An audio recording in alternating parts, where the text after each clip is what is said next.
Well, good morning, everyone. Welcome to the Trade Ideas Live Trading Room for Wednesday, January the 26th. My name is Barry Anderson, moderator of your trading room. First of all, can you hear me and see my screen?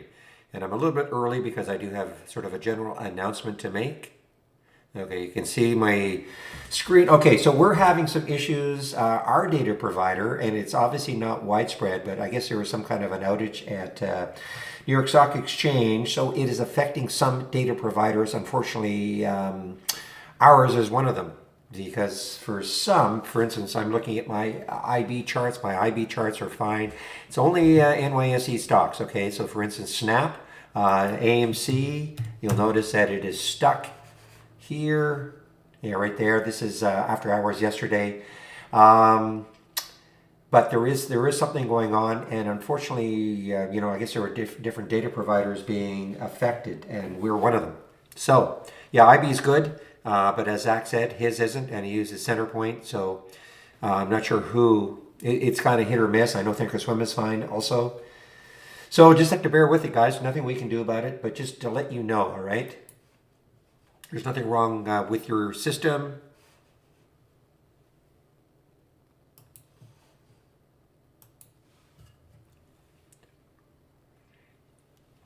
Well, FOMC is at 2, and then they have the discussion at 2:30. So it'll be a really interesting day, to say the least. Will he or won't he?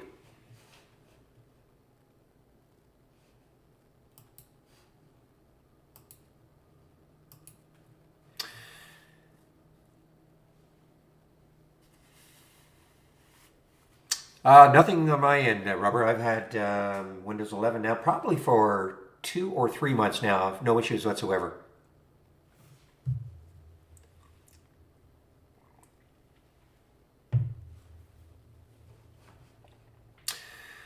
Well, guys, again, I'm a little bit early, but I guess let's get into it. Now, because of this stupid NYSE,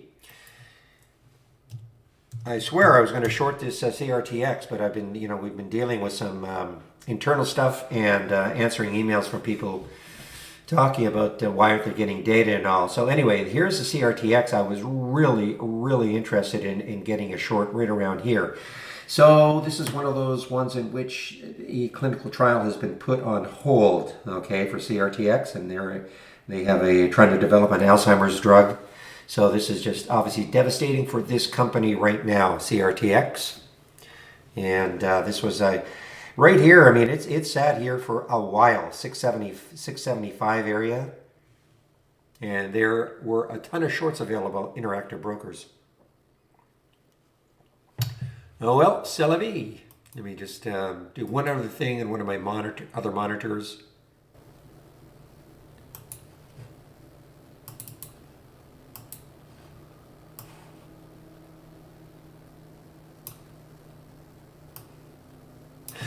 So obviously, guys, today we're having going to have a bounce day to begin with. Okay, I don't know how long it's going to last, but the SPY is definitely ticking up. You can't see it. In fact, that's when I first noticed. I said, "Hey, wait a minute," because I'm looking at IB and it says SPY is 6.78 up, and I'm looking here and going, "Wait a minute, what's happening?" And so that clued me. And then I started looking at some of the usual suspects like AMC and GME just to see what was happening with them. So anyway, there is an issue with our data coming from NYSE. It is not just us. And there's nothing we can do about it until I guess this power outage is solved or fixed. So we have a lot of stocks moving up again today. Crypto plays. I have no idea if we're going to have any sort of a trend that will continue today, or this is just, to me, boy, selling these pops seems to be, based on what's happened over the last few days, seems to be what I'd be looking for. But hey, you never know. That's why we have to wait for the market to open and settle down a bit and see, if there truly is going to be a strong trend for the day. So having said that, I mean, we'll look at some of I do see some of these ones that are up pre-market. BBIG, it's up. Let's see if there's any specific news. Probably not. EVAX. EVAX is a phase 1, 2, 2A, I think, 2B. 2A news. That'd be typical. Yeah, that would have been an awesome short also. Awesome short. You know, you take a look at these little companies who release phase 1 or 2 news in the pre-market, and a lot of times this is what you see: a flurry of excitement and then the fade.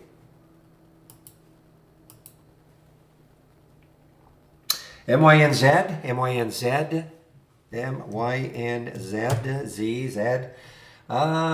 gapping down on a financing. So the financing is at $15. Was it? I did not see that the spread wasn't tradable at one point for CRTX. Or CRTX, got to CRTX. I did not see that. Yeah, even now, I mean, it's 607, 620. So you're right. I don't know what it was then. But at this point, though, all of a sudden we were seeing the nicey issues. So another small one, phase 1B/2 data, VCNX. It's probably faded now.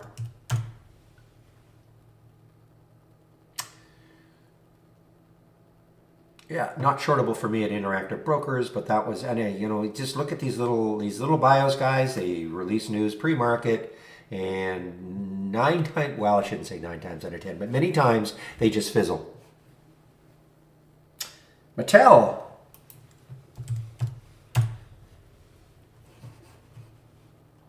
MAT is up, guys. Mattel's up, and something about recapturing some Disney business, and it's through the 200-day moving average. Okay, so through the 200-day moving average, that's a big deal for Mattel, obviously. Mattel and Disney announced multi-year global, I'm just reading, a licensing agreement for Disney Princess and Disney Frozen franchises. So big deal for Mattel. And again, through the 200-day moving average to boot.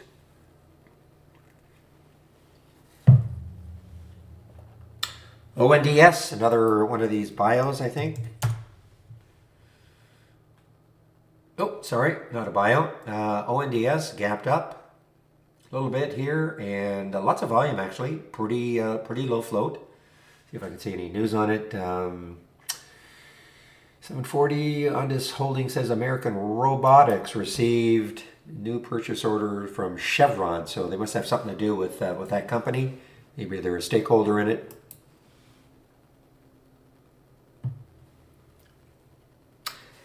Keep an eye, you guys, on the MDRX. This is from yesterday. I did not hold anything. I was toying with the idea of holding the MDRX. I did not hold it, but it's holding strong here, guys. This was an AI alert from yesterday. Still has a ton of room. I think when we look back, the next high is looking left or something around 2012. So inconsequential as far as I'm concerned. So I know it's not officially an all-time high, but again, who cares what happened 10 years ago? So keep an eye on the MDRX. It had a little upgrade to 22. They also released, sort of pre-released, their official release is on February 24th, but they're hinting that Q4 results are going to be good. So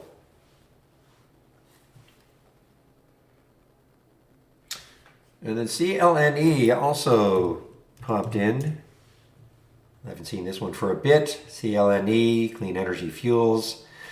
Probably coming into too much resistance, so in my opinion. I mean, there's a lot of stuff between the price it's at right now and 655. I don't know if there's any specific news. Clean Energy Fuels to construct a methane capture digester in some state starting with an I, Idaho.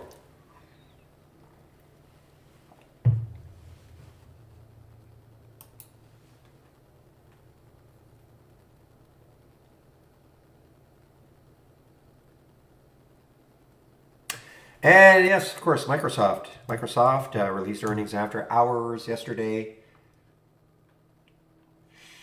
And it's funny, the initial reaction was, unless, of course, our data stopped at 545, so I don't know if there was a pop afterwards, but certainly this morning, putting a little surge into the market.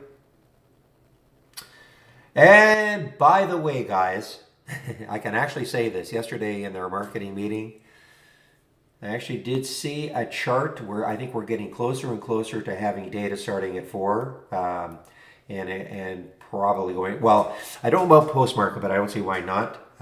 Probably 4 to 8 though, getting closer and closer. I did see a chart that actually went back to 4 o'clock Eastern time, so hallelujah. I know a lot of you have been waiting for that. So we are getting closer.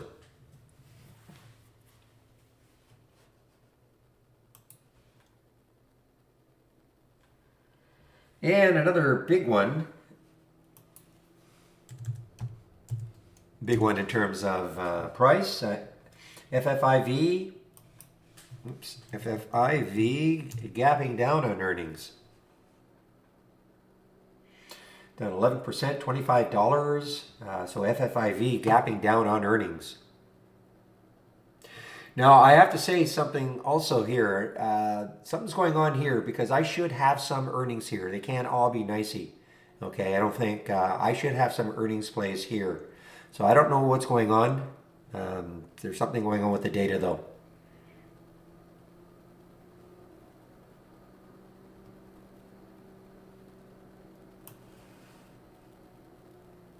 Unless I somehow changed my filter, but I cannot believe I did.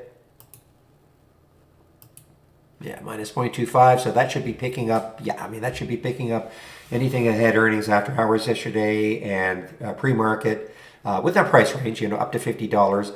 If it's a nicey stock, it wouldn't show, but there have to be other stocks that are having earnings. So there's something going on there, so just to warn you there.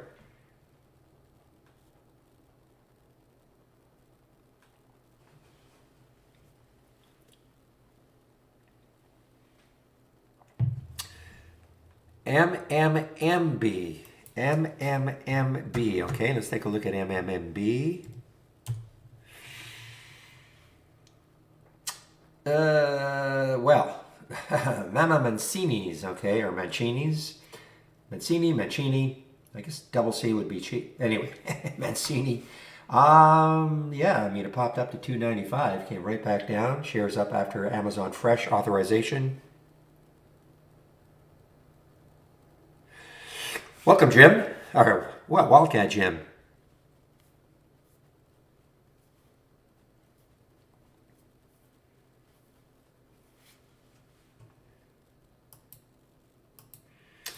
Get a lot of our news from Benzinga. I don't have the Benzinga, so-called live feed or anything, but I have interactive brokers, and they get a lot of news from Benzinga.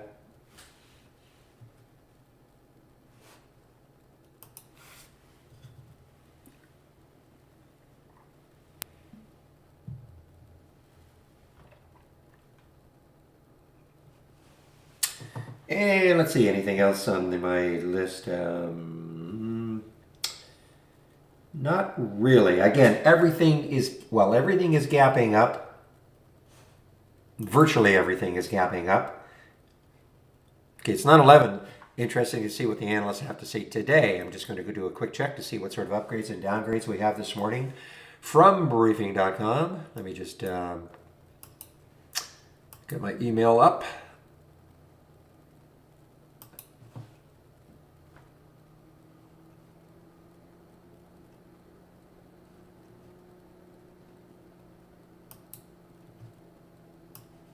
Well, we've got a great little community here, Wildcat. We're very stock centric, so you don't have to worry. We don't drift away. We have, you may have noticed, I don't know if you did notice, but you're in off topic, which is absolutely fine. We do have a stocks only tab, and that's where we talk specifically about stocks.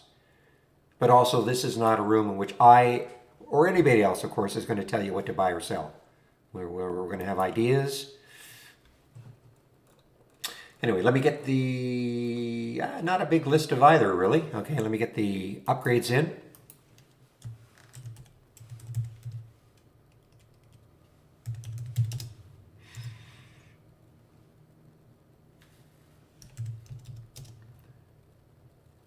So when you're talking about the squawk, are you talking about Dennis and Joel? They're stopping that? They've been doing that for a long time.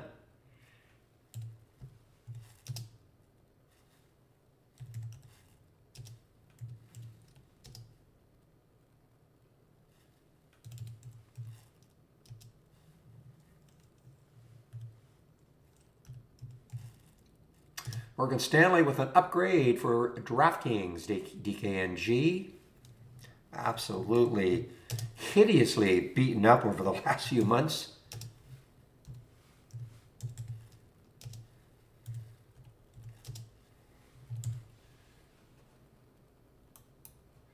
All right, there's some of the upgrades. I'll get the downgrades in now.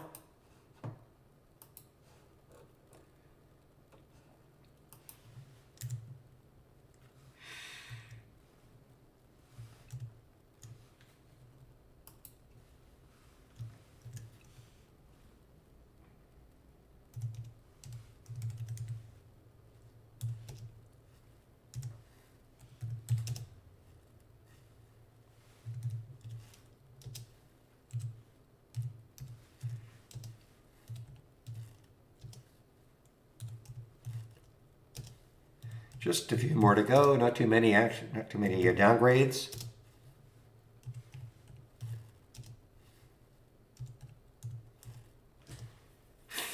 I'm going to take a look at Nielsen's pretty cheap. I'm just looking. Goldman has downgraded Nielsen and LSN. I'll take a look at that when I complete the rest of these downgrades. Okay, let's take a look at what was the one I was talking about? Nielsen, NLSN.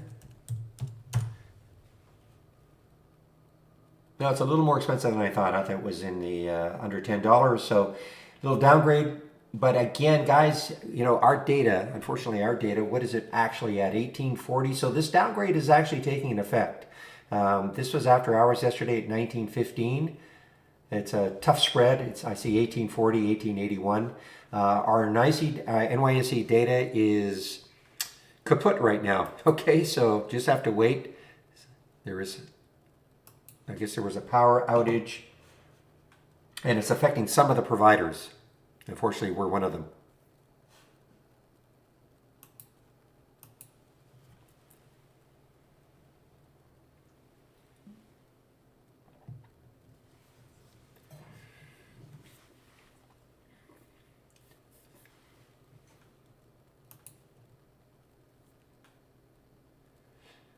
Is it? Let's take a look. Let's do take a look at it. AMC as an example. That was one.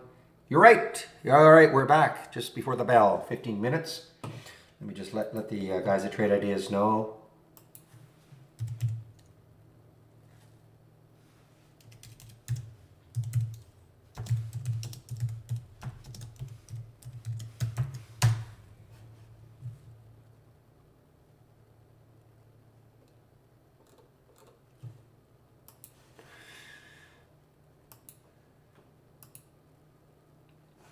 Take a look at the SPY. Yeah, so there's a SPY pop.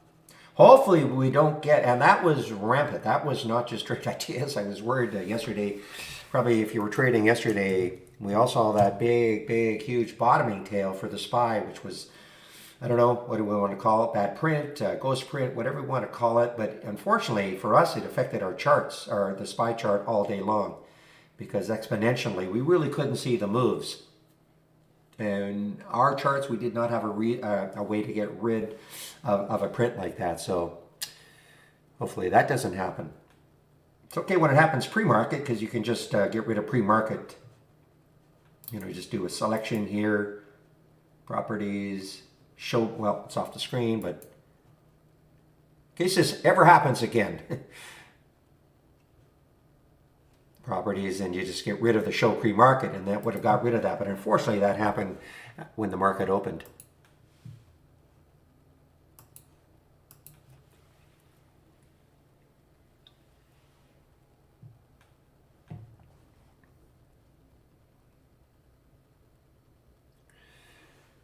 Are you talking about the SPY or another?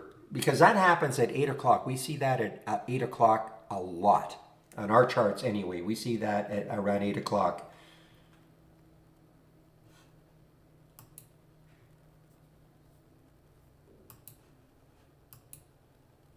On the SPY, so well, of course we didn't get our data until right now. You know, that's where it, so you must be looking at another charting program for that, Harley.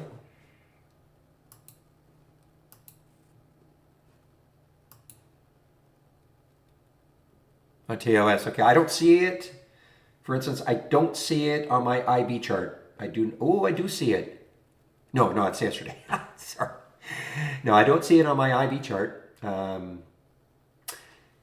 know what? I do see it. I'm sorry, guys. I'm little eyes are still a little blurry this morning. West Coast time. Yeah, I do see it. You're right. I do see that, but luckily that's pre-market. So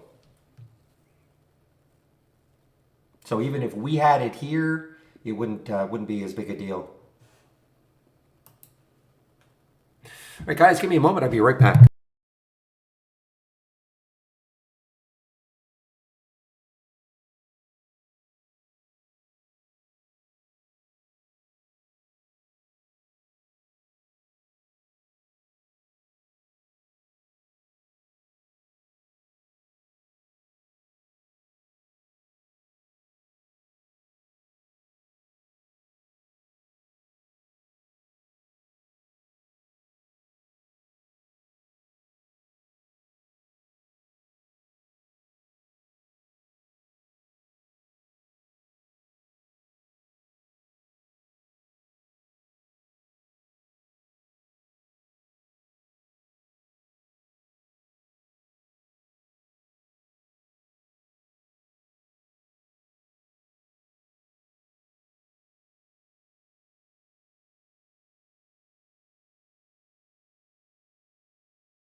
Okay, well, we'll know at 2 o'clock. At 2 o'clock, somebody said, what time is it released? 2 o'clock Eastern time, and then at 2:30 they discuss it all. So, but 2 o'clock will certainly give us an idea. Okay, so let's take a look at the sectors. Pre-market, see what's happening. I'm sure everything is up. Just going to my doc channel bar and click on the sector status. And there we go. What a difference. What a difference a day makes. Look at this. Everything is green essentially. So what we're seeing here, just to give you, anybody who's new, these are the major sectors. So for instance, I look at energy, XLE, big ETF for energy, for the energy sector. These are the stocks that make up that energy sector. 100% of them are up from yesterday's close right now. Okay, right now. Look at technology. I mean, there's a huge difference because, the other day's energy was up, but nothing else was. So right now, 87% of the tech stocks are up, 91% of communication stocks are up, etc. So, 93% of financial stocks. So now, look at this an hour from now, and, this could completely and utterly change. Especially if, traders are not buying the gap that's going to happen at the open. I don't mean buying it as in buying, but buying into the idea.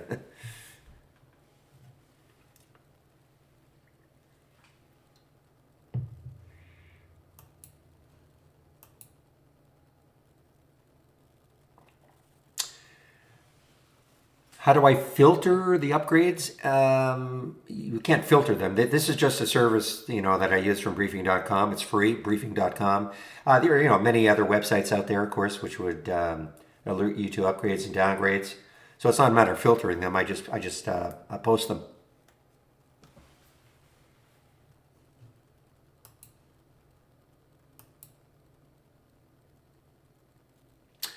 Yeah, I mean, XLE has been a star, of course.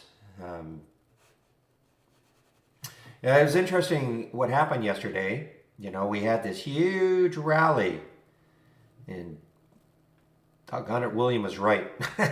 I mean, this almost looked like everything was going to go positive again, and then, in the last, from 3 o'clock on, the market sold off. But at that point, I think I don't think I don't think NAS was positive. SPY was positive, and I think the Dow was positive. I'm not sure the NAS was positive at that point, but it looked like it was going to.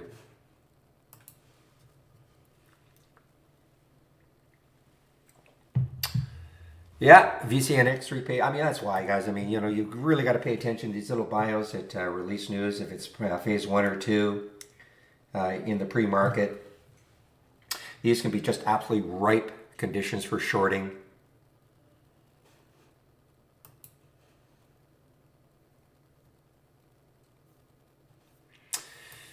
JKS, take a look at Jinko Solar. Yeah, actually good volume too. So they began trading on the Shanghai Stock Exchange. Okay, I think a lot. Of course, you know that's a lot of companies are going to be China companies are going to be doing that.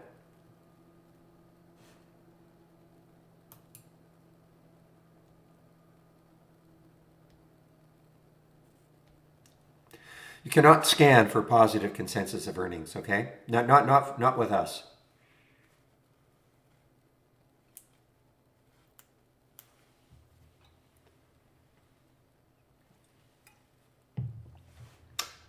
Okay, at least now do have an earnings play. This is a NYSE. Okay, so hopefully this starts to fill up. This should be full once once the market opens. I'm a little concerned. So T-Mobile, it's an earnings play.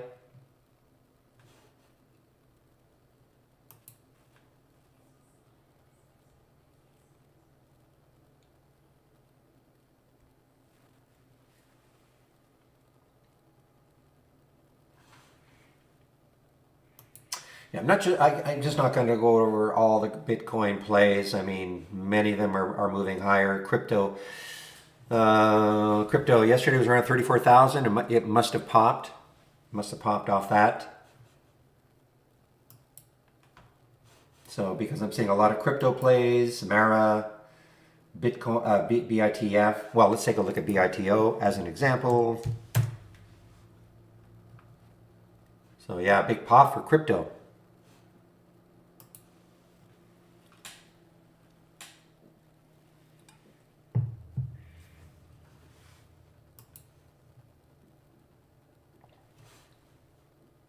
Yeah, there's a ton of little crypto plays.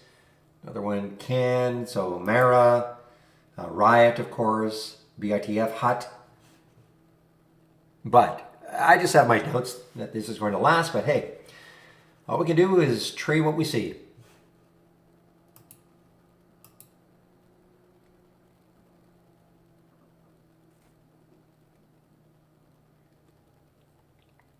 The Evos were getting a bid. Riven coming off 60. RIVN coming off 60.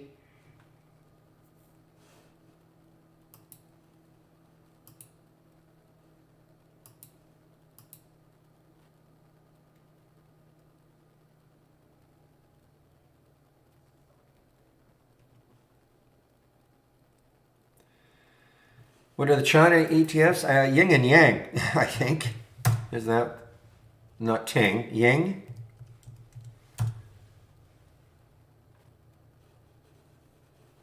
I got the wrong symbol. Somebody knows. It's Yin and Yang.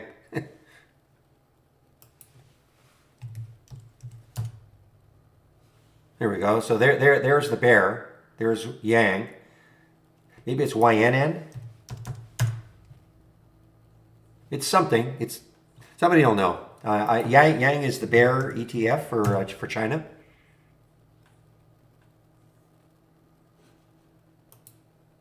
YNN. Thank you, Uri. YNN. So there. You want to go long? Oh,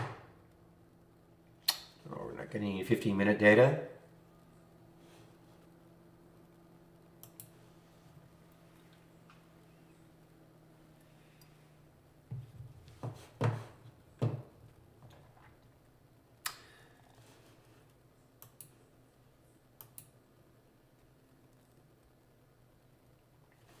I don't know if there's any specific news for Ford. I know GM said they're putting $6 billion in there. They want to catch up to Tesla. I don't know if there's any specific news. Ford E-Transit hits 10,000 US orders, including 1,100 from Walmart. Okay. So there is some news there.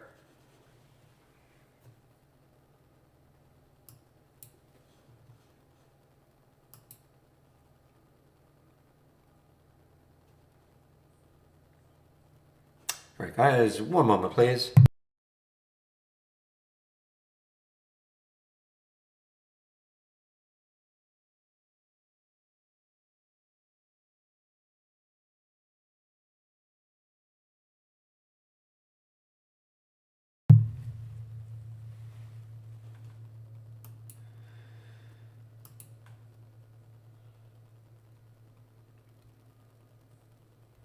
All right, guys, let's see. Anything else popping in?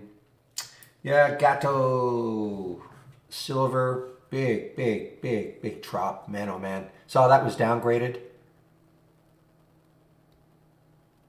Didn't see the drop, unfortunately, because it was NYSE. So we would have seen this earlier. But anyway, less than a minute. Thank you, William. So less than a minute for about 30 seconds to the open. Let's have a great trading day, everybody. Should be very interesting to see if this big gap we're experiencing pre-market, if it can hold, or are we just going to have a big sell-off?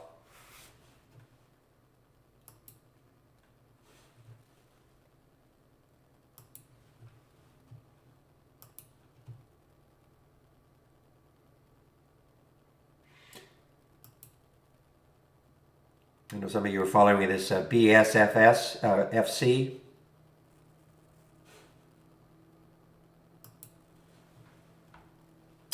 All right, we are now open. Now, I typically don't trade in the first 15 anyway, just want to let things settle down a little bit.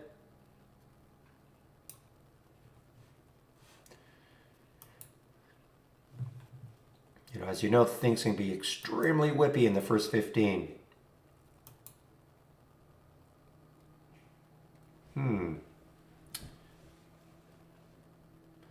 So we have DraftKings, DKNY. They had an upgrade from, I think, Morgan Stanley.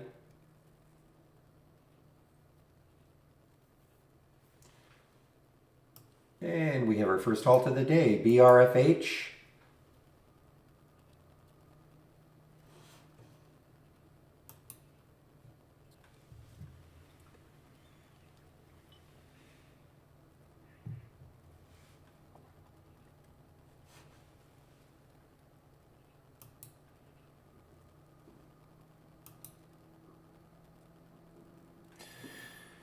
All right, Gato continues its move down.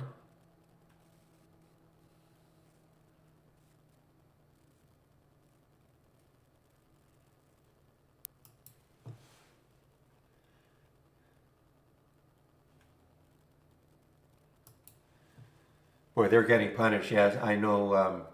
Are you kidding me? I don't know if this happened before. I know I'm talking to myself a little bit here, but it means Goldman Sachs maintains Gato's coverage with a neutral and target of 9. I don't know if this, if they put that in before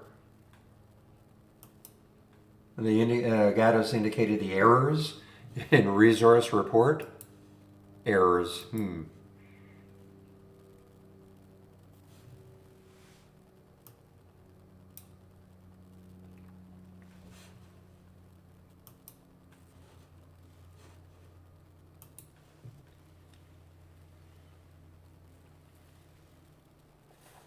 All right, let's take a look at the market. So tech stocks, NAS is way up, Dow's up, SPY's up right now. Now, can we maintain it? Let's keep an eye on that first 15-minute candle.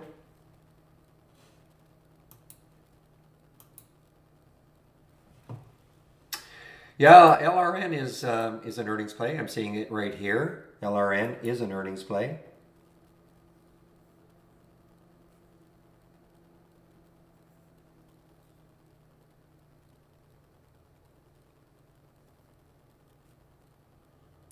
TRQ from yesterday. This is from yesterday's AI. Really didn't do much, but look at this now.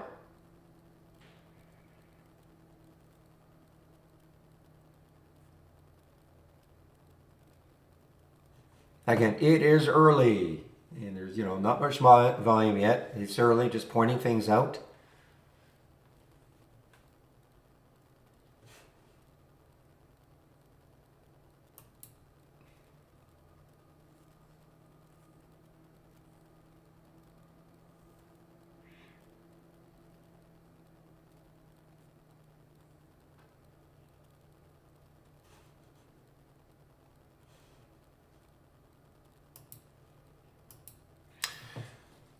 Wow, I mean, normally in the first 15 minutes, my alerts are just firing away and not getting much. I hope that's not anything to do with. Oh, here's Gato right here, but it's too late for me now. The GATO. How many shares available? 500,000 at Interactive Brokers shorting to short. So there's certainly a big supply. Look at MDRX, guys.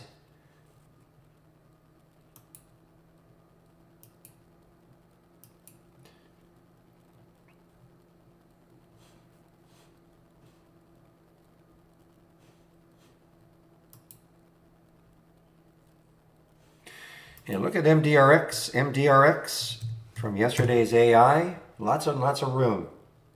Lots of room, guys. There's the high yesterday. So it's right at the high of yesterday, 2063.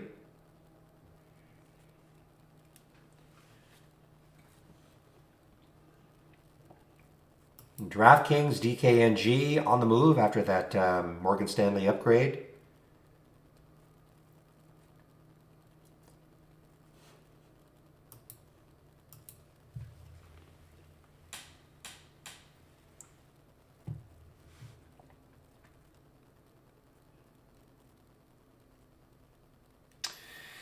Yeah, these are the days, really. I mean, the last week has really been more profitable for me anyway, just sitting on my hands for at least 15 minutes, if not more.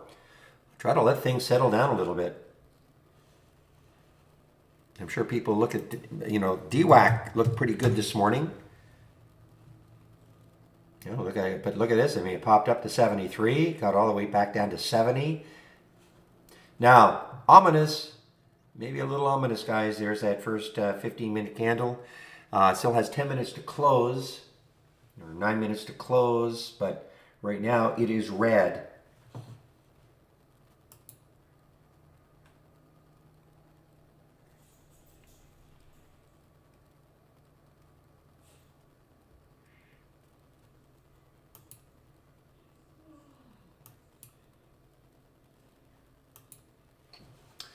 All right, let's take a look at some of the earnings plays. Not seeing anything yet that is positive. LRN is an earnings play. You know what? There might be something wrong with our. Let me see this here because I'm looking. See this LRN? This is where I found hope yesterday, which was a real sleeper.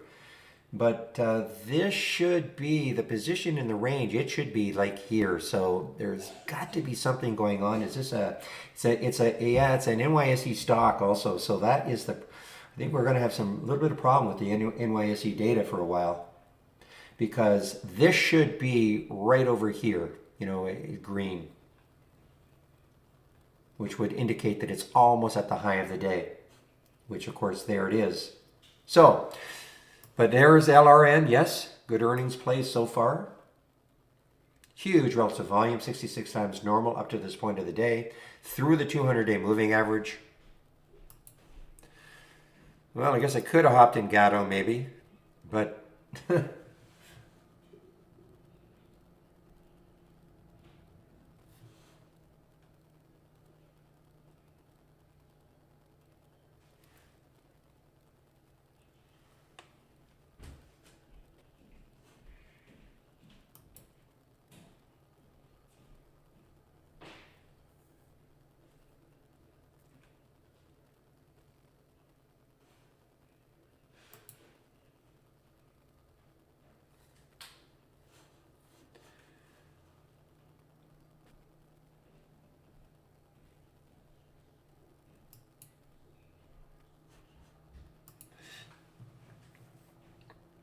No, MDRX guys. Again, this is not a recommendation. You know, I've just said, you know, keep an eye on this one. I mean, this has got zero resistance.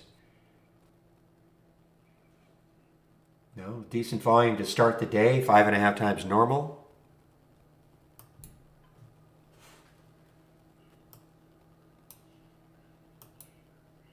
And we have another halt here. WEI. WEI is halted. This has got to be a reverse split. It's got to be a reverse split. There's no way this is up 500%. Yeah, it's a 1 for 5 reverse split. Okay, so this is not a 500%.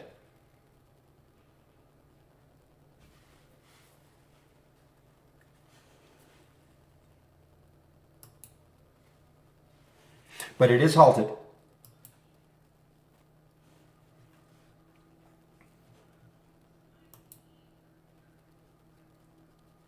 Clean energy, CLNE, getting into where I think there could be a lot of resistance here. CLNE. It's a big float, 168 million. There's another one that just got, oh, I'm sorry, bond opened or resumed. Oh, I know why. I didn't see it on the halt because the volume was too little.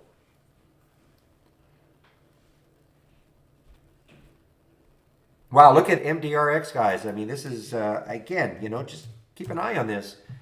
Holds this area in the first 15 minutes, you know, without giving it up.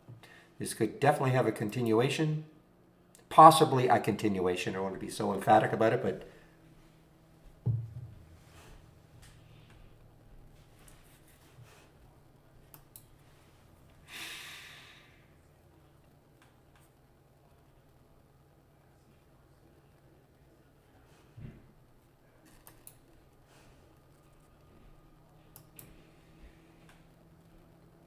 all right, ONDS, guys. ONDS. So big bottoming tail down here, 481 has popped right back up. The pre-market highs were about 541. You know, again, that's an AI alert. You don't have to hop in it right away. You can, you know, check to see how it's trading.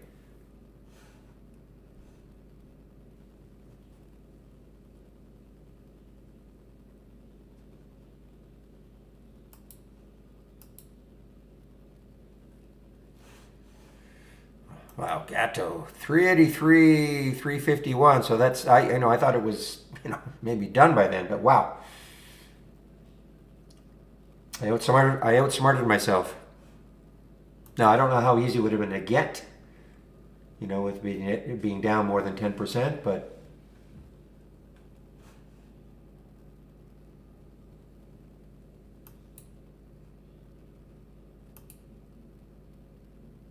so take that off topic one, Stevie, okay, about IB not allowing you to sell. Does it happen to be a New York Stock Exchange stock, a NYSE stock?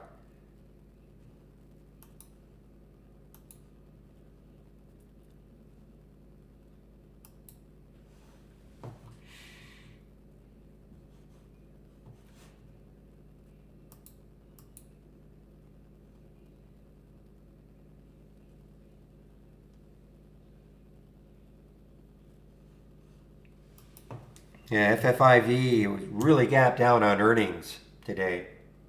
Really gapped down on earnings, and now it's taking that move down again.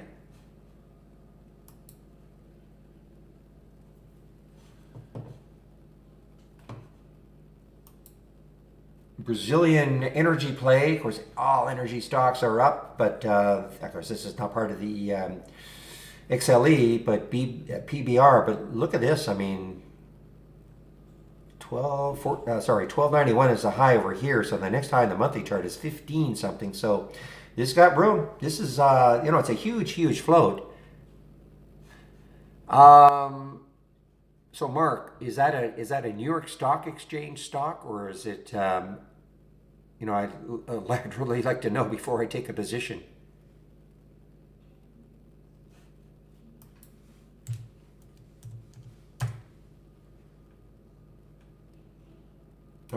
Okay, so you're saying you couldn't sell SOFI, SOFI, and that is NASDAQ. So that's interesting. And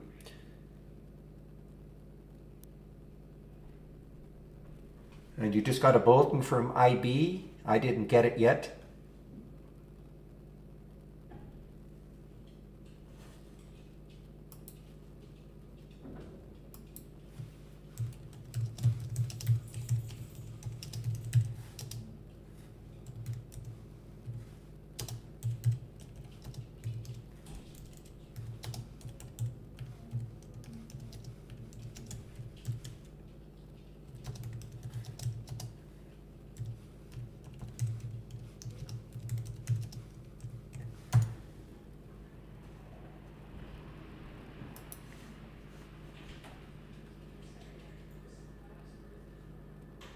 Certain exchanges in Chicago and Hong Kong. Okay, so it's not widespread.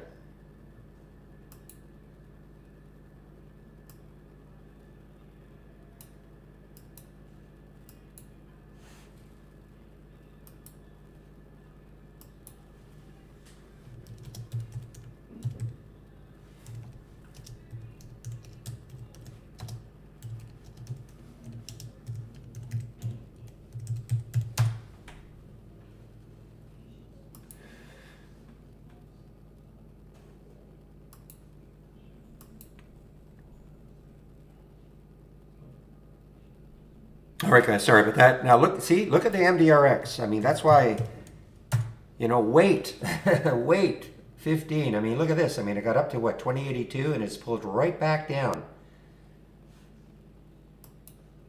Do not like to trade in the first 15.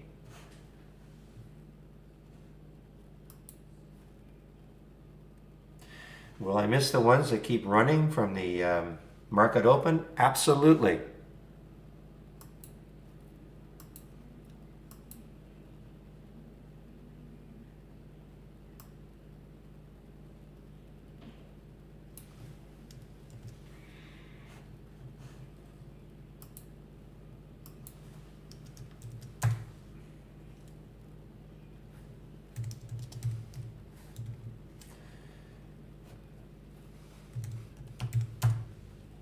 Well, before I place a trade, guys, anybody, is this, it's not affecting Canada?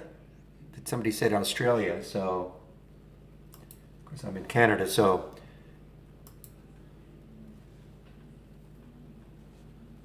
Wow, Gato, it's just, I mean, even there, 383, 340 now, awesome return.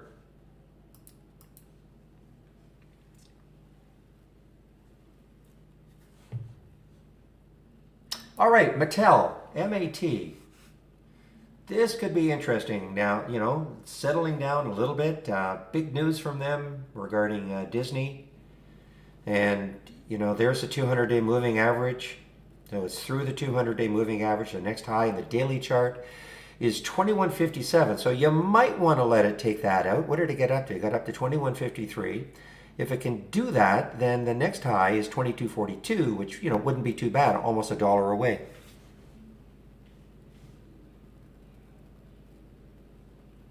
All I'm going to do is just stick an alert there, see if it takes it out.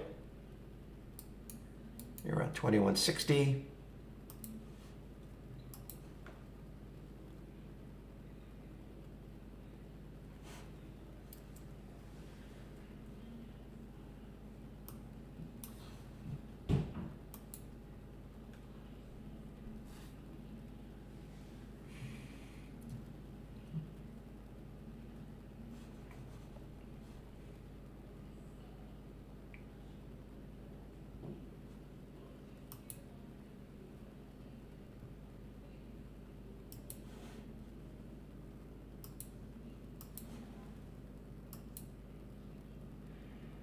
No problem. Thank you, Jungle Jim. Okay, thank you.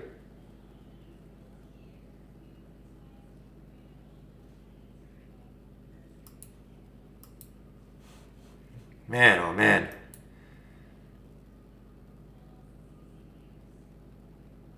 How's that other one doing? The other one that got hammered this morning, CRTX.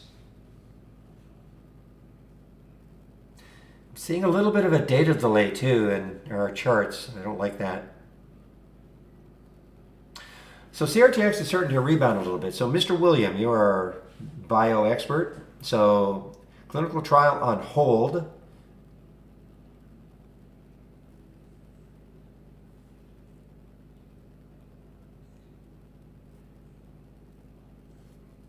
It's having a nice little bounce actually off that 6 level.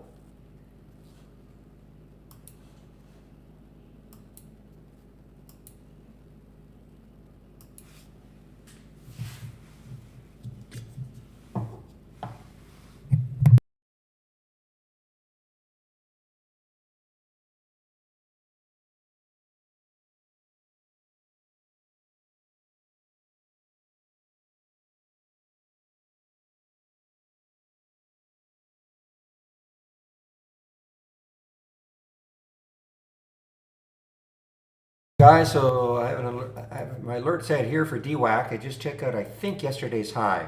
I believe it's right at yesterday's high, which was 73.65, and it pulled right back down. So guys, look at this. So the first 15-minute candle was red, but look at this. We've got a green candle following up. So a lot of these stocks that were just hammered over the last 4 or 5 days, especially the techs, are probably in the midst of a bit of a bounce now.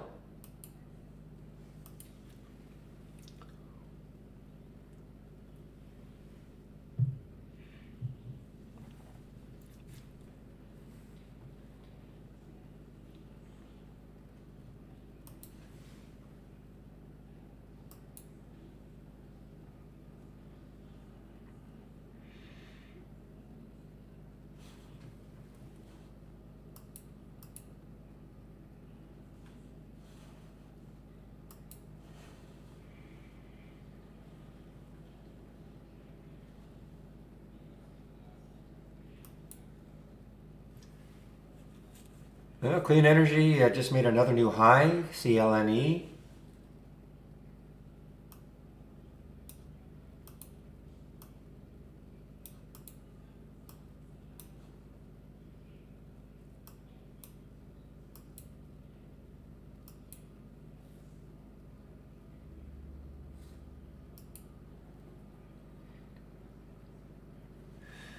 All right, guys, Oxy on the move. Take a look here on the monthly chart. So the next high, so that's 34.63, obviously above that. The next high is 43.60. Again, energy strong, Oxy. And when I say this, when I talk about the next high, I'm not saying it's getting there. All we're doing is just looking left to see where the next highs are. And Oxy definitely has some room. Back this out on the weekly chart and just see also if that's the same. Yeah, so the next high in the weekly chart is around 40, so it has still some room to move if it wants to.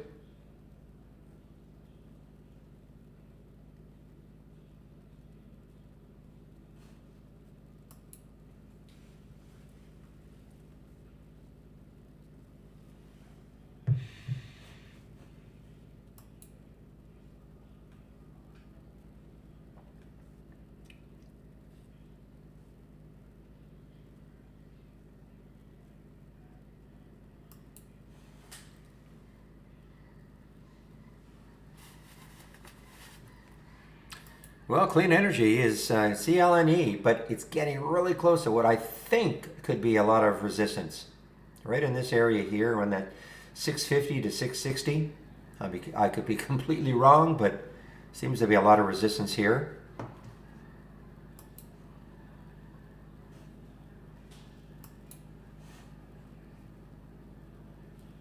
Yeah, I'm definitely interested in the ONDS. I mean, if you have the AI, there's another reason. ONDS, I mean, you'd have some news. So the news might sustain it for the day and for a while anyway.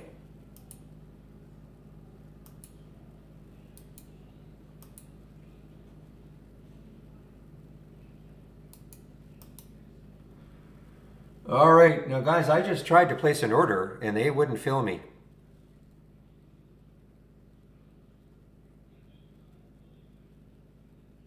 I just, again, I don't know if this is an issue. Some said that, and I'm in Canada using IB. I tried to place an order at 516 for it, and they would not fill me. And it was there for, I don't know, at least 3 or 4 seconds. And that typically does not happen.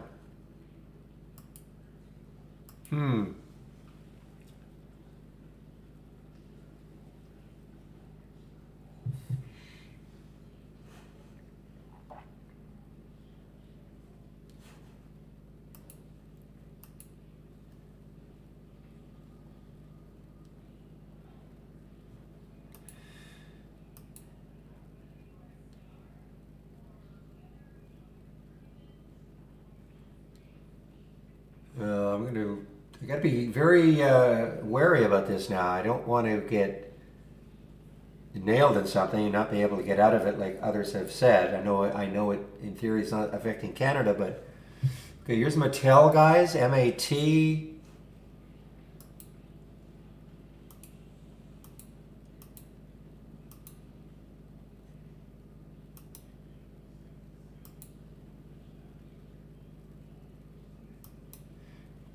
No, something's going on for me anyway. Something's going on. I tried to buy some Mattel at 21.54, and I had it there for about 4 or 5 seconds. Usually my fills are instant, so I'm going to have to back off here.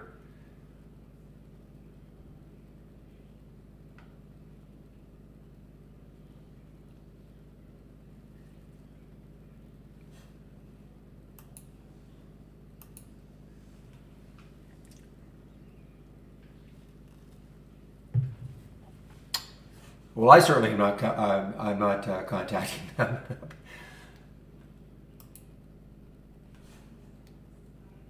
It's got to be something to do with this data, the outage and all that.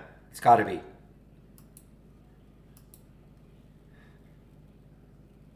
Yeah. So, guys, I don't know. I don't know where. Again, Canada. Certainly, there are issues trying to get an order filled with IB.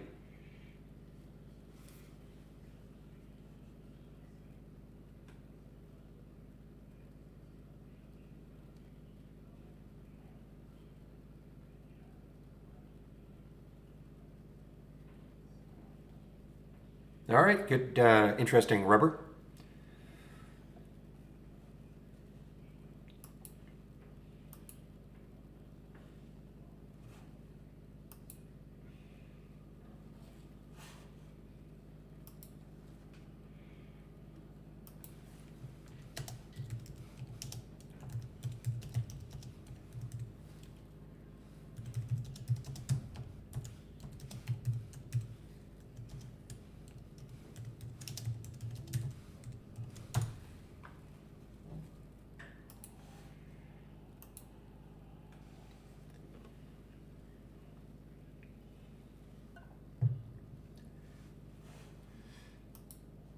Did you leave it in there for a while? Are you in Canada, Ram?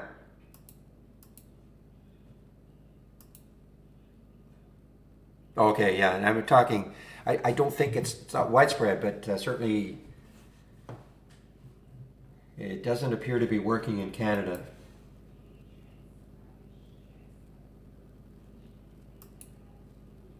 Well, how do I think it's going to impact? I mean, we have to wait to see what he says. I mean, the market is expecting a rate increase in March. If he comes out and says we're doing it, in the next minute, or if he cancels it completely, I mean, we don't know. You just have to wait. Certainly not going to, try to guess to see, guess and take a trade ahead of it on some kind of a guess. Just have to wait.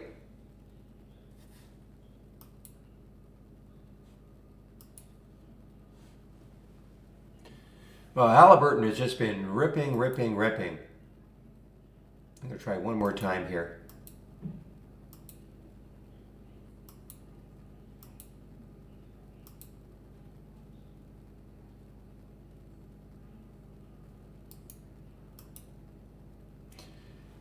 No, yeah, guys, I'm sorry. I'm broken record right now, but I just can't take a trade in IB right now.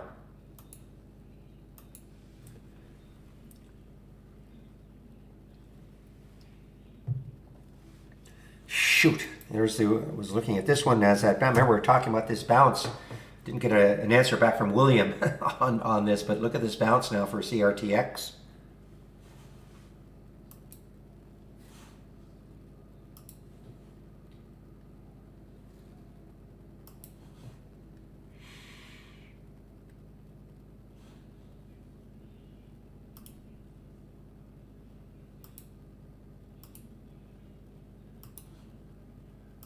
There's Mattel, guys, MAT. So it just took out the pre-market high, or it's at the pre-market high. It says that look, you know, I mean, it's a big float, so it shouldn't be so crazy in terms of up and down. I just,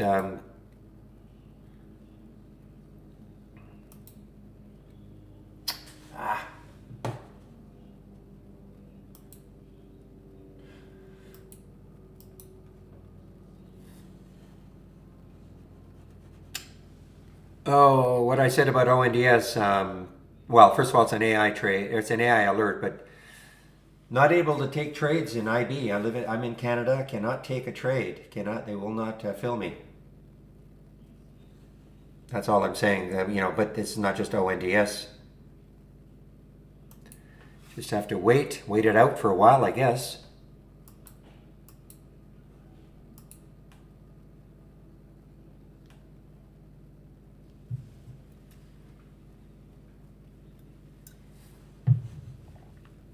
I don't know if restarting the platform is going to do anything. I mean, everything is live. I mean, I see the bid and the ask, the time and sales, everything is there. So I'm not sure that would help, but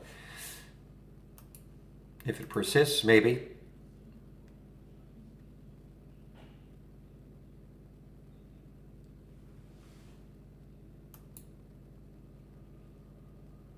Well, 6 years is pretty good, Jado. I'll still take it. 6 years.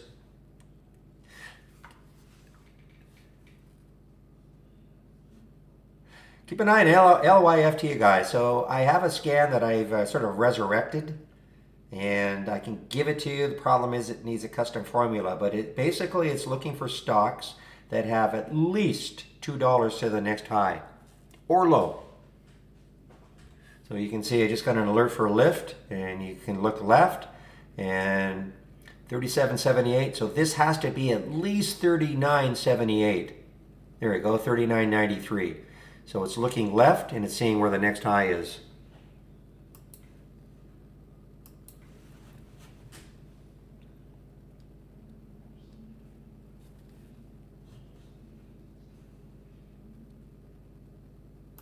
I'm glad I didn't get into the ONDS now. See, IB saved me.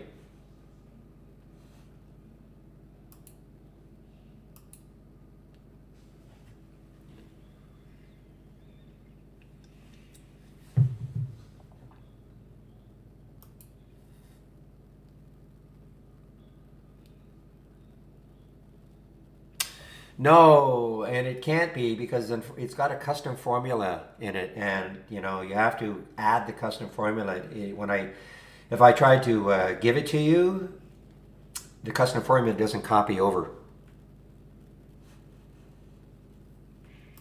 Okay, so I can give you the custom formula as long as you know how to create a custom formula and put it in. Okay, so RAM. I don't know if can't remember if you're new in the room or not, but when you asked about any resistance, okay? So all I do, and I'm not saying this is the be all and the end all in terms of where a resistance area, I'm just looking left. No, there's no magic to it for me. I just look left and I see where the next high is, okay? I look on the daily chart. If I don't see anything on the daily chart, then I turn to the weekly and then I turn to the monthly. So when you look left on the daily chart, you see that the next high is right around here, 2241. I'm not saying it's going to get there, but that could be a stalling point, right? So just get, you know, I mean, that's how I trade.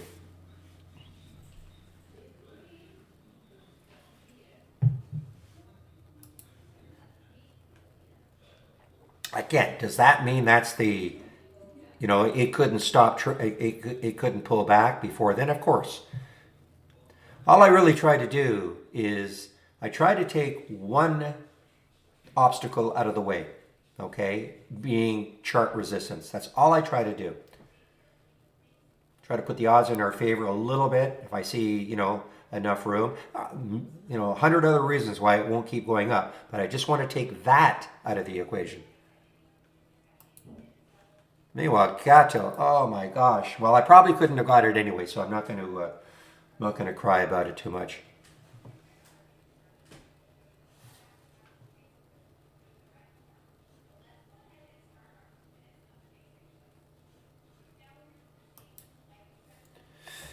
Well, this is a so far, guys. This is not a has not pulled back. The market has not pulled back. We had a maybe a little uh-oh moment in that first 15 minutes, but not now. We've got 30 minutes. Well, not quite. I mean, we've got that 15-minute candle.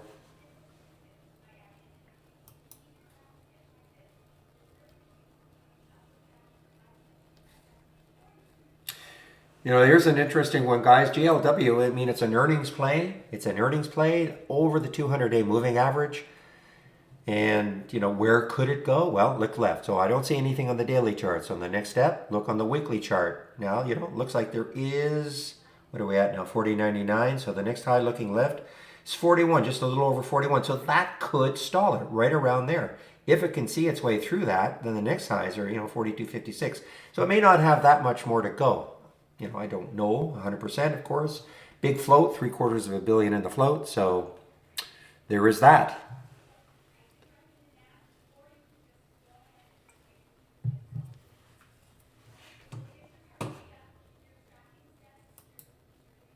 The earnings play, not a lot of volume. MRTN. But what a gap. I mean, look at this gap for MRTN. Not a lot of volume. For it, yes, 8 million, or sorry, 8 times normal. 8.7 times normal right now.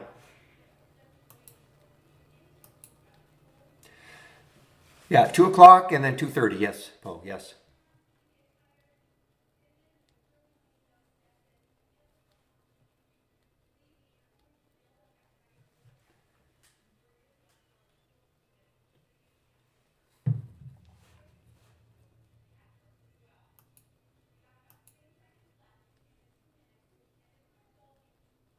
No, I see it. I see AMC. I see GME.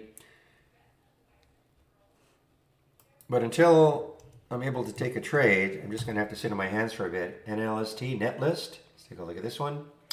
Yeah, I mean, that's interesting. I didn't see it in the pre-market. Oh, it's a pink sheet stock. Okay, so I don't trade the pinks, but hey. Or is it a pink sheet stock?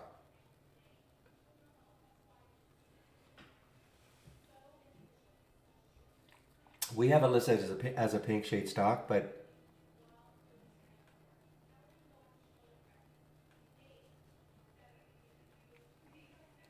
sometimes our provider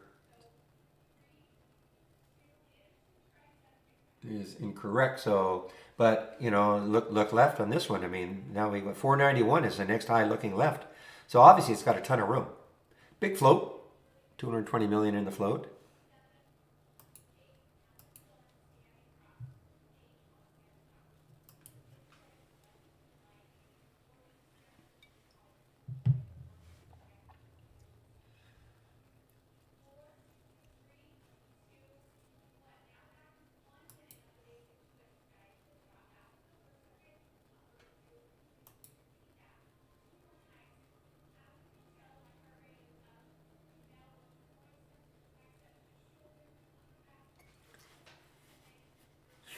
All right, so what I'm doing with the ONDS is, assuming I can trade at any point today, is I am going to stick an alert around 517 and see if it takes it out later in the day.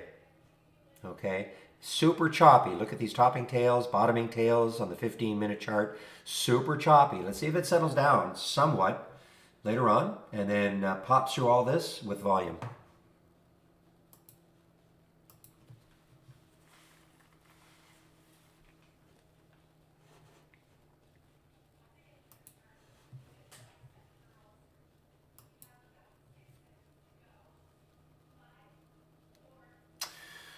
So this one is not this. So this is super weak, guys. I mean, it had a nice pop in the pre-market pins, though I don't know exactly. I mean, again, nicey stock, so we didn't start getting our data until 9.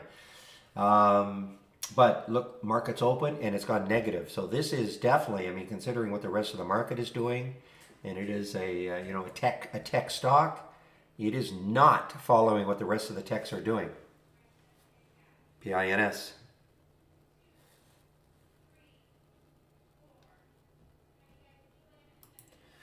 Ah, Mattel. I should be in this one, but there's almost a red bar ignored in the 5-minute chart. Almost. You know, there's the uptrend. So you guys are wondering what I'm talking about. Just bring up a big chart for Mattel, MAT, and switch to the 5-minute time frame.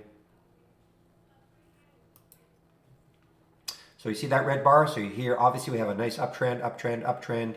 We have a pause in that uptrend. Now typically a red bar ignored, that red bar has to be completely engulfed by the previous green candle. It's pretty close, not quite. You know, there's the high up here is 2179. The high here is what, 2176. So very close. So the theory being, you have an uptrend, a pause, and then a continuation.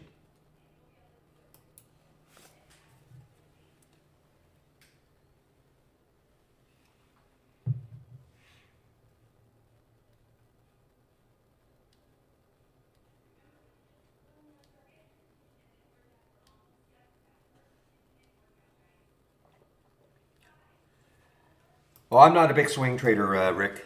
Somebody asked what I swing Mattel. I mean, obviously the news is good, but I'm not a big swing trader. You know, I mean, what I'd be looking at is potentially a lot of resistance right around here. That's not that far away. So if you were going, if somebody said, well, listen, you've got to pick a swing trade. So I'd be looking at this. So the first thing is, okay, if I were going to swing trade this one, where's my stop? Where am I going to get out of the trade if it's not working? Do I put it at the low of this candle? Do I put it at the 200-day? If I do, that's about $1 away, right? 21.81. We'll just say let's pretend it's $1 away. So I got into this trade right now as a swing. I would have about $1 stop. Do I have a reasonable expectation of making $2 on this trade? I don't want to risk $1 to make 10 cents. So when I look up here, though, I see the next highs are about $1, less than $1 away. You know, so for me, the risk reward for me would not be worth it. For me, I'd rather see, if all this were under here, and the next high, if I look left, the next high was maybe $3 or $4 away. I'd say, okay, yeah, maybe. But that is my thought process.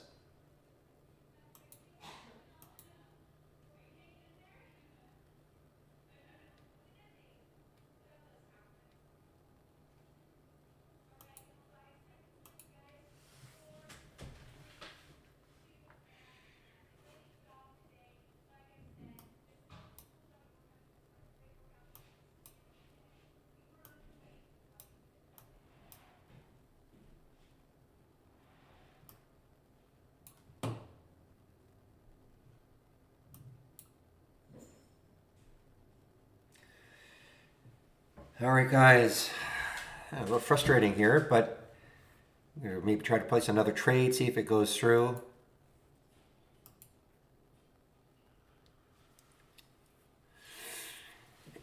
Yeah, my 4 steps, if I am, again, I'm not a big swing trader, but yeah, I haven't gone over that for a while, but yeah, first, a few things. I want the stock to close near the high of the day. I don't want to have to worry about today's.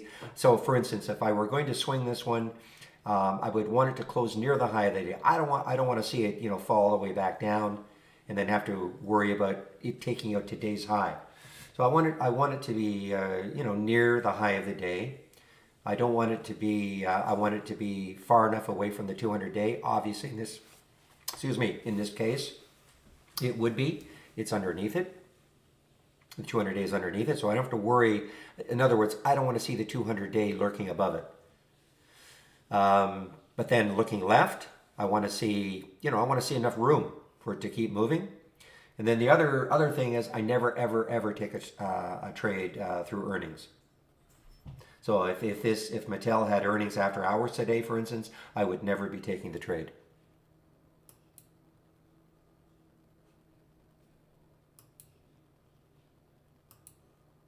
Well, Jose, yeah, I mean, my thought process going into every single trade that I take is at least a reasonable expectation of making a 1 for 2 risk reward. Okay. Now, does that mean I'm always going to get it? For instance, let's Let's say I was risking $1 on a trade, and I looked at the chart and I saw, yeah, man, it could run $3 based on what I'm seeing. Let's say it only runs $1 or $1.50, and then it starts coming down. Well, I'm not going to be crazy. I'm not going to be stubborn and just wait to see if it can make 3. But I won't take the trade unless I have what I consider a reasonable expectation of at least a 1 for 2 on a risk reward basis.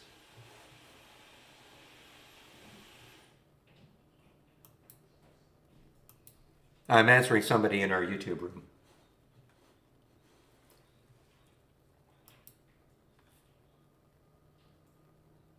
Boy, look at all these bounces of these. The EVs were just hit with the rest of the market, but this is Lazar, Luminar,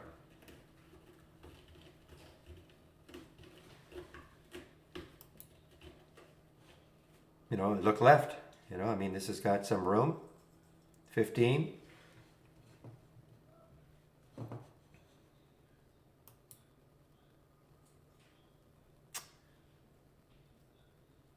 Morning, Real. Can you give me a moment, please?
All right, guys, I'm back. What time is it? 10:16, so we're getting close to my little TI spiel.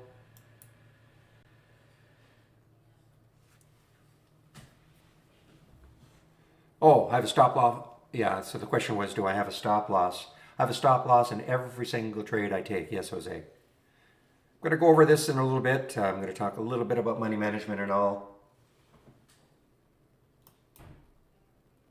when I get into my full spiel.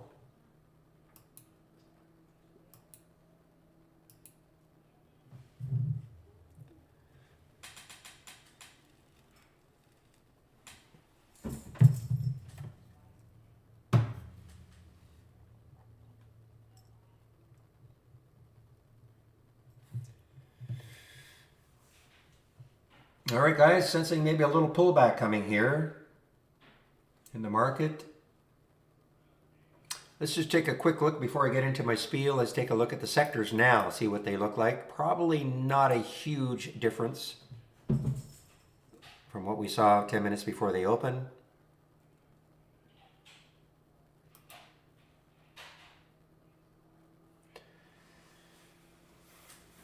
All right, so yeah, it's not 100% now for energy, not 100%, 90%, but basically everything is still about the same.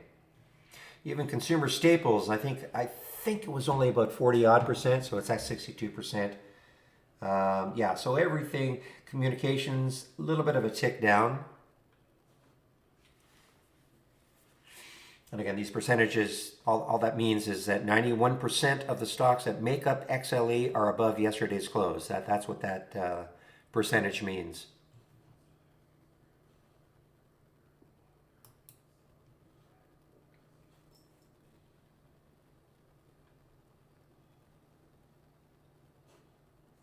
HRL, probably outside the price range. It's over $30.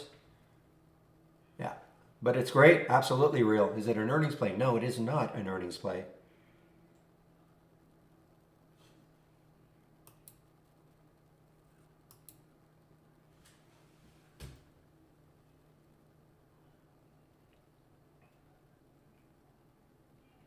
All right, one more delay here.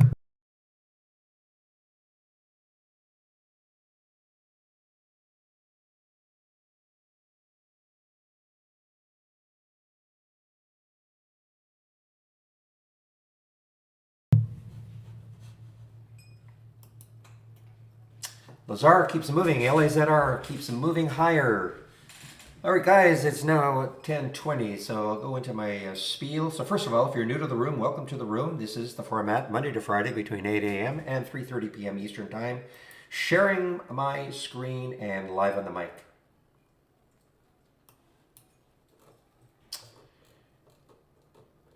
And as always, I start off with my home page. Lots of information on my home page.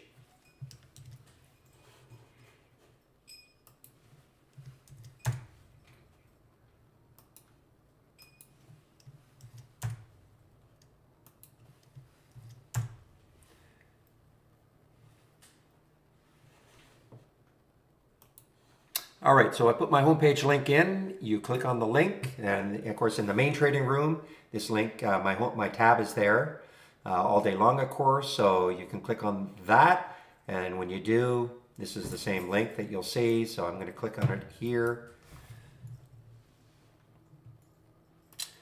If you want to take out a subscription to Trade Ideas, there's a promo code you can use, Barry, for Alpha for 15% off the first month only, or the entire year.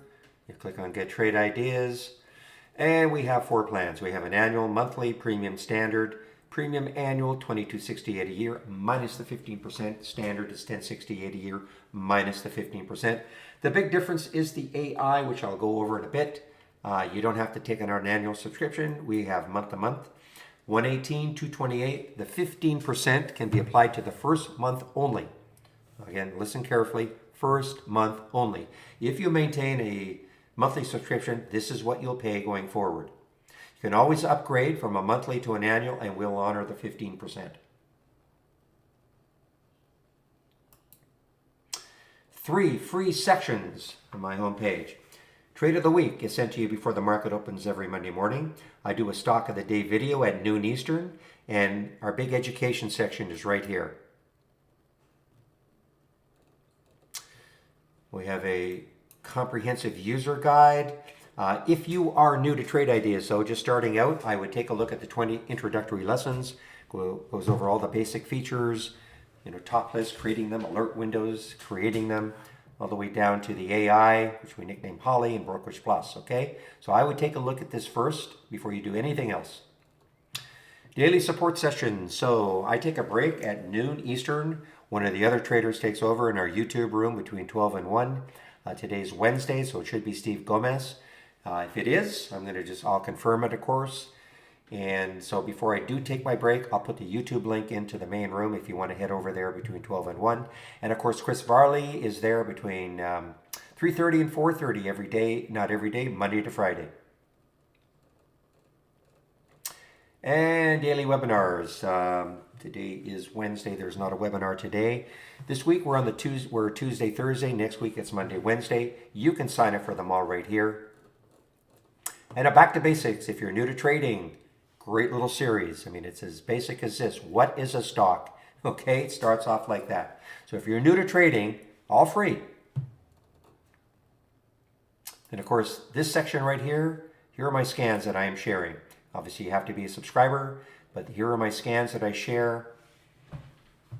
And just to give you an idea, the gap up and gap down, and the pre-market actives up and down. This is what I use in the pre-market to kind of get prepared for the market open. So there is a lot of information right here. Save my link, then you can take a look at this anytime you want.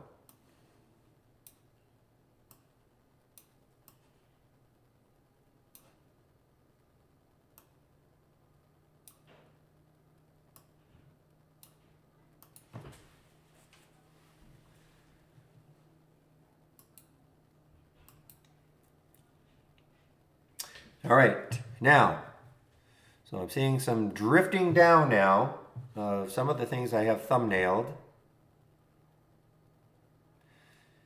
Yeah, we're definitely in a bit of a choppy market still.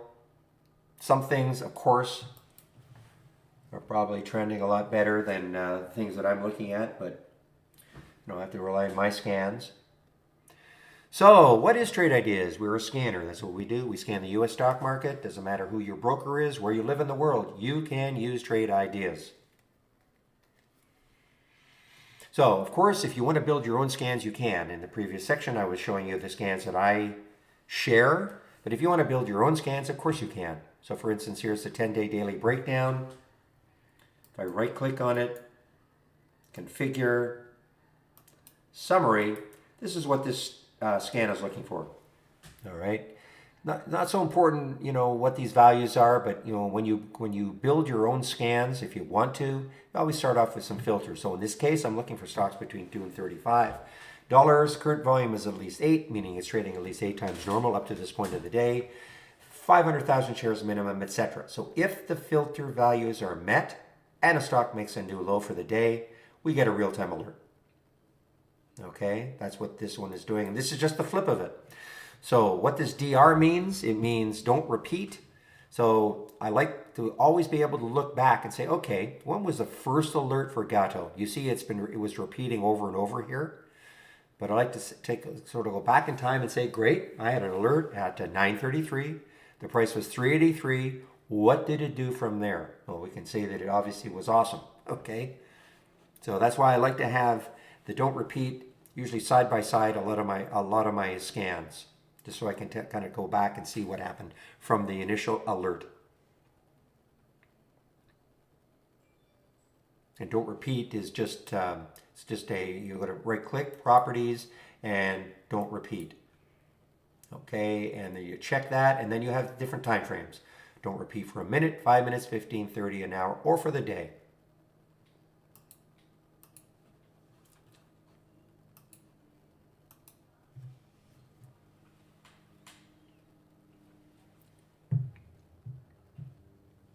Now, I was saying if you want to build your own scans, of course you can. And the good news, no programming language to learn. I right click on an alert window, configure, and I click on search. These are all of the alerts that we have. Keep scrolling down. When it gets to these icons, these are the filters that we have. So again, don't worry. I mean, a lot of people look at this and go, my goodness, how can I learn them all? Well, you don't have to. We have a lot of them because we have thousands of customers and all sorts of different trading styles. So we feel we have enough alerts and filters that you can combine. For the majority of our customers, you can combine them to give them the type of scan they're looking for. So don't get too hung up on, oh my gosh, I can't learn all this. It's too hard. You don't have to.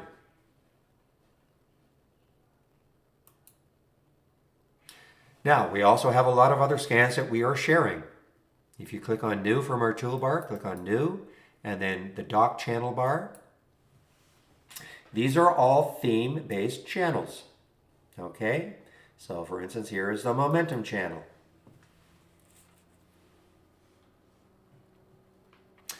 So, like everything else, if you right-click, configure, and summary, click on summary, you'll see what it's looking for. This is what it's looking for.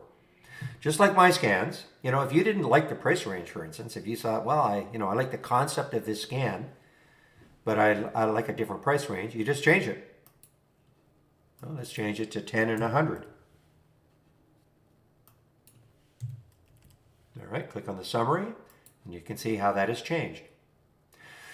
So what I'm really trying to demonstrate here, though, is you can go through the different channels, the different theme-based channels, and you can start to extract scans that you might like, saving them to the cloud. Okay? So I could say okay, and I could take this and I can save it to the cloud. Why? Well, let's go to another one. Stock surging. Again, you might like this scan. The action is heating up right now. You might like this scan. The stock is moving the most in the last 2 minutes. 3%. Okay, that's what this scan is looking for. So something is happening right now. course, doesn't mean it's going to continue, but I mean, at least it gives you an opportunity to click on the alert and see, kind of see what's happening. But you might like the idea of this scan. Save it to the cloud. So that's what all I'm really trying to demonstrate here is how you can go through the different channels and save different scans to the cloud if you want to. Why?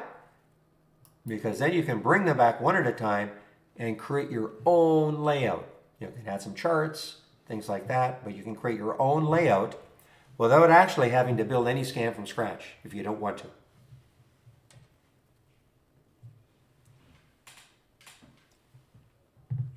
Okay, let's talk a little bit about our AI. If you click on New from our toolbar and then click on, if you have our premium service, AI/Holly Strategy Trades window. This is the window that you're going to see, okay? This is just, I've just attached it to these earnings plays, but this is the window you're going to see. Basically, there's nothing for you to do. You just, you have an entry, so it'll be a real-time entry. You don't have to get in right at the penny. I never do. On anything I get alerted to, I always want to check the chart. But, there's the entry and there is a stop. How you trade it will be up to you. I use it more like a watch list all day long. I kind of like the ones, I like to focus on the ones under $20, but that's just me.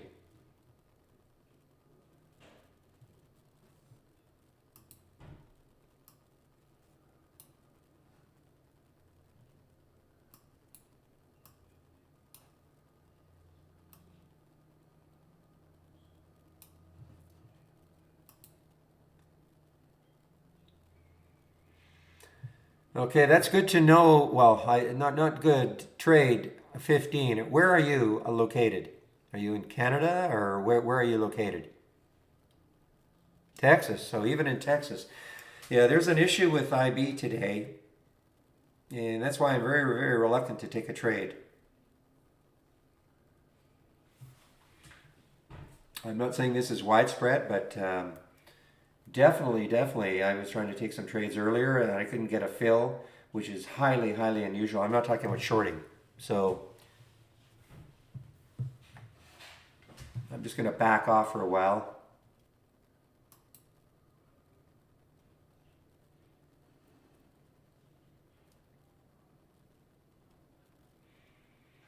Okay, I want to talk about this window here called Brokerage Plus. This big blue window that you see. It's called Brokerage Plus.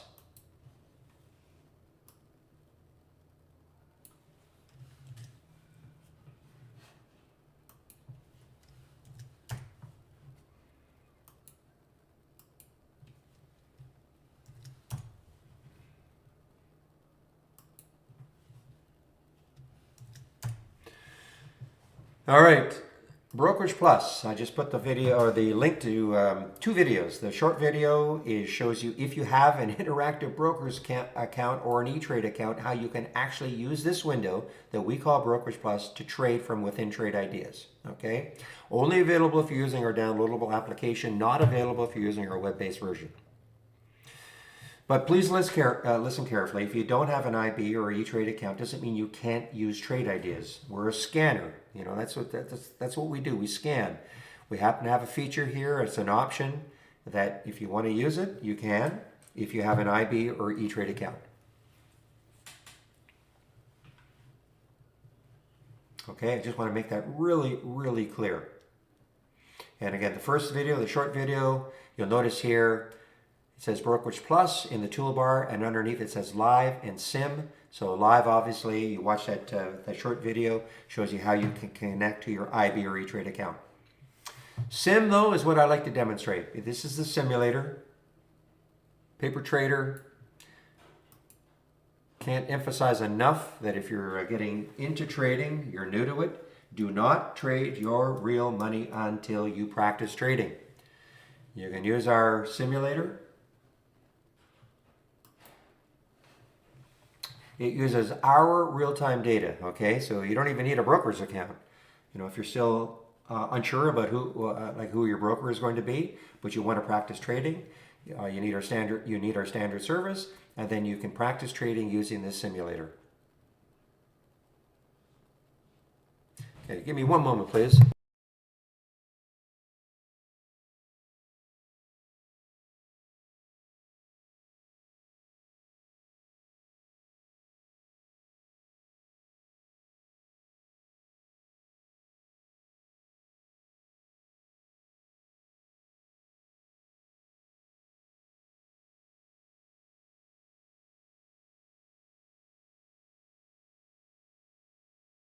back.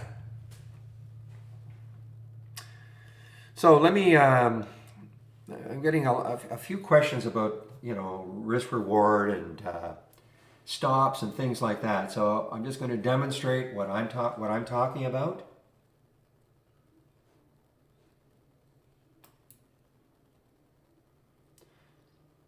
I want to take a trade in the simulator and just sort of show you what I am talking about.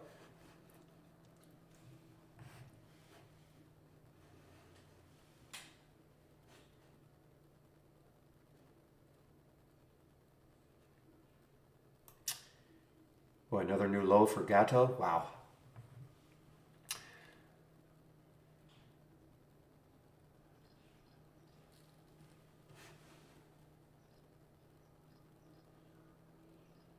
Let me just, I'm just trying to find something that might be a little interesting. You know what? I'll take this. I mean, listen, it may be that I couldn't get it. I mean, it's showing up on my option scanner now too on the way down. Maybe that I couldn't get it. There are shorts available, but because it's down over 10%, might be hard to get. But for purposes, and just, in fact, I want to do this because I know that tons of people out there don't want to short or think they don't understand about shorting and all that. It's really not that difficult. So I'm going to, what I'm going to do, I'm going to sell. I'm going to do 500 shares.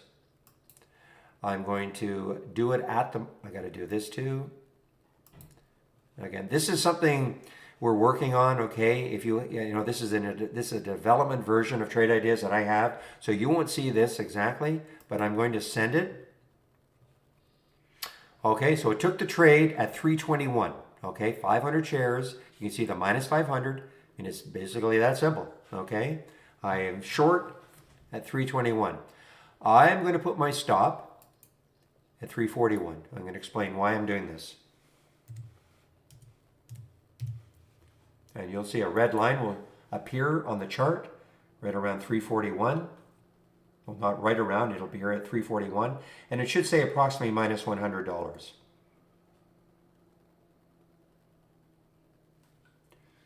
Okay, it's underneath here, but you can see it's right, it's hard to see, but it says minus 102.50.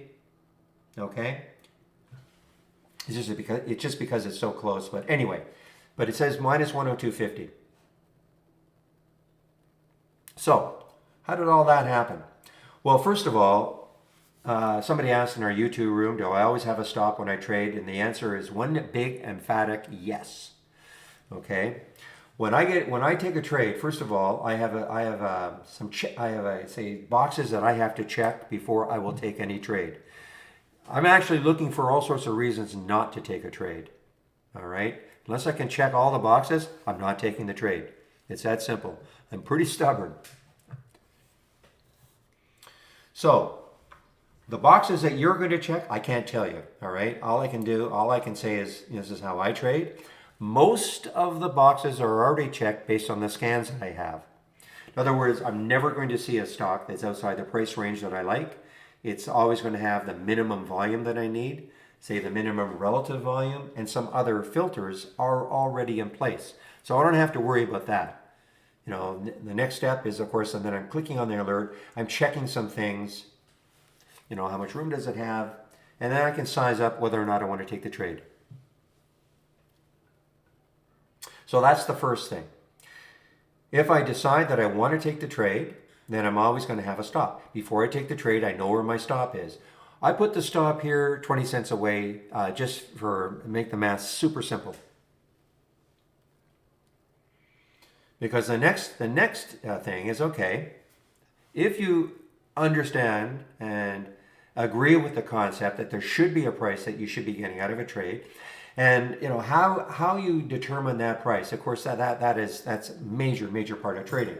How I do it, I tend to size up a chart, no less than, say, a 5-minute chart. I mean, listen, if I were, this is where the stop really could be. I mean, you just look at the 5-minute chart. If it broke above that, I'd want to be out of the trade.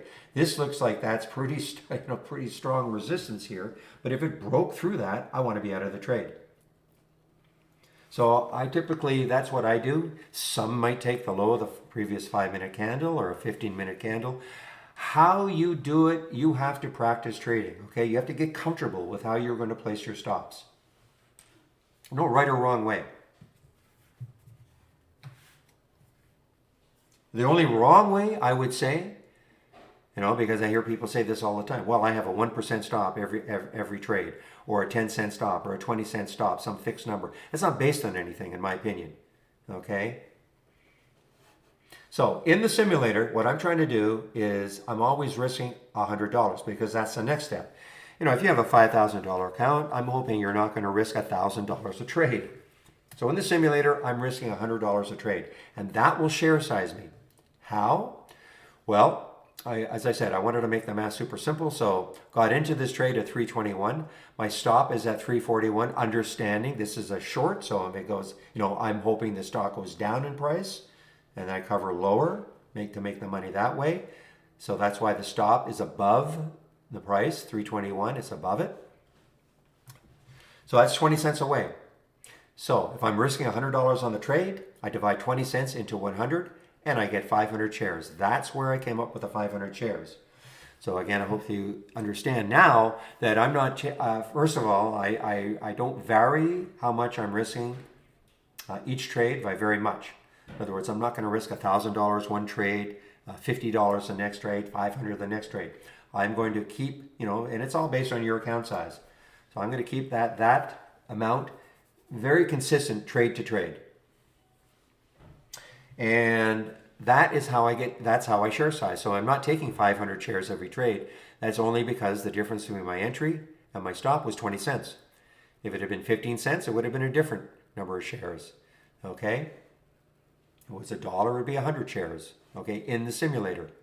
So that's in my opinion, those are pretty important concepts to really drill down into your head, to understand that, if you're going to trade, you really have to, get involved with money management. You can't, hope and pray is not a strategy. Because here's the next thing that can happen. When you finally start trading, let's just say in the simulator, you're making money. And I will say this, if you cannot make money in the simulator, forget about trying to trade, okay? Because here's the next step. When you start trading with real money, all of a sudden emotions come into play. Now you see your real P&L whipping up and down.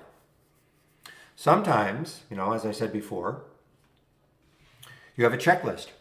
And you can get into a trade that looks fantastic. Everything is checked, double checked. It had earnings, great earnings release, or it had some news. Everything looks super positive. And guess what? Even the most positive looking trade does not work.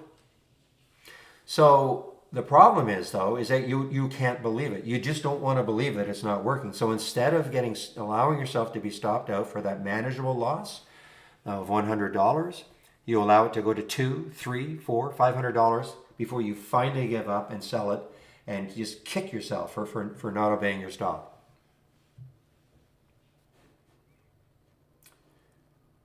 Even worse, you don't obey your stop, and now you're down $200, $300, and then it does turn around.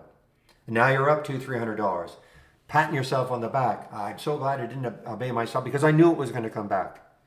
All right? Can that happen? Of course it can happen.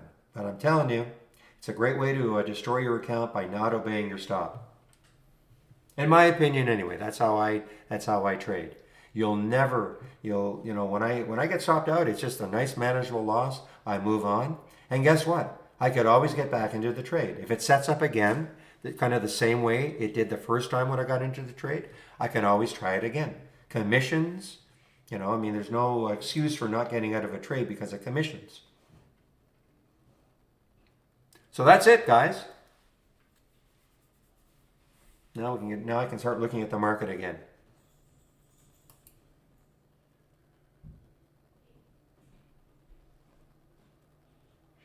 Yeah, I'd back off. I'd back off IB. I don't know if other brokerage platforms are having the same issue, but I'd back off IB right now. I'm not going to, I don't want to get filled and then not get out.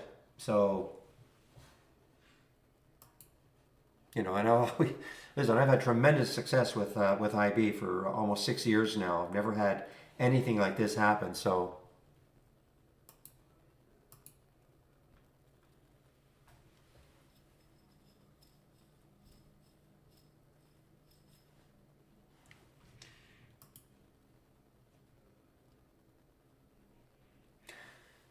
So Eagle Trader, I mean, I don't ever know how to answer a question like, will it bounce back?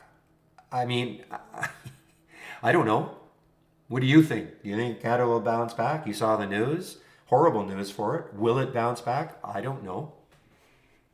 I'm not trying to be flip with you or mean with you or anything like that, but to ask a question on any stock, will it do this or will it do that? Nobody knows. I mean, if it bases here for a long time and then all of a sudden, for some reason, there's some bottom fissures and you get some volume, it could come back a bit, I guess, but I don't know. And I'm not trying to be mean, but it's hard for me to answer a question. Well, I know how to answer the question, but I don't have a crystal ball to know whether or not something is going to bounce back or.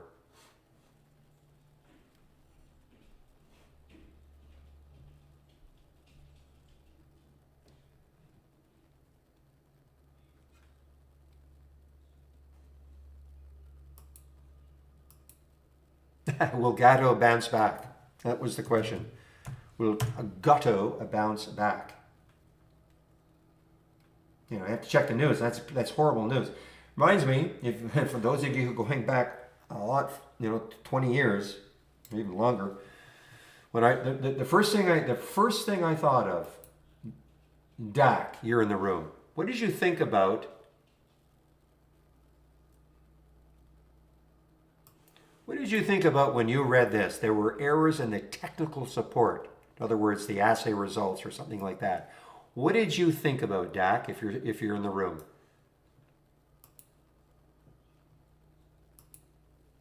If you can hear me and you're in the room.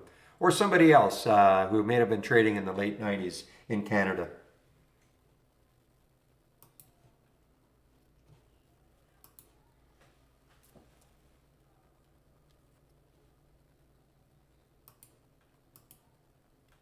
If Dak were in the room, he'd know. No, it's not. Eagle Trader, it is not a stupid question. I was not trying to dismiss it as a stupid question. It's a question that gets asked all the time, okay? So it wasn't a stupid question.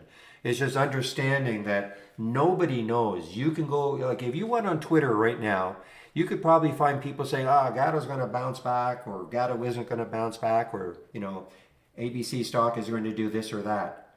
I mean, nobody truly knows, all right? That's all I'm really trying to say. There's no crystal ball that's going to say, Gatto will bounce back.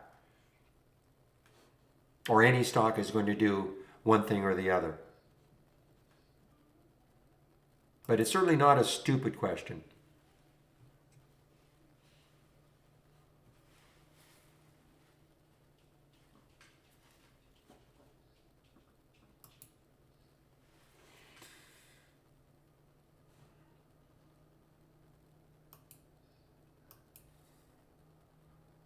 Yeah, look at the market now, guys. The market is starting to drift.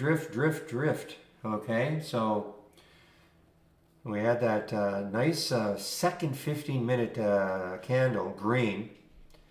The third one was up here before it pulled back a bit. And now, this is 45 minutes. So shorting tops right now, well, starting here even, certainly the way to go.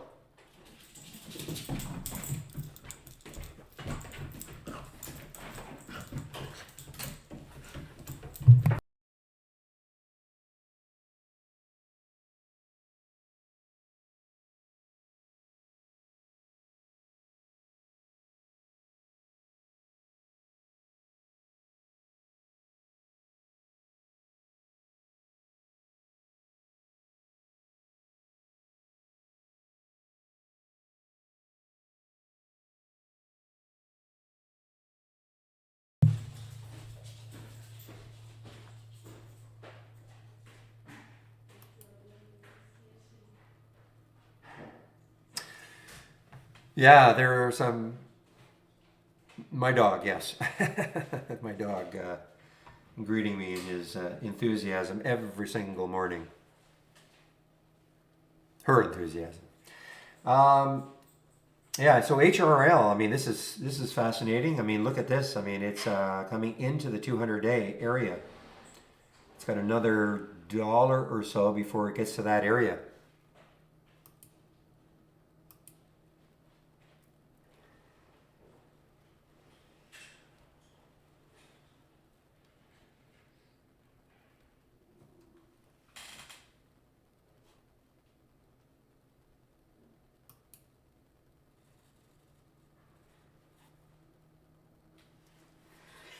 I see this is an AI alert for Yeti to short. 69.16, pretty good. $2 move so far and moving down. AI alert. Don't mind showing it now, right there. So listen, if anybody who wants to try trade ideas, I'll have a more formal banner later on, but we don't have free trials as such, but we are having a test drive coming up. And that'll start on February the 14th. And it's going to run for actually 11 days this time, okay? Why? Well, first of all, let me explain it. So if you click on this link, the test drive link, if you give us your name and email, then we'll send you an email when the test drive is going to start and with the sign up particulars, okay? It'll cost you $11.11. You'll actually get, well, you'll have this for 11 days, but it's 10 trading days. The issue is that your President's Day, I think, is on the 17th or something like that. Whatever, it's within. Normally we go like a Monday to the week the following Friday for 10 trading days. So we're going to extend it to the following Monday. So it'll go from the 14th to the 28th. You'll have 10 trading days with trade ideas, okay? And it'll be just as if you are a premium subscriber. The only thing you won't be able to do, which of course I don't think you should do anyway, but the only thing you won't be able to do is auto trade anything, okay? But everything else, just as if you were a full premium subscriber for those from the 14th to the 28th.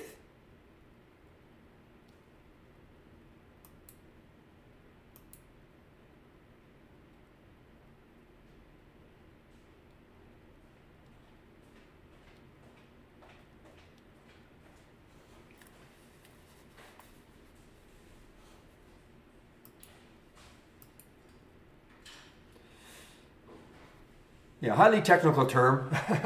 Well, the stock get ripped higher, okay? So sell the rip. That's what I was saying earlier. I mean, I did not even, in the pre-market, I mean, this is, yeah, fantastic. I mean, the market was up, and I mean, I had my doubts, that we were going to continue. I mean, could I predict this was going to happen? And I don't know what's going to happen. It could stall right here and start to move up. I just had my doubts that we would continue a rip, but we'll see. I mean, this is 45 minutes.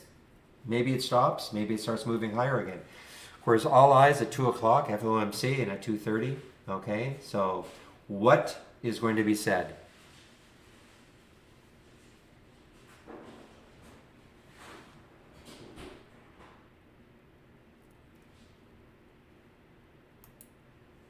I mean, look at all these meme stocks. I mean, AMC, I mean, look, it got up to 1670, 1676, gets all the way down to 1580, 1570, almost a dollar move down. I mean, this is just selling the rips again, call it a term like that. Selling stocks that were, basically not basically, beaten up, and then all of a sudden, because the market's flying, they have a bit of a rip. But is there really anything to it?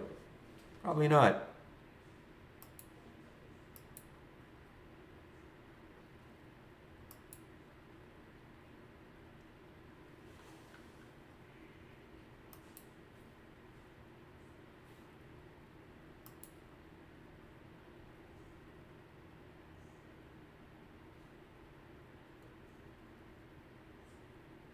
Just looking to see if there's any news on HRML. I mean, it was down yesterday, but that, that's the market. But I don't see any news other than Piper Sandler maintaining coverage with a $48 target. So I don't see any news on them.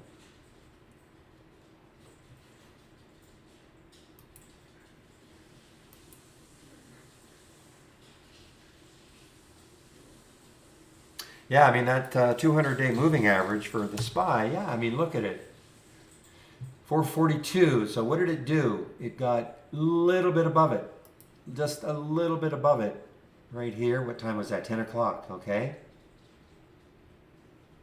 around the area, but it could not maintain it till it. Listen, it's one of the few technical indicators that I follow, and the whole world follows. Okay, seriously. The 200-day moving average for virtually any stock, but the SPY, pretty important. You can see that blue line right here on the daily chart. You can see where it is. It's right there.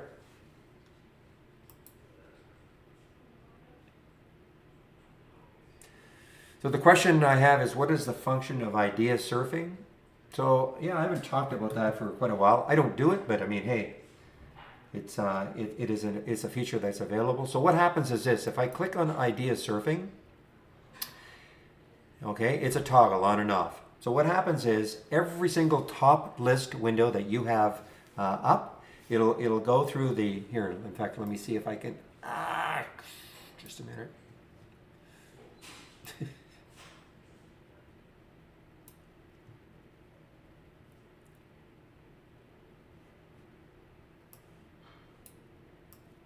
Okay, you see what it's doing? Okay, it's gone to something else now. Earnings plays up. You see, earnings plays up. It's gone right up here. GLW. Now it'll go to MRTN. Okay, so what it does is it goes through the top three symbols as you have them sorted in all your top list windows. Okay, also your price alerts, and if you have the AI.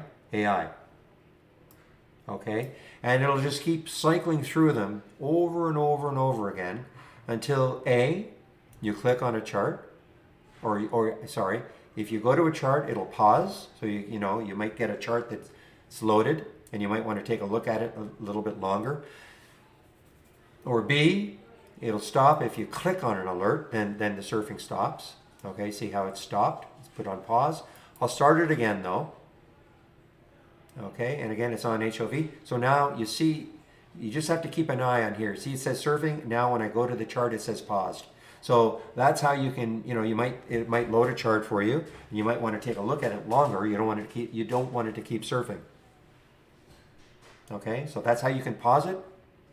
And it's an interesting way to kind of kick back and let Trade Ideas load charts for you automatically.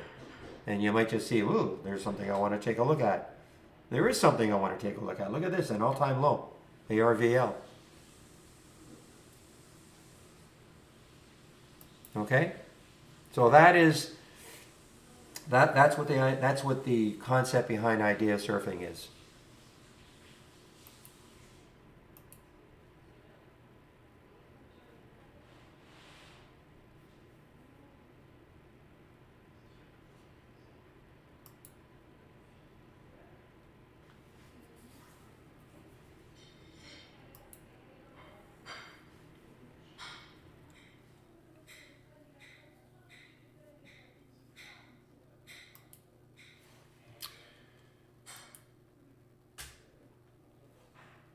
Meanwhile, PBR, I mentioned this one a lot earlier. PBR still inching its way up. Brazilian.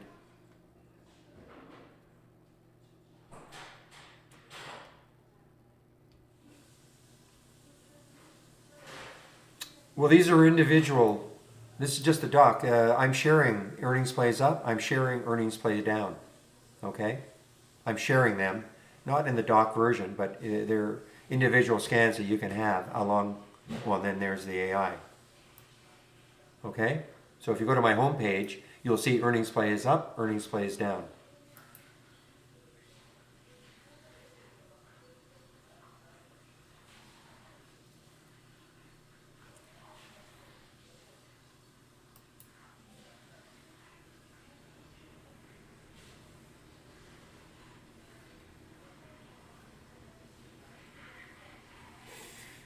So again, this is what I'm talking about. Just go to my home page, and when you click on my scans, and this will get really, really active now, guys. The earnings plays up, earnings plays down. This is going to get super, super active for the next probably 3 weeks to a month.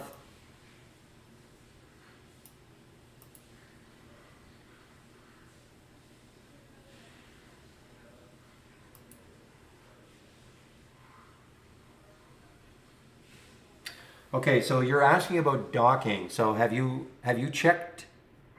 Have you gone to our guide and looked at the docking section?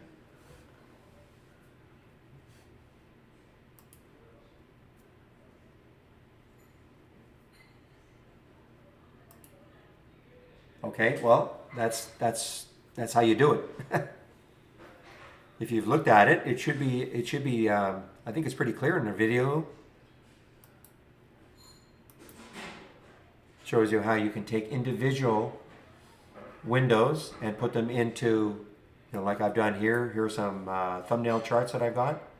Okay, so I can move them all. I can put them all in here into a docked window. But I mean, it covers it.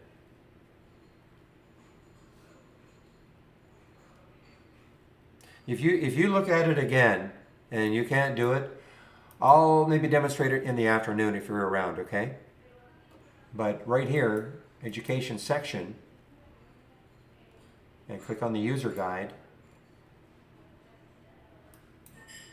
and docking. Where are you? Docking right here.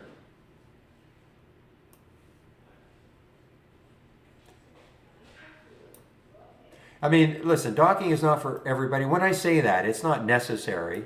I kind of like it because it keeps everything nice and clean, but it's certainly not necessary. The main reason for the docking for me is the dock channel bar, because now I can click on all these channels. In the past, you couldn't do this. I mean, you could, but what would happen is your layout would disappear. So it really inhibited people from using, I think, our channel bar, because instead of being able to take a look at the channels periodically during the day to see what's happening, people wouldn't do it, because when they did it, their layout would disappear. Now, of course, no problem. You just click on see, and you can now have several channels up all day if you want them.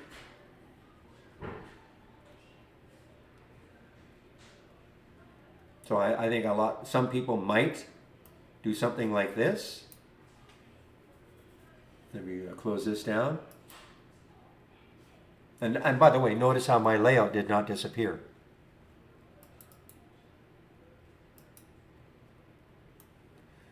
So some might want to have, say, the sector status up all day long.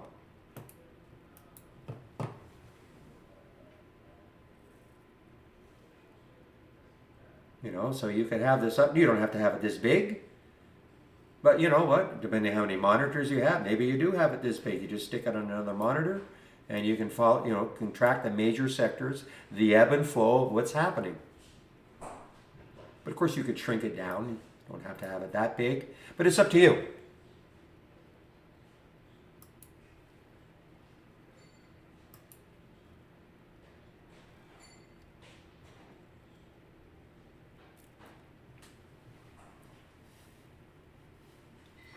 Well, yeah, I mean, people are talking about Mattel. I mean, obviously the news for Mattel,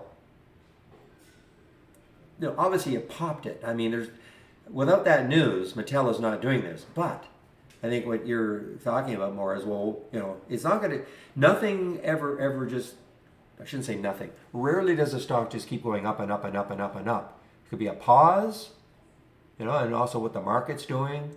But there's nothing stopping this from, say, pausing here and then resuming. I'm not saying to get back into the trade or anything like that, but the news absolutely popped this stock, because otherwise, without that, Mattel is probably still down here.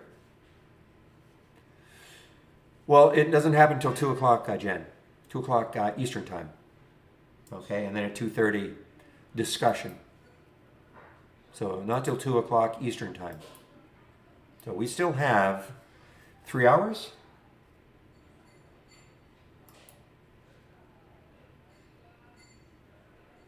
Could be an interesting, well, I think it's going to be an interesting one. Interesting, like most of these things over the past, 5 years have been kind of non-events. I stick the SPY chart up, and you see in 1 minute, you see it whip up and down in the first 5 minutes before it decides the direction. But usually nothing like incredibly crazy. Today, it could be depending on what comes out. It could be really interesting.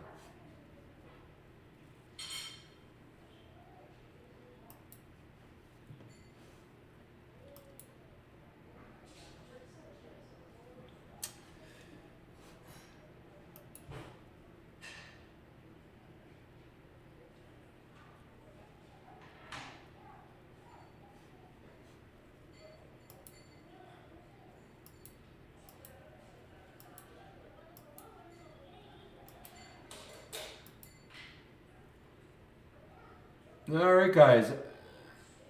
I actually wanted to test this, so I hope I'm gonna. I actually got a fill.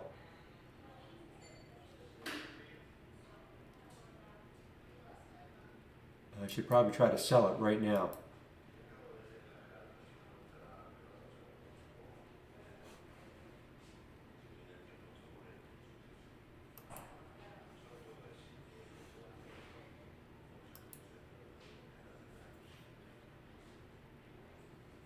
It doesn't matter what stock. I'm just testing out IB right now to see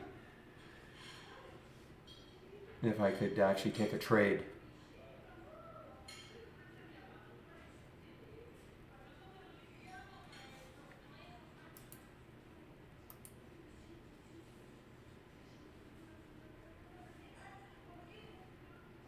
Yeah, sometimes, Jen, though, okay, the volume aspect, yeah. I mean, sometimes you'll look and you see a stock ripping, okay, get it ripping higher, and or ripping lower, and there's no news. You can't see anything, nothing, zero.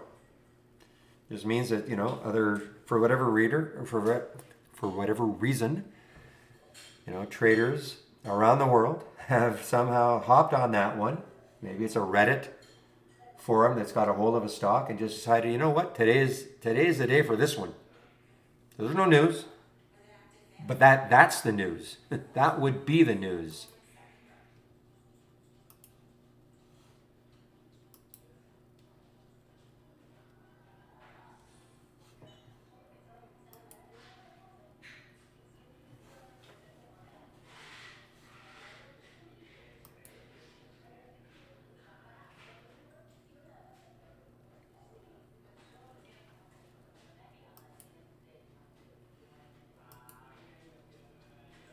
Come on, Abby.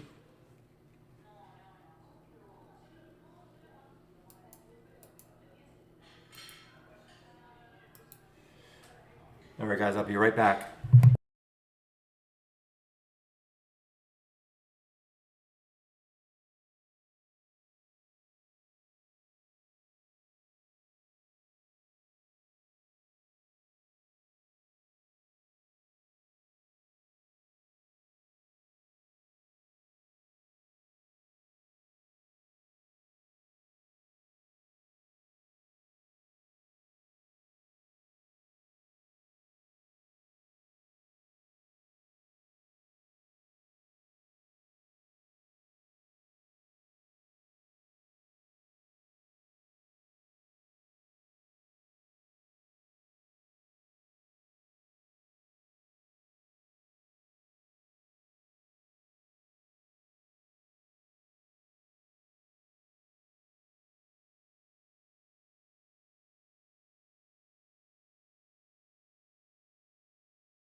All right, I'm back. Yeah, the TRQ, I mean, that was a big pullback all the way back down to 18 and right back up again, you know. But will that last?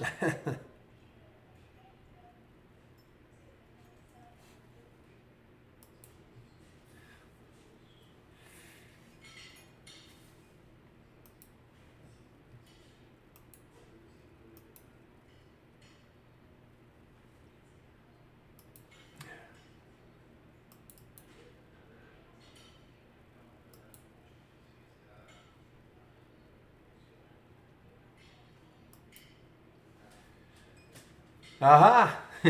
Okay, they made a change to my channel, guys. So we still have the same. We still have the same scans, but they've introduced the racing into it. Okay, so they're taking my watch list and they're introducing the racing into it.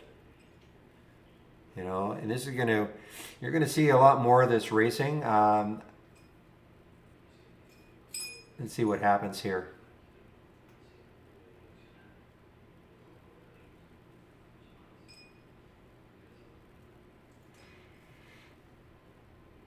Okay, so I should check to see what the parameters are. Probably change from the close. Yeah, running change from the close percent. I'll get into this a little bit later.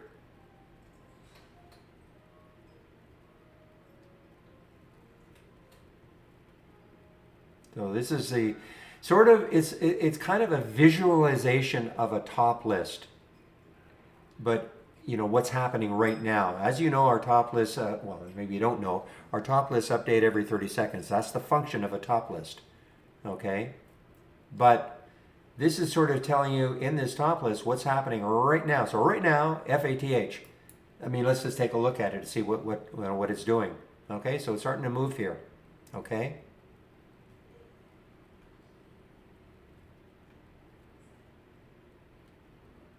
Now, does that mean you hop into the trade immediately? But it's pretty good. I mean, look at this. I mean, it's a visual representation.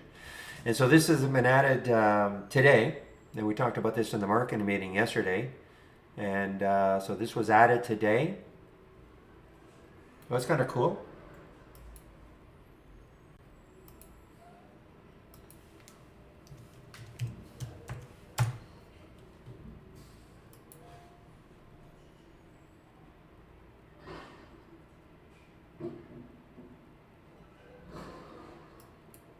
Take a look at that FATH.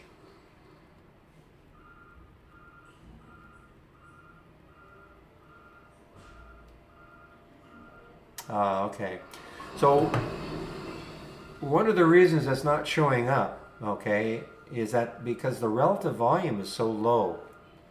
And, you know, I've got, so what happens is, here's my watch list, okay, up and down. So I've got a watch list made up of, I don't know how many symbols today, 20, 30 symbols, I really don't know.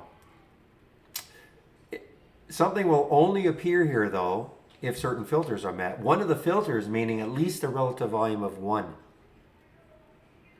Okay, so that's why FATH, even though it's, you know, it's showing as winning the race right now, it's not showing up here because it just doesn't have the high enough relative volume.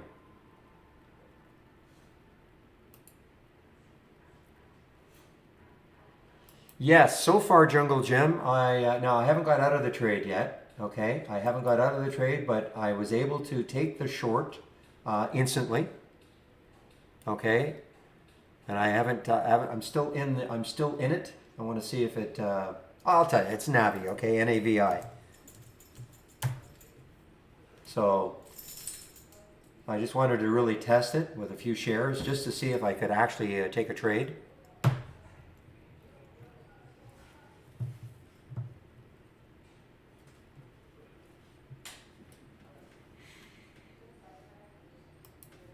I mean, at 1707, I think 1706. But you know, the price is not that important. I mean, and why I took it. I mean, it's from the breaking down in volume scan. A little bit late. It came at 1716. But I just really wanted to see if I could take a trade.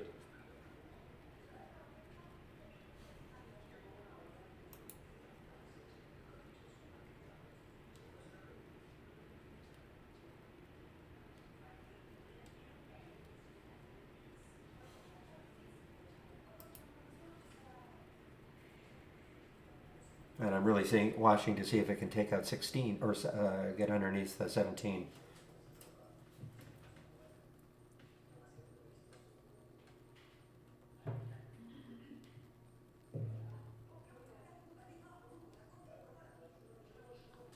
Yeah, I don't think it's not available.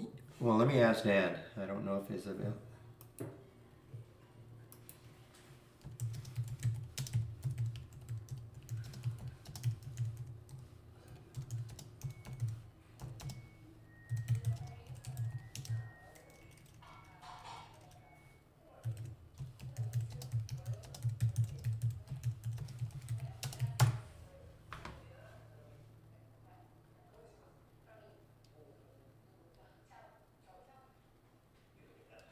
So I'm just getting the answer. It may not be available yet, okay?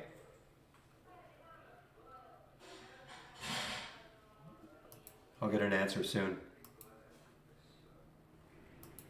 I'm on a development build, okay? That's one of the reasons. So we're really, what we're trying to do with these races is to have, built-in races, so you don't have to do anything.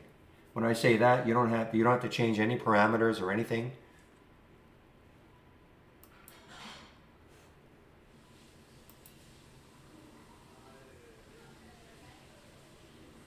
So if you launch a new channel bar, Zeno, I'm going to just have to abbreviate your name, Zeno. So I'm told it is available. If you click on New, Docked Channel Bar, I'm told this is available. Barry's watch list, like this now.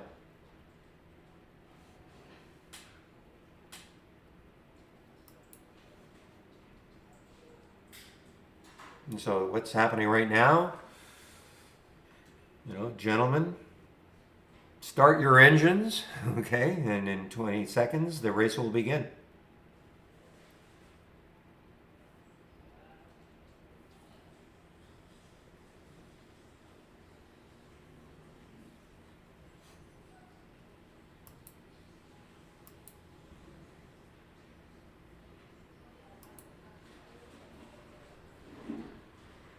All right, let's see what's happening on this one.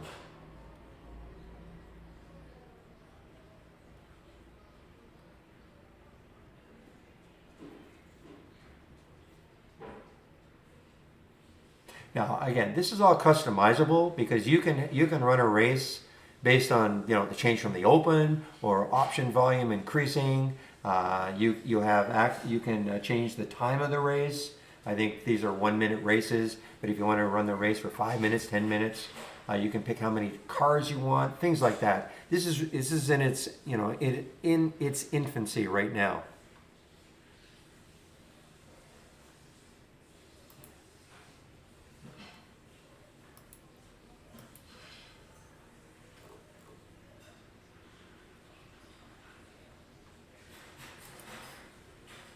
All right, Navi.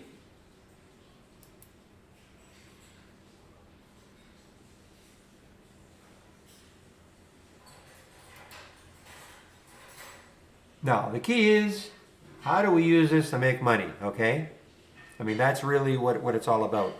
Fast intraday trades, I'm not 100% sure, but certainly maybe longer term trades.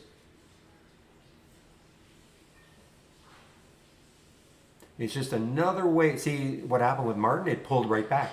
It pulled right back. That's what that red means. And you can have a couple, change from the close on the positive side, change from the close the negative side, running against each other. I mean, again, this is all in its infancy. And that's available now, I guess. I'm told if you click on New Channel Bar or Dock Channel Bar and then click on My Watch List. The channel is called My Watch List, Barry's Watch List.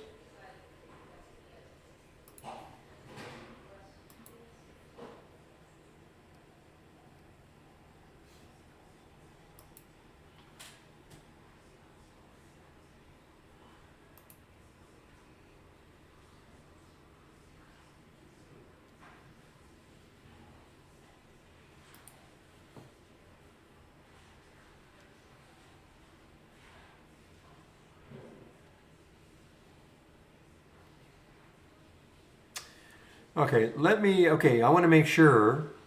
So Zeno, I'm sorry, I'm just going to call you Zeno if that's okay. I'm talking to somebody in our YouTube room. So you click on, from new, you click on dock channel bar, and then you click on my watch list, Barry's watch list, not the real-time stock race, okay? Talking about Barry's watch list.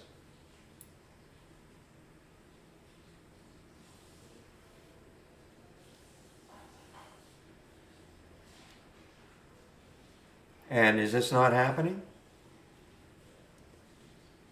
Maybe somebody else, just to help me, I'm not asking you to follow a race, but can somebody else just click on from new and then dock channel bar and my watch list, and just to see if this is coming up?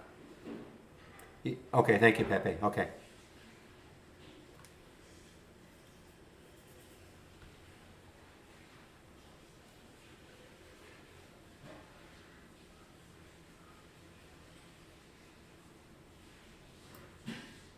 Whoa, yes sirree. Look at Navi now, guys.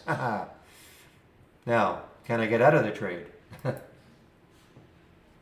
So Zeno, did your understanding is you're clicking on Barry's watch list?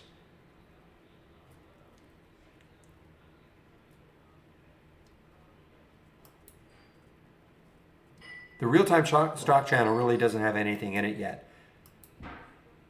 But I just got confirmation from a couple of people in their main trading room that it is working. So I'm not sure what's happening on your end.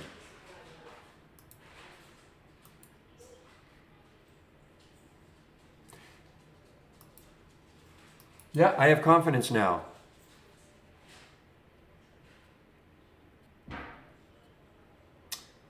That's a good point. What build do you have, Zeno? If you click on help and about, I can't remember what minimum build you need.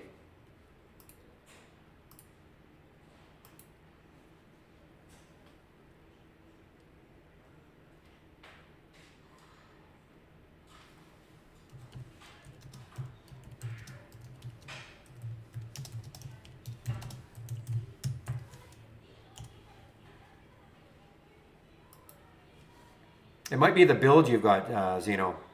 So you probably have to be on the latest beta.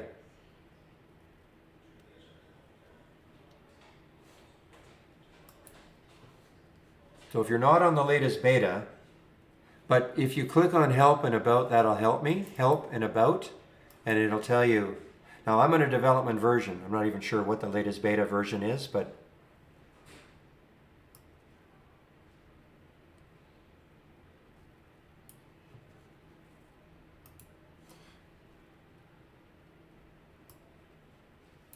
I'm not even sure. Can you hear me, Zeno?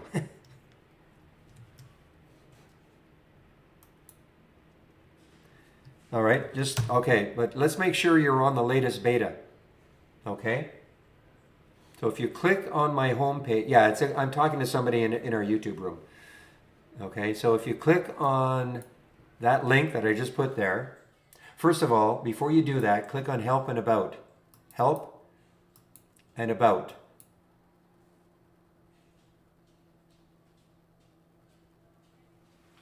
And because you need to be on the latest beta at least, okay?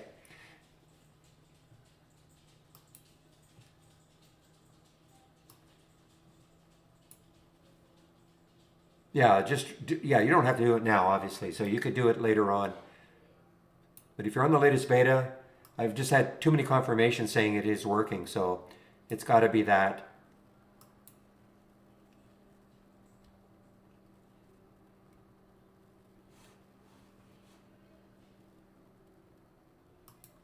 Ah, I lost sight of my Navi.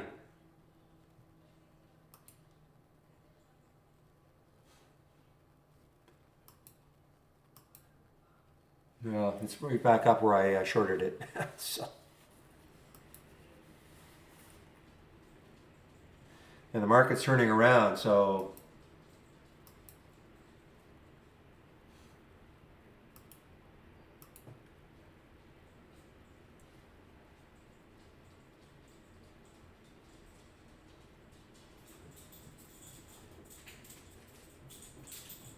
what is the latest beta? Just so I let the gentleman know.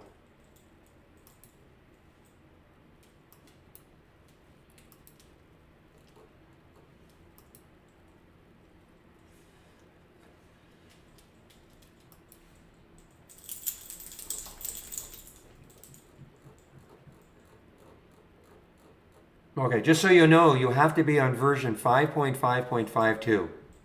Okay? If you don't have that, then that is one reason probably.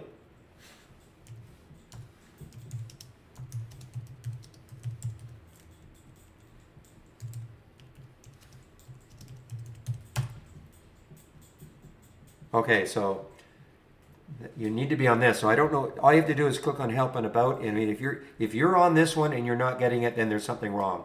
Yeah, you're right. Maybe you just have to, reload trade ideas or something. But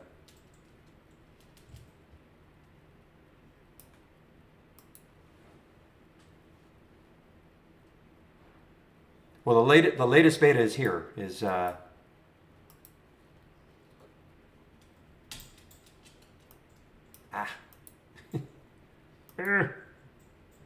There we go. There's the latest beta, version 5.5.52. Okay, that's the latest beta.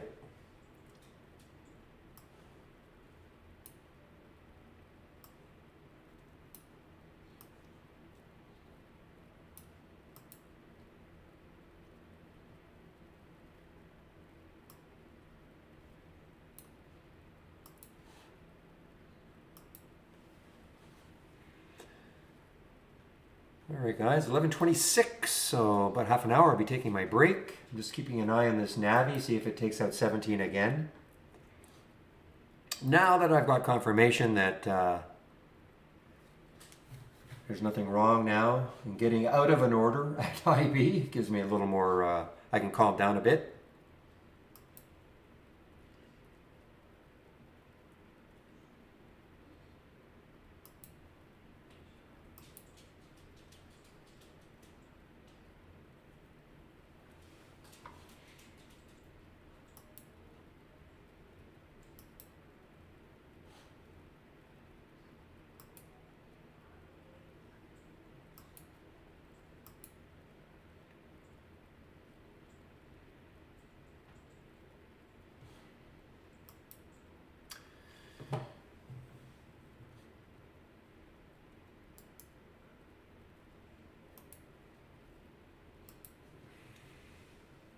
All right, guys, a word on what you're seeing here with the Gato. So I demonstrated how you can take a trade in the simulator. This was a 500 shares short of Gato, okay?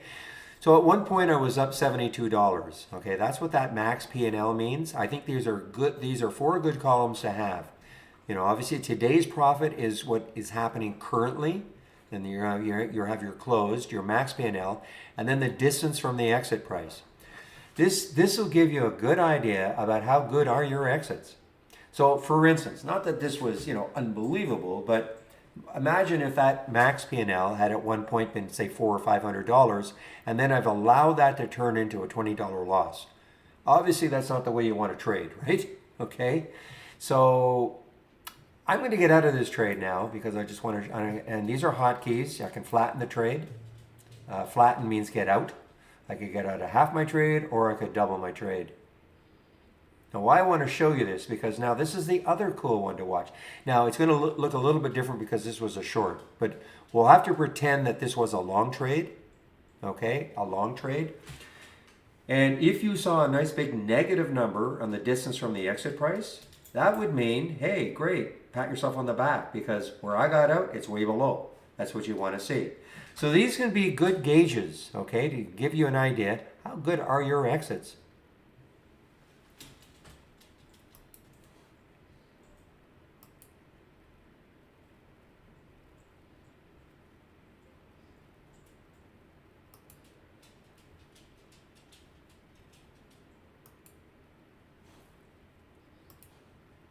All right, okay, it's coming down again.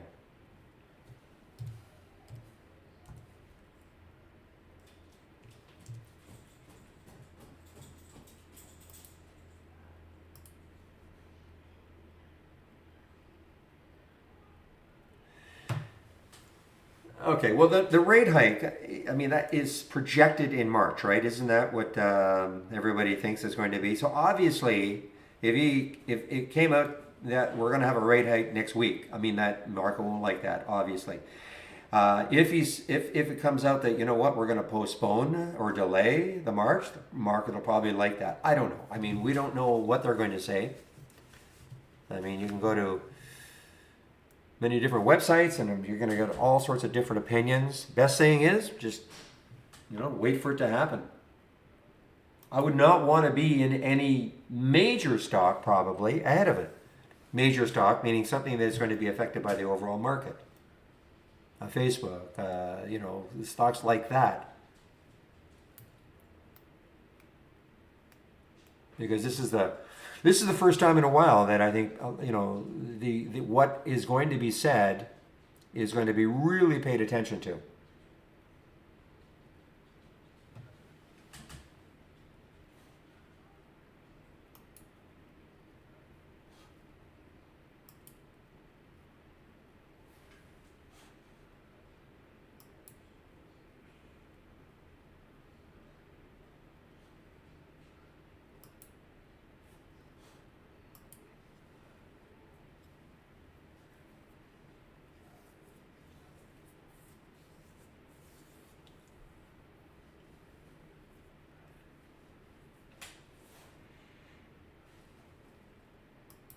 Meanwhile, DraftKings continues after that Morgan Stanley upgrade this morning.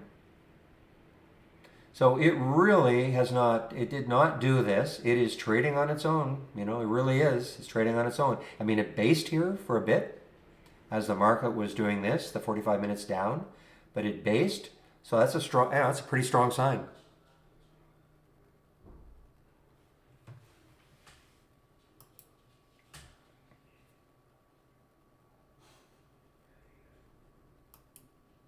I mentioned Yeti early on.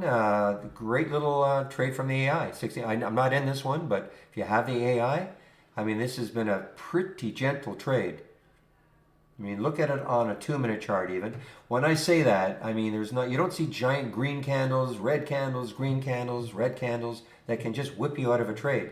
Certainly on the 15-minute chart, but even on the 5, there was the alert. There's the down arrow signifying a short from the AI. Okay. You had it move down, a little base, move down, little base, move down, little base. So I mean, keeps you in the trade. Very, very easy to stay in a trade like that. Those are the ones you really, really want. As opposed to, I know a lot of people want to trade this DWAC, but how? I mean, I'm sure there are ways, don't get me wrong. Looking at crosses and VWAPs and all that. But look how choppy it is. Look at these bottoming tails and topping tails. And, it is just too, for me, it's just too choppy. I don't want to try to guess.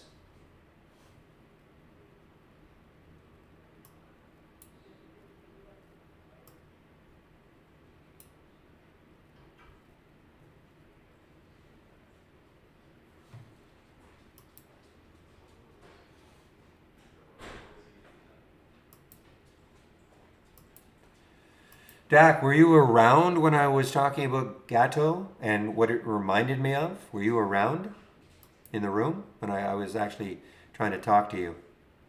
Maybe you can't hear me.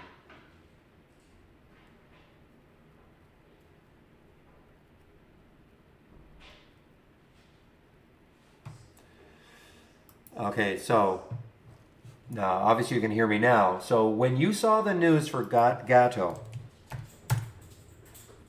oh, that's okay. When you saw the news for Gato and basically, let me just bring it up.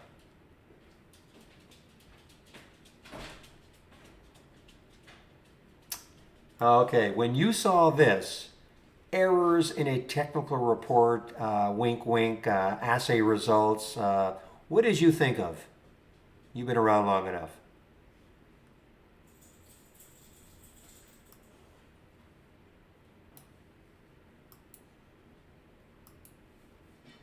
Rubber toe, okay, you got it.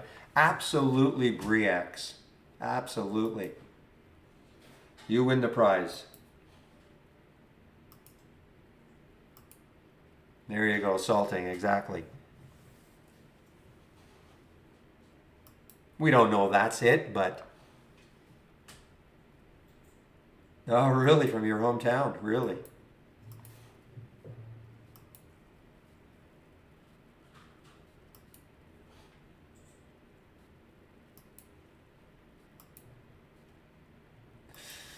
Maybe one Friday afternoon, guys, when it's a little bit slow, I'll go over my Briex and trading around that time, but especially around the Briex scandal.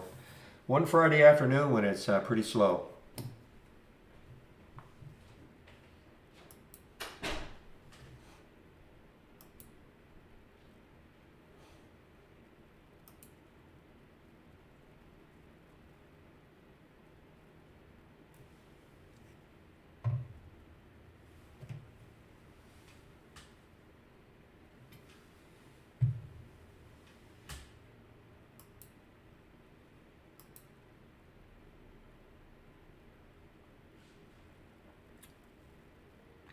You know, you got to hand it to GME. I mean, it is still remarkably bounceable. Every time you think it's completely over, it's under 100, getting down to the low 90s. I think it even poked down into the 80s. It's got to be over. No.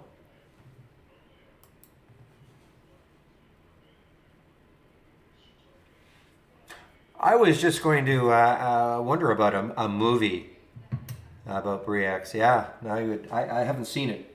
I lived through it. I don't have to see it. I was the movie. I was in the movie.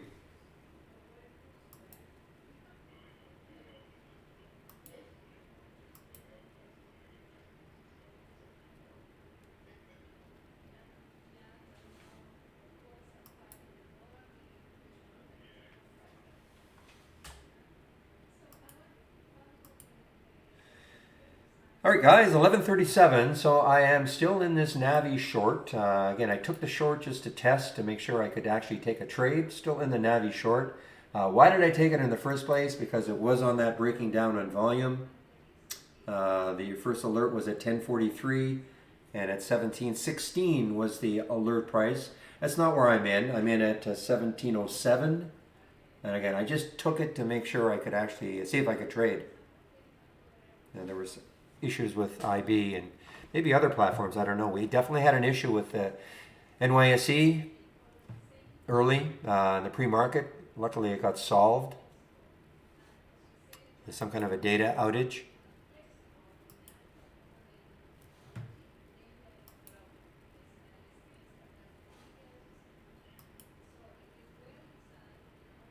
$500 loan. You're too mean to them, Zach.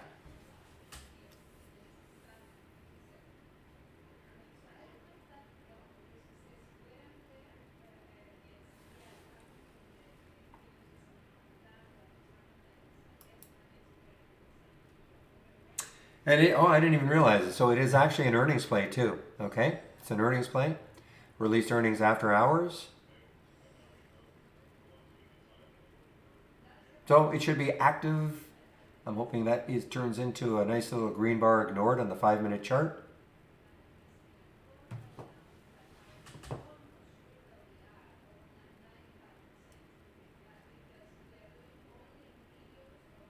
Yeah, I was talking about really today. Yeah, shady. I mean, for me, it's just for me there would be easier looking trades. Certainly today.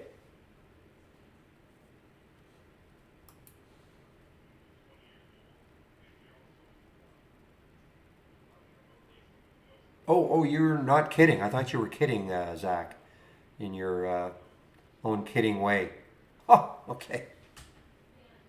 Okay, thank you, Shady. That's what I think too. The best trade was when you talked about it around $60 and it went up to 90.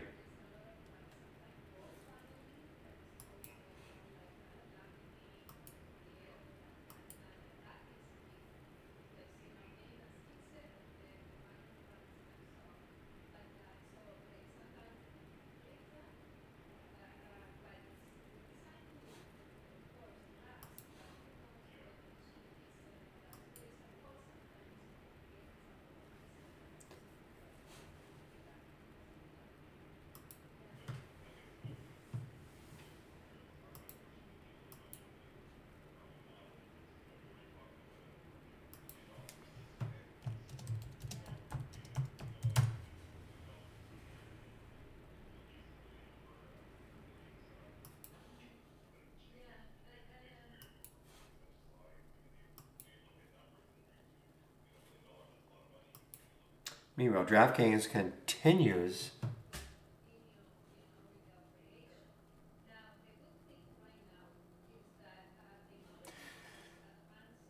So when you look left, I mean, there are little pockets here, but you know, this is the area, $27.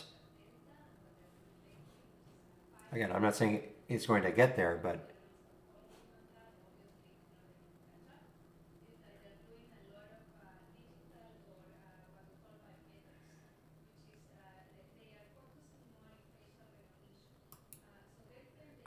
I find that incredible. I mean, you're talking about, well, it's working.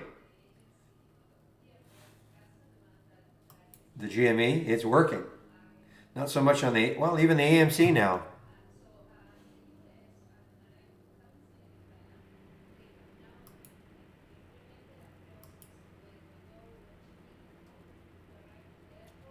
All right, 11:41. I just want to confirm that it is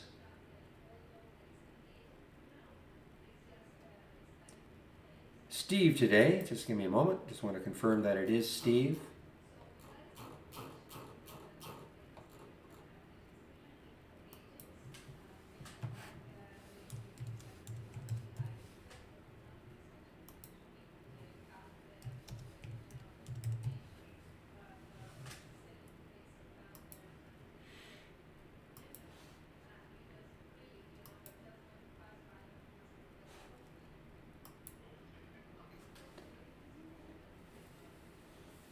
Well, DraftKings definitely is a star today, guys. I mean, this is really trading off that. You know, sometimes you see these upgrades and you think, whatever.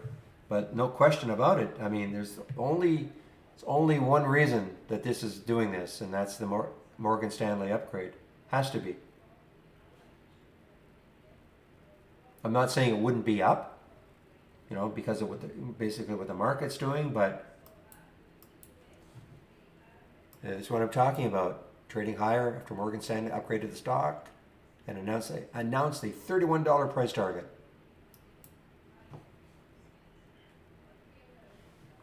So we can be skeptical about all these, you know, big brokerage firms, the Goldmans, the JP Morgans, the Morgan Stanleys, but they do have an influence. And yeah, we can be skeptical that now they're getting all their clients out at a higher price. We can be skeptical.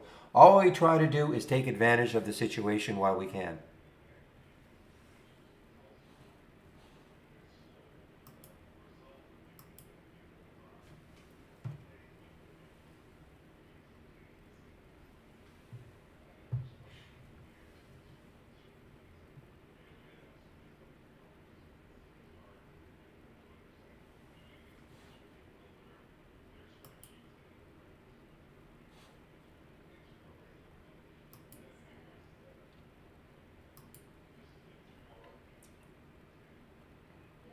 Boy, the volume is just really picking up on GME. I know you said you had a little short scalp on it, but man, oh man, the volume, look at the volume.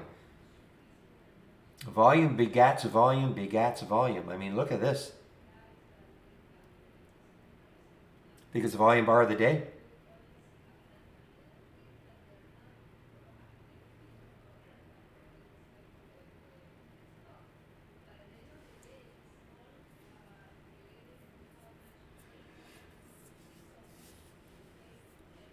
And AMC, yeah, I mean AMC. I mean it's been rocky today, but AMC, probably the volume is, yeah. Look at the volume picking up here. Time is it? So this won't be the biggest volume bar of the day compared to GME, but still increasing volume.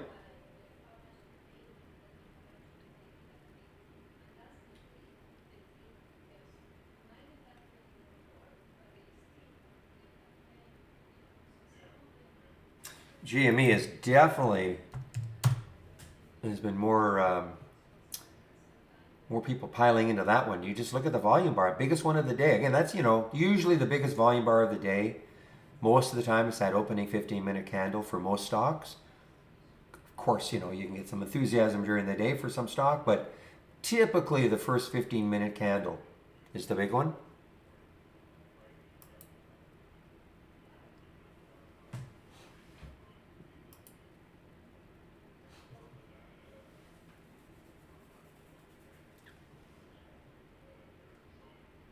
Oh, will I sing on that Slow Friday? No, one thing at a time.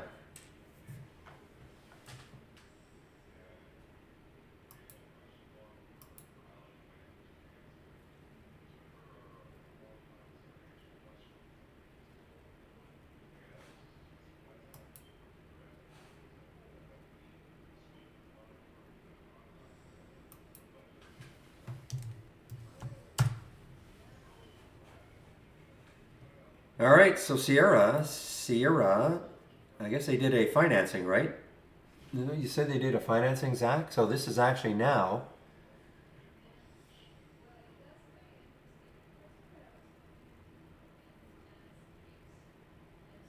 Look at the month. Look at the volume month it's at. And so you might look at that and go, "Oh my gosh!" But look at this. It's only 1.3% above the its all-time low, or it's 1.4% in the lifetime range. Why? Because at one point this stock was way up here at $160.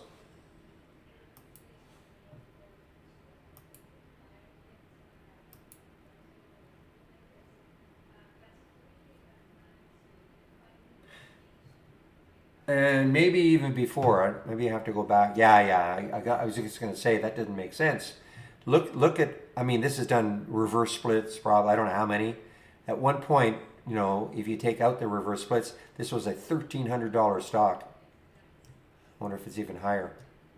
This is way back in 2015, but they did obviously a bunch of reverse splits.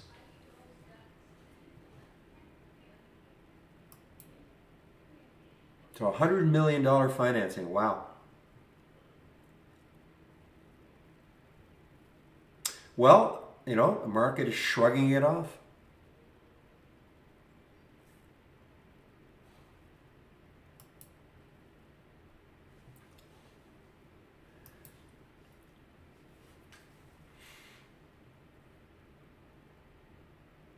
Now, I mean, look, if you look left here, you have to go back to, what's the price here? 2678, 2680. So you've got to go back how many years? Back to 2019, July of 2019, before we see those levels.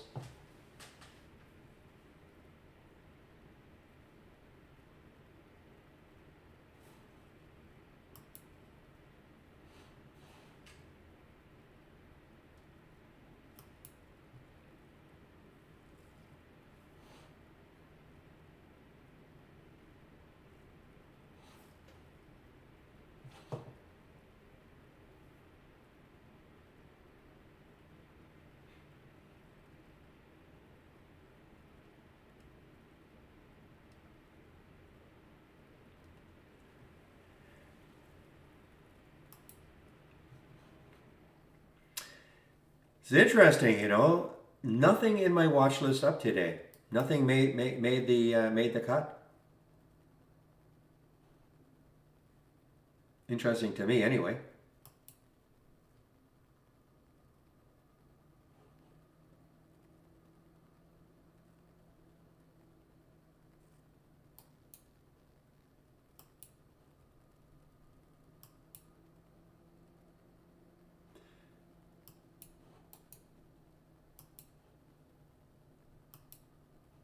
Make sure I had it checked. Yeah, no, the watch list is there.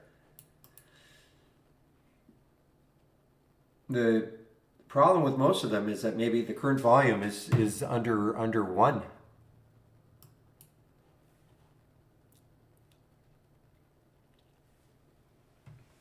Just that you would think with virtually everything up, something would have appeared from my watch list here, but no.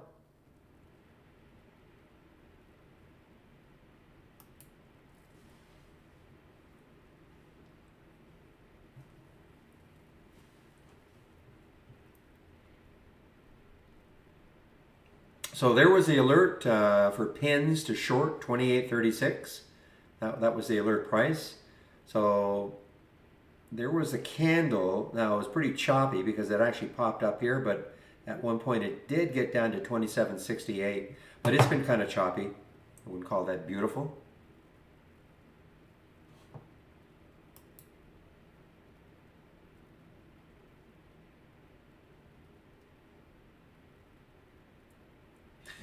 Keep an eye on this PCAR, guys. PCAR was an interesting one yesterday. I think it was in an earnings play. January, yeah, was it? All right. All right, Navi picking up steam on the way down.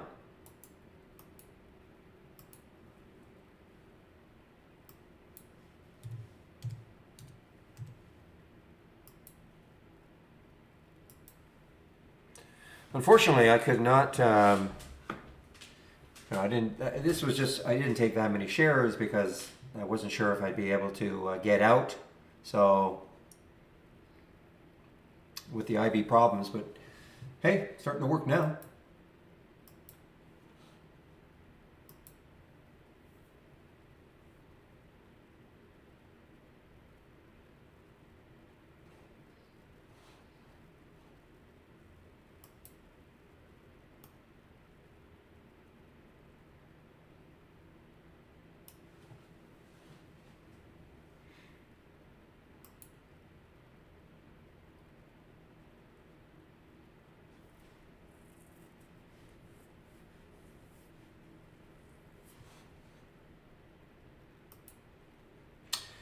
All right, I just got a confirmation that it will be Steve in our YouTube room at noon. So again, what I'm going to do right now is just put the YouTube link in. If you want to head over there while I'm on my break, you can do so. Not yet. He hasn't. He's not there yet.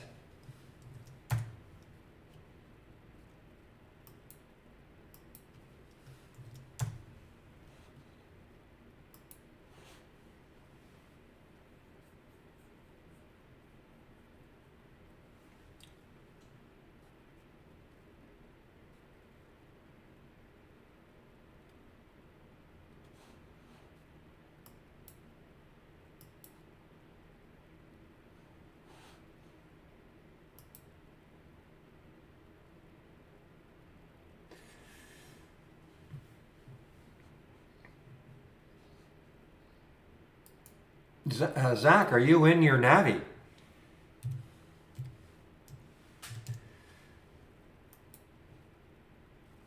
Now, guys, I hope you are seeing what I'm seeing here. We're going to get we should get a lot of action now over the next 3-4 weeks from stocks that are either moving up or down because of earnings. Okay, so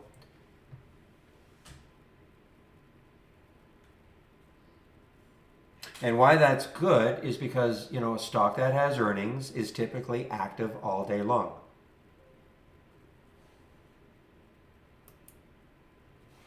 And this is what I'm talking about right there, okay?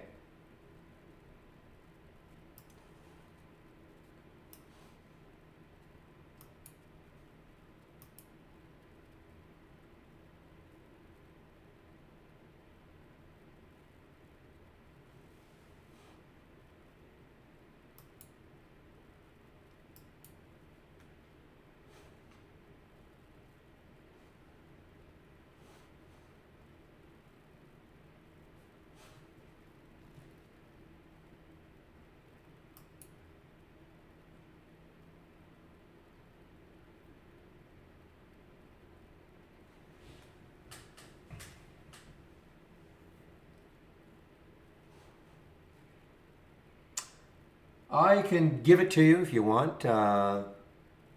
Breaking down on volume.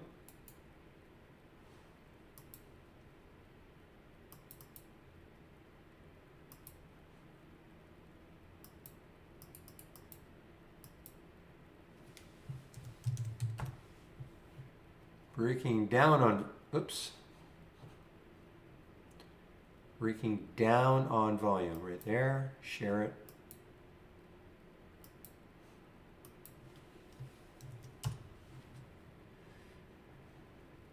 I'll give you the breaking up on volume also. Oh, now that's the don't repeat version, okay? That's the don't repeat version. You want to take the don't repeat off, that's fine. I'll give you the breaking up.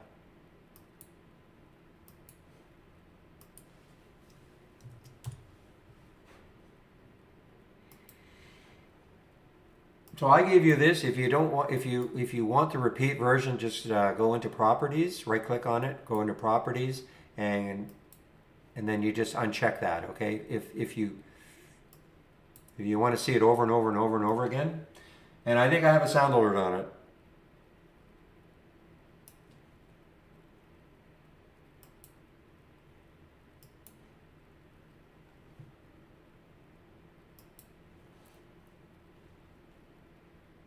Okay, so just take off the don't repeat then.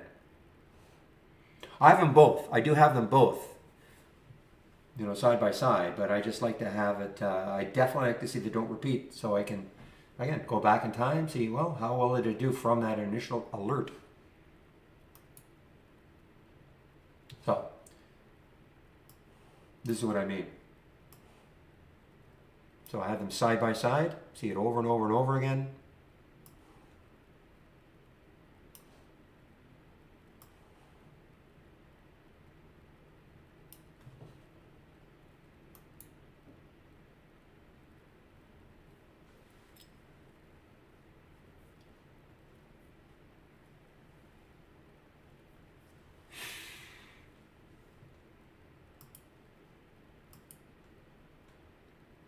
All right, guys, just waiting for Steve to show up.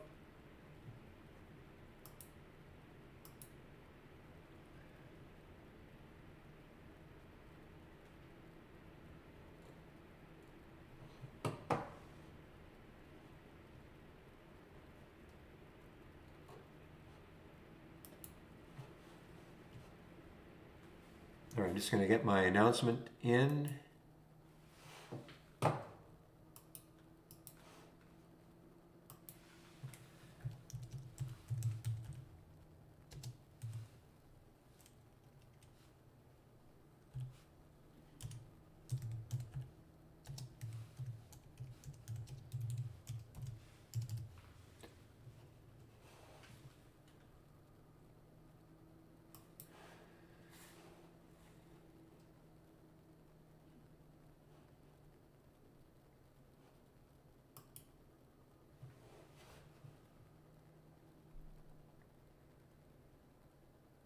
Well, there's your answer.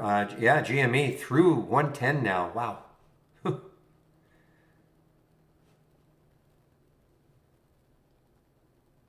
That is insane.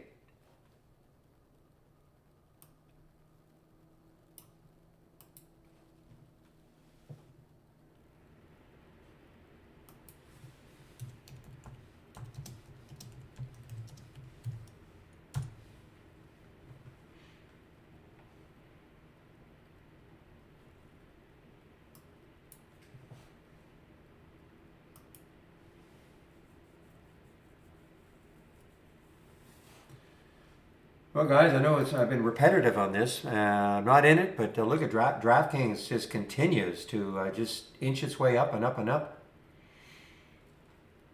DKNG.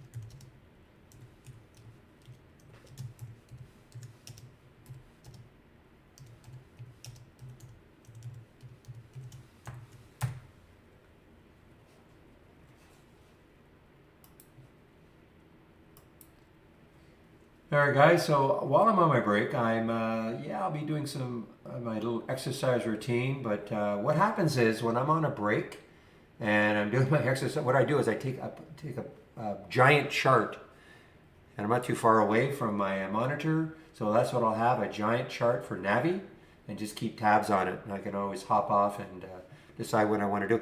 Oh, I see you're there, Steve. Okay, great. I will stop my stream. Have a good hour, Steve.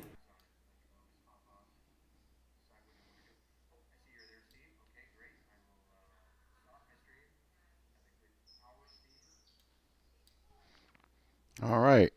Looks good on my end. I got the right screen resolution there. Let's see if I can hear myself.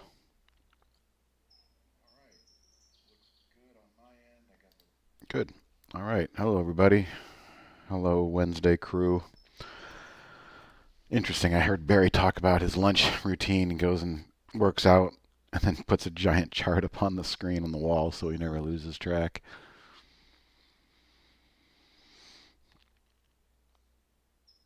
All right. Well, welcome to my desktop. I think first order of business for me to just say today is a Fed day. If you were not aware, you should be, which means it's probably going to be pretty darn quiet between now and 2 o'clock Eastern. And then after that, anything goes. Seems like Fed Day sometimes likes to take the SPY, the NASDAQ, the Qs, make a brand new high and a brand new low after 2 o'clock Eastern. A lot of whipsaw action.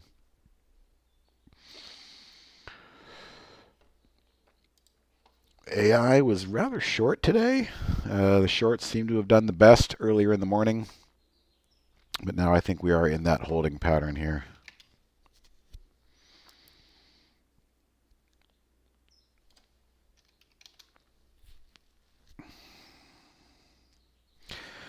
I will tell you, I actually did nibble back into some TZA, which is the IWM, Russell 2000, but TZA is the inverse triple of that. And I picked up some, let me grab my pen.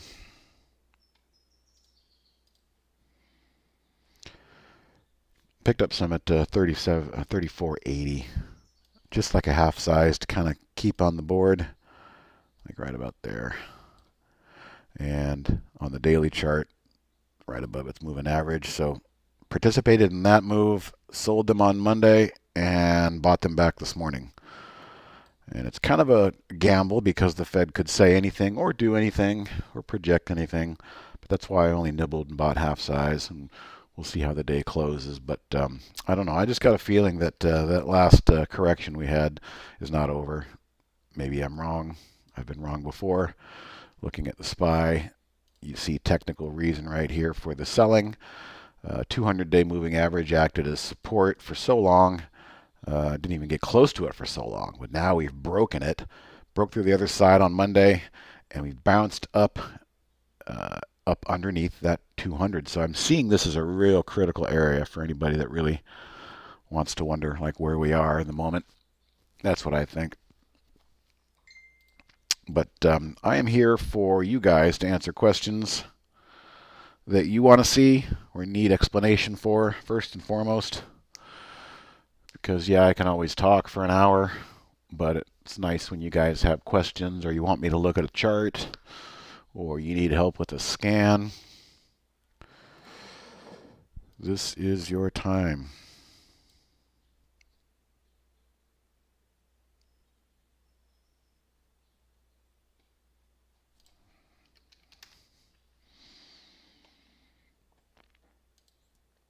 So this window right here, let's talk about this window. This was introduced last night in my webinar, and yesterday it only had 4 or 5 symbols in there at the most.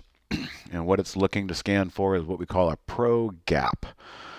Pro gap is something that's been downtrending for a while, maybe 20 days. Then all of a sudden, it gaps up and catches everybody leaning on the wrong side. That's called a pro gap. And we had a few of those yesterday. And I'm actually kind of saddened to see DraftKings is on this. This is my scan. It did exactly what I would kind of have hoped. There's your nasty downtrend. There's our big gap up today, and it opened and just ran. You know, that was beautiful. I'm very disappointed, honestly, to see that the AI decided that that might have been a short, but for whatever reason, the AI selected that as short, and it was the one bad trade of the AI for the day. Hopefully, that's it. But yeah, this pro gap scan here. Let me just go show you really quickly. Today is the day. Today is the mother of all pro gap days because of really what happened overnight. But if we look at configure, what I showed last night in my webinar was just a couple of simple filters. This being one of them. Change in 20 days. Got to be down at least 12% in 20 days coming into today. gap has to be at least a 3% gap up. Position in previous day's range at 101%. That means it's just a tick above yesterday's high in the minimum. 101 in the minimum previous day's range. We'll always ensure that the alerts or the scan is above yesterday's high. Average daily volume, at least 300,000 shares. And all those together give us charts that look like these, MNTS, downtrend, gap up and go. So very interesting that I just kind of created this scan on Monday and showed it off last night in the webinar, and this thing just became loaded today. There's no real trigger that pops in here and says, hey, you need to buy this or buy that. It's just giving us a list of stocks that are doing what we want to see, and then we monitor them after the bell rings and take a shot. But I can't believe how many symbols are in here today, because this was really the mother of all days to be scanning for pro gaps. Now, whether or not they hold by the end of the day with the Fed, that is the big question. That's what we do not know. Sure, Debbie, I will share that scan, and anybody else that wants it, we'll save that to cloud. And I'll pop that in the chat, pro gaps. I think you had a question. With leverage inverse ETFs, do you find that it can work to hold them for a few days? I know it doesn't work to hold them for long periods. Yes, I understand what you're saying. What Debbie's referring to is what's called decay. And decay is something horrible. Let's just look at an example of decay over the long haul. If we look at SPY, all right, let's look at a pretty protracted zoom out. Okay, going from lower left to upper right. Well, what about SPX short? It's been in a pretty bad downtrend, but I will argue and I will say that, look at this, from 40 to 20. So it literally got cut in half, okay, over the period of 6 or 7 months there. Whereas the SPY, they didn't go up 40% between that period.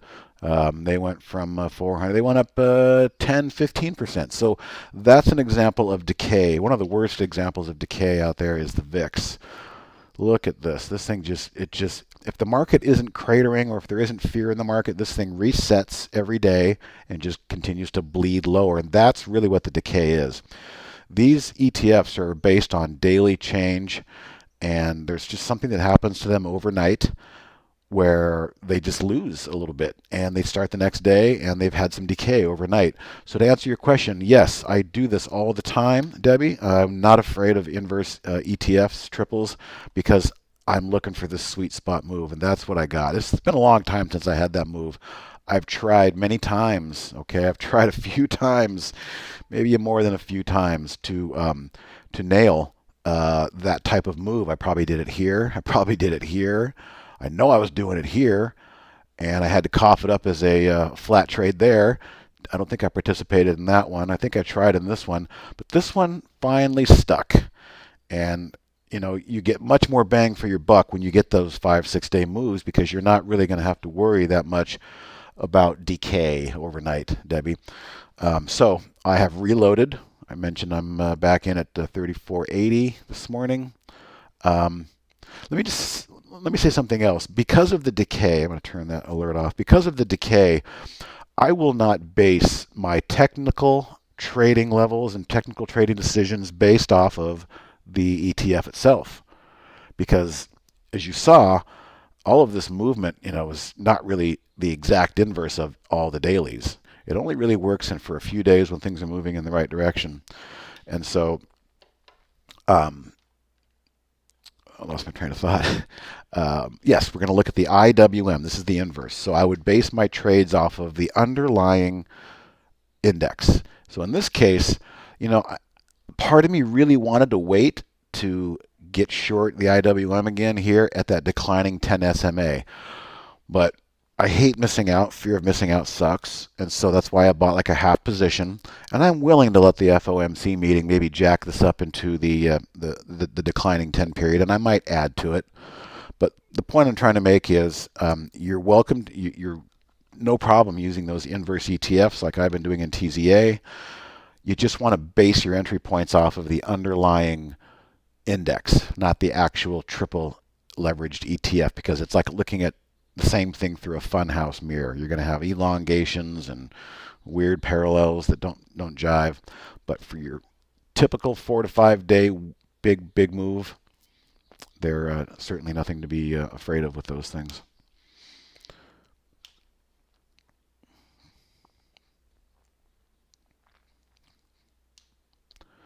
On last night's webinar that you missed, Debbie, or anybody else that missed it, you can go to our Trade Ideas YouTube channel and just go to the videos, and it's probably been uploaded this morning. Usually it takes about 24 hours to get it up there, so just look for the trade of the week yesterday, and I go more in depth on that scan I just dropped there.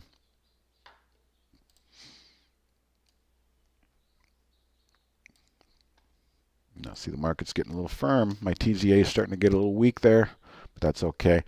I wish these bad ticks were not in there, because I would show you.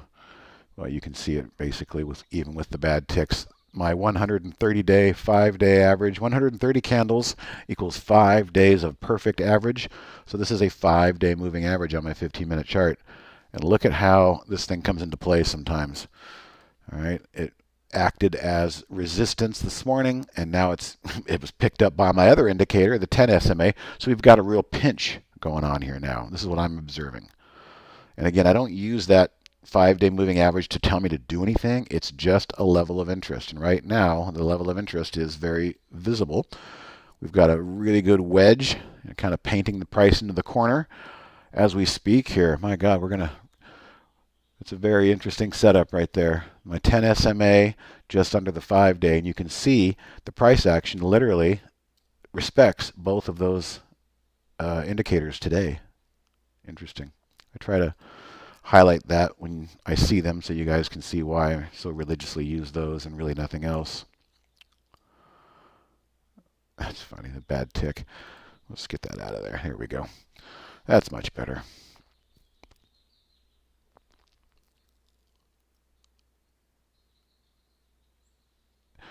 Well, again, Debbie, okay, you're saying you held an ETF once for about a month and was right on the direction, but the ETF didn't produce anything. I wonder, do you remember which one it was? Because again, we could have been talking about leveraged ETFs that are triples and doubles. It's the doubles and triples that can get weird. But I'd be curious to know which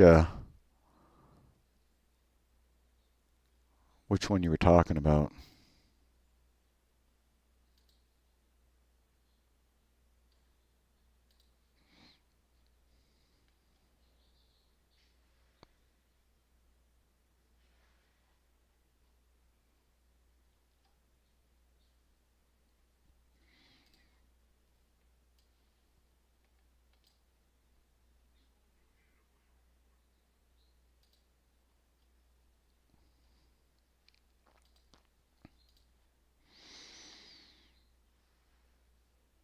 Mm-hmm. Well, that's a fair question, like you originally asked. What's the sweet spot? A day trade? Well, I think you can go beyond a day trade. You can go into 3 or 4 days. Um, but if it's a double or a triple inverse, or it's one of those that have decay every night. See, an ETF is an ETF. SMH right there. That's the semiconductor index. Look at that. It's doing the exact same thing. Pinched between the 10 and the 5-day moving average on my 15-minute chart here. So there's a lot of things at an inflection point. These ETFs are normal tracking ETFs, and if it's the software ETF and Microsoft's doing well, the software ETF should do okay. But where I think you might have gotten bamboozled would be the overnight decay on the double or the triple. It just might not have worked out. Yeah, it was a double or triple, right? Okay.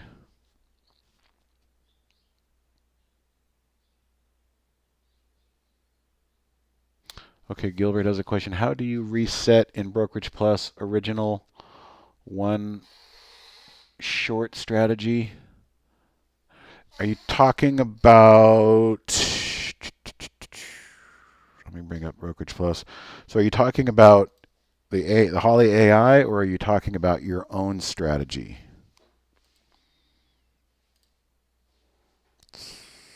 Strategies. There we go.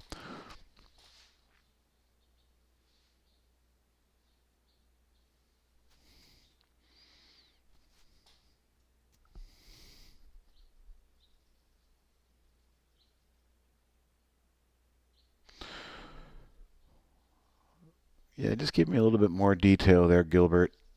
Tell me what you were trying to do. Was it your own strategy from an alert you built, or were you trying to mirror the AI?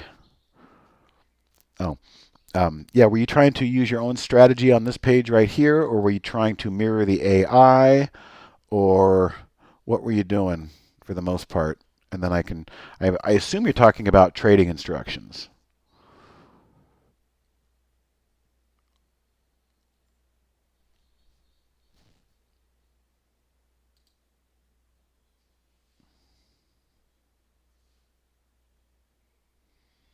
What happened to my AI panel? That's weird.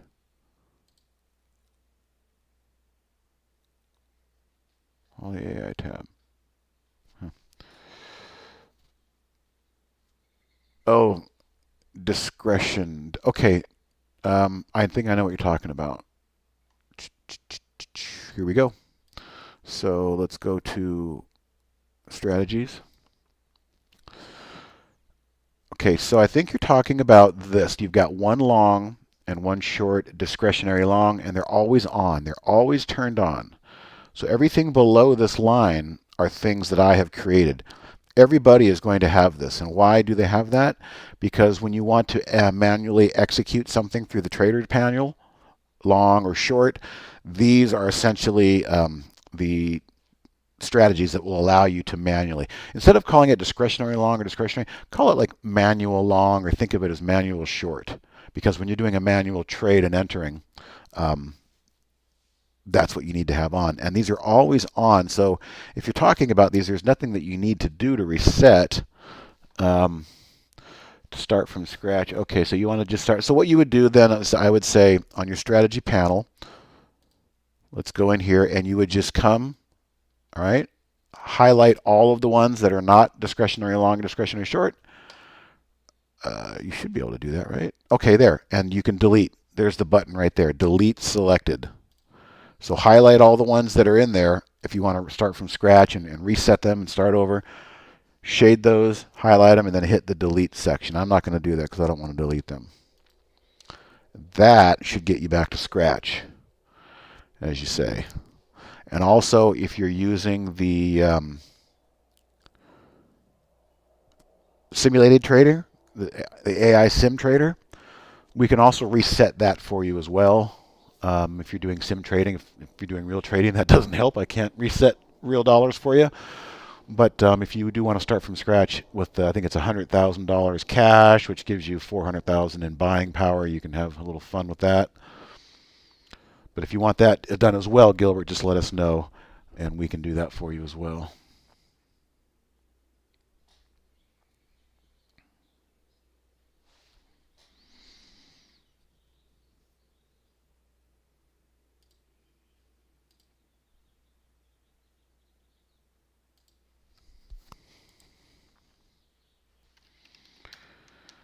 Oh, the VIX is going to lows down here. I see that. So that means the market is trying to dig in.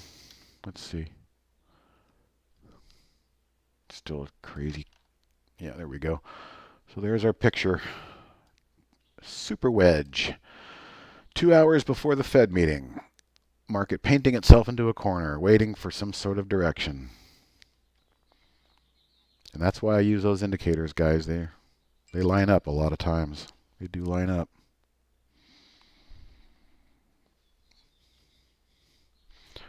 So hopefully you saw or heard me, Gilbert. If not, I can go back over it if you're having sound issues.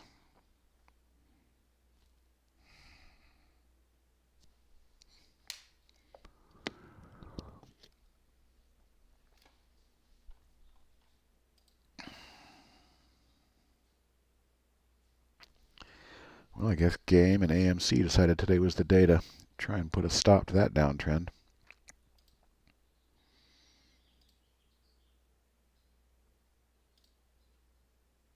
I'm just going through my symbol of liked, my liked symbols here. Oh, Robinhood has earnings tomorrow. Yikes. Oil, can't, boy. Yeah, good old inflation. Oil, NASDAQ, Netflix. Can't recover from that horrible miss.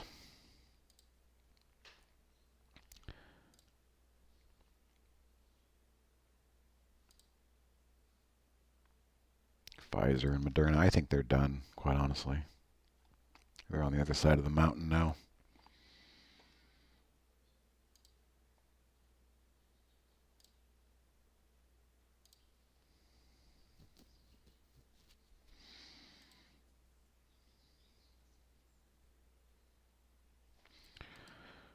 Treasuries are interesting. You know, you can use this ETF for the 20-year Treasury, and if you start to see the price dip back down like this, well, then you're going to hear crazy interest rate fears again.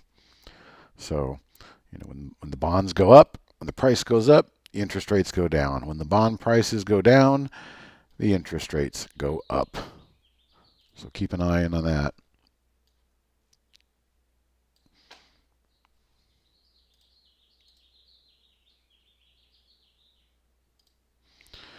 Trade of the week, Newmont, just kind of holding in there. I don't like the way it reversed after that nice strong opening, though.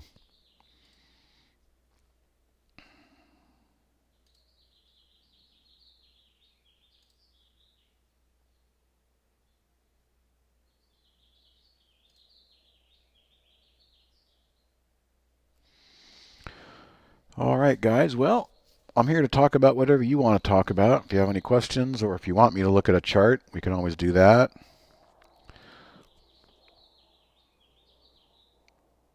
I thought this was a good trade. Good fade on the open, downward short on that Yeti. Sometimes I'll go through and look at how these moving averages. So this one I really like too. Really nice pierce of the 50-day on STT, and the AI went short. Little hiccup here, but the good news for the shorts on this one is it's now below its 10 SMA, and so it's now guilty until proven innocent to the long side. This one's holding up pretty well. I'll tell you what, if I was long CLR from the last day or two, and I've just got my finger on the trigger waiting to take my profit, this is where I use that closing candle under the 10 SMA. I mean, it tried to do it here. It was close here. But the later you get in the day, when these things start to break down after holding all day yesterday and holding this morning, you get about a day and a half. That's a big thing I've kind of stumbled across in the last few years. When you get a big move, sometimes it lasts for a day and a half because you got people who took it home overnight. They took home the risk. And then when the stock starts trading again in the same direction the next day, usually the profit taking starts. And the way in which I like to gauge when that profit taking starts to take shape is anytime that first candle closes under my 10 SMA there after a good day and a half run, this is my signal to take your money, take your profits, and get out. You're probably not going to do much better.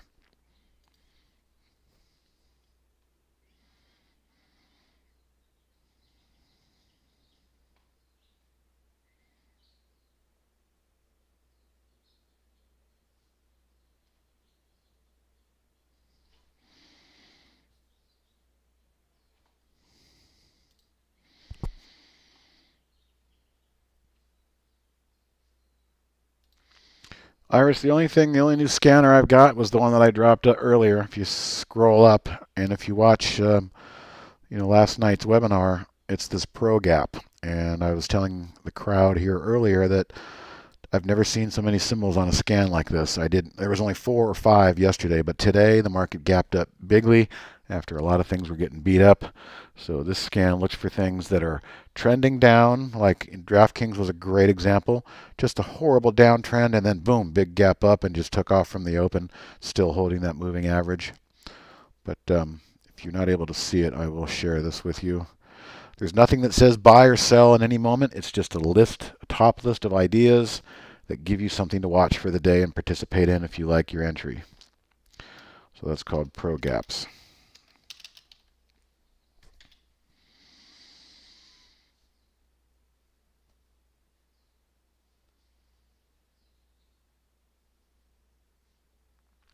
So Debbie, you've got an alert set for AI trades. Okay, so we go to AI trades. You're talking actions and sound setup. I've got mine set text to speech. I don't know what you have yours set to. It doesn't fire, even though I have lots of other alerts that do fire. So any other alert, each window is independent of itself. So just right click in the AI trades to make sure that you do have that actions button checked, and you can go in and play around with it. That would be the only thing I could suggest, Debbie, as far as sounds go.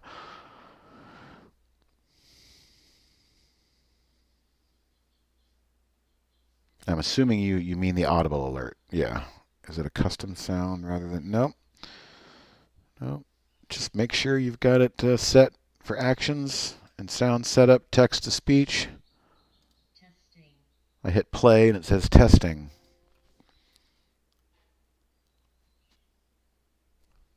What happens when you go to the AI and you click on setup sound and click play? Testing. I get the text to speech saying testing.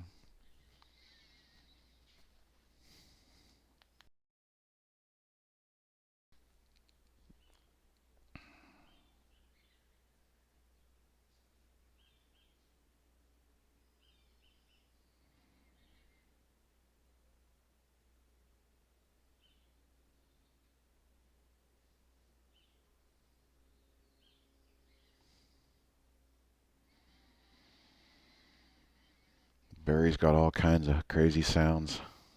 Him yelling, wow. Let's see what else is going on over here. Yeah, we talked about that. Just the next time this candle breaks that moving average, I would not want to be long CLR. ONDS was a long, and this is where it lost me right there. Great example. Look at this. Okay, so there's our signal candle. And remember I say once that first candle closes under the 10 SMA, if you're going long, I don't want to be in it anymore. And look at what that decision saved you if you were doing that. Boom, boom, boom. Next 7 candles cannot get back above that 10 SMA. So there's going to be a lot of failures like this today. There'll be some winners like DraftKings, but there'll also be some failures like ONDS that started off with good promise and then sold off. Again, there's another example. We're in the midday lunch hour now. There's my signal candle. I would have fully expect HAFC after the sideways action. Once the 10 SMA comes to pick it up, that's our inflection point. It tells us what does this thing really want to do. If this thing really wanted to keep the momentum and go higher, it would have taken off right there. But you can see it's getting sluggish and just slogging around after that signal candle we had over a half an hour ago. Every subsequent candle after that cannot get back above the momentum line. Tells me the momentum is likely dead. Does it work every time? No. But it works most of the time, and that's good enough for me. When you test it, it does fire, but your AI trades are not coming through, huh? You're not hearing them.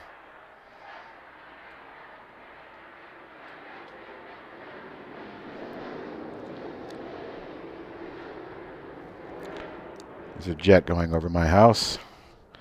I live right next to the military base that they filmed Top Gun at, so it's just second nature for me. But I don't know if my mic picks it up. If you can't get it to work, continuing to work the way you want it, Debbie, I would send in maybe an info at Trade-Ideas support ticket help and give them all the details. And we would probably ask you to send a copy of your layout, your whole layout too, so we can try and replicate it.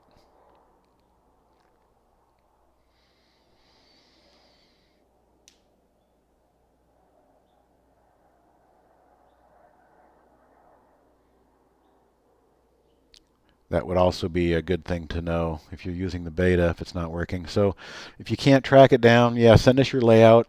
Give us all the details. You heard the jet, David? Yeah, it's a lot louder here, trust me.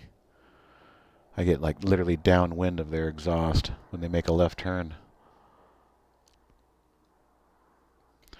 All right, well, any of you guys golf fans? because I just clicked on the Farmers Insurance Open. This is at Torrey Pines, San Diego. You can see what a beautiful day it is here in San Diego. This is the golf course I learned how to play on, and I'm pretty damn spoiled to be able to say that. In high school, I could go pay $6 and play Torrey Pines South until the sun went down. But yeah, the Farmers Insurance Golf Tournament's just getting underway here. They're doing it a day early this week because they don't want to compete with NFL on Sunday. So this tournament's going to end on Saturday. But you know, me and Jamie and Brad and Dan, we golf a lot together, and it's just always nice to kick off the new season in a beautiful San Diego sunny day.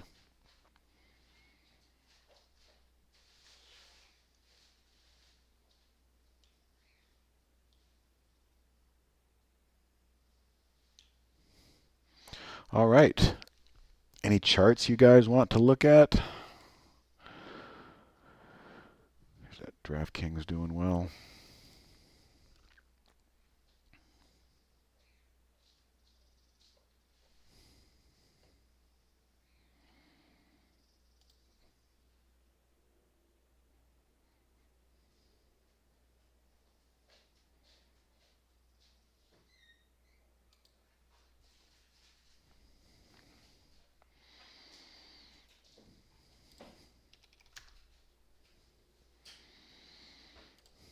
Have the S&PY, have they resolved that issue yet? No, they cannot resolve it.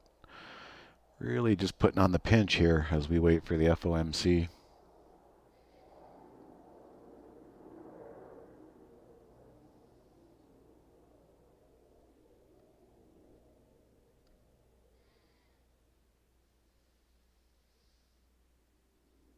Yeah, they're showing a jet right now on the Torrey Pines course. Just that's the one that flew over my head. That's pretty funny. That's classic.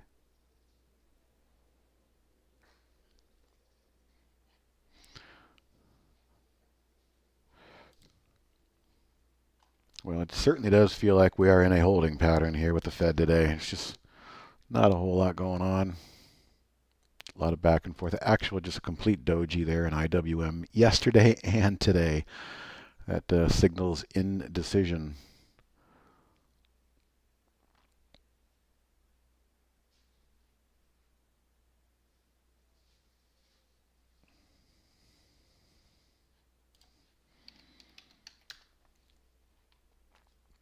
I did add to my DWAC position, Digital World Access. Got a pretty good price too. Um, so I rode this up. I'm not selling this either. This is a generational play. I think we're going to have a whole new platform of social media in the near future. But I like it so much. I love that it did that. And I said, you know, when this thing tells me to, I'm going to reload and add some more. And I did yesterday, right on that 20-day moving average 2 days ago. Sorry, on Monday. So decent little position in this thing. Let's see what happens. Oh, here comes our first spammer of the day. Time to bid adieu to this clown.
There's another great example. Yeah, we talked about this. The CLR just does not want to give up. That's a strong stock right there.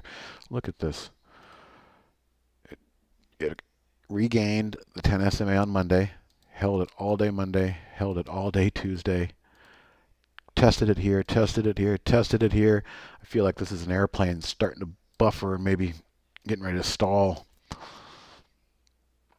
Now, I'm not saying go ahead and short something like this. I'm just saying if you have participated in a nice run like this and you're having a hard time figuring out when do I take profits, because it seems like I always get out too soon, or if I don't get out when I should, I got out too late and I lose my profit. Well, this rule will prevent both of those.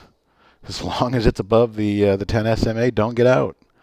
But the minute it closes below the 10 SMA, that's your signal candle. Get out. And that's just a very simple profit-taking, trade closing method.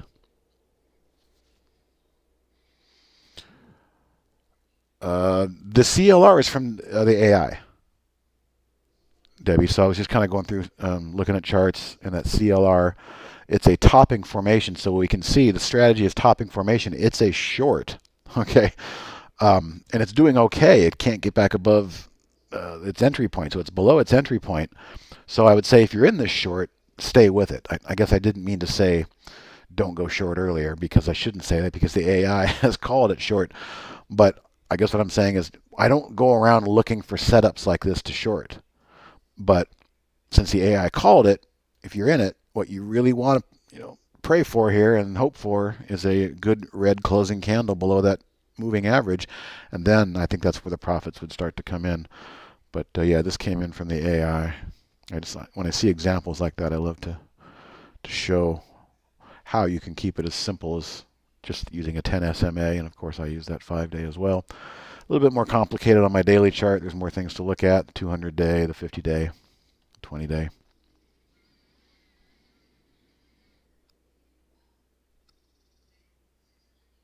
No, I wish. With the one I was talking about that I participated long in was Digital World Access Acquisition Company. So same kind of a thing. But if I was trading this, let's go back and look at that. If this was a trade and I got in this thing as a trade and nothing more, where would we have gotten that signal that the momentum was dying? Well, this one doesn't look quite as cut and dry, but this is where I sold it. That big candle right there. Once it broke down here, I said I want out. I thought maybe I was missing out on something here, but then look again. There's a pretty good example. It was trying, and then break. There's our break right there of the 10 SMA, and you can see it just had a rough time.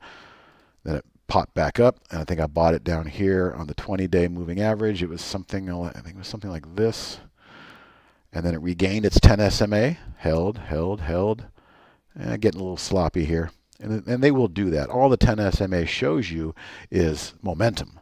And when there's no more momentum, then it dies. If a stock is just going back and forth between its moving average sideways, there's nothing to glean from that information. All right, so when I look at this, I'm long this stock, and my first order of business is to pay close attention to this area of interest. What's going to happen when the price and this declining 5-day moving average possibly converge? Well, I anticipate sellers showing up there. So like if you're long something and you're seeing, boy, there's some good profit here. If I can just get up to that level, that's where I would anticipate some sellers. That's another good way to take a profit because you can.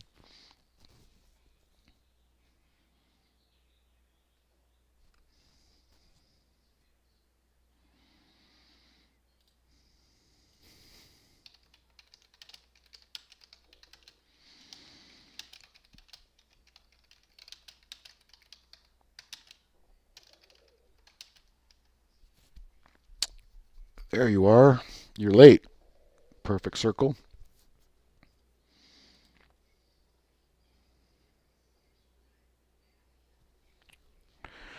XBI. Sounds like an ETF, is it?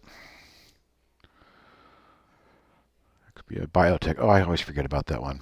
Looks good. As a matter of fact, my vision is through the IBB. I look at that one, and I really was pleased. I shouldn't say pleased because I'm not in it, but I liked the way that bottoming tail looked on Monday. A lot of things gave us a nice bottoming tail, and we're just kind of building off that. I think there's enough room for this thing to really give a challenge to the impending moving averages that are coming down to meet it, because we've had a pretty darn good sell-off in that time.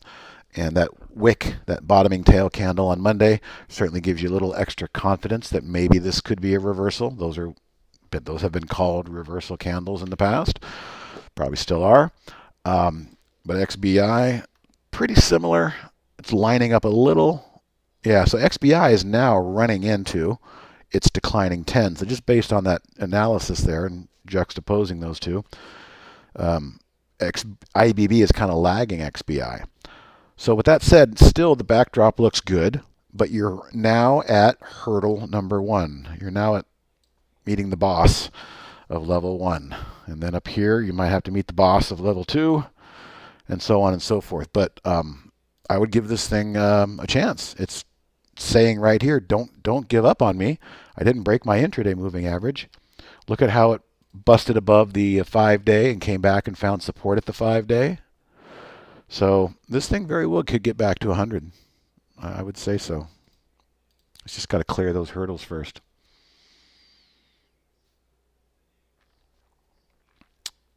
All right, so I'll start with J. J, on my daily, they're all fanned out there nicely for you.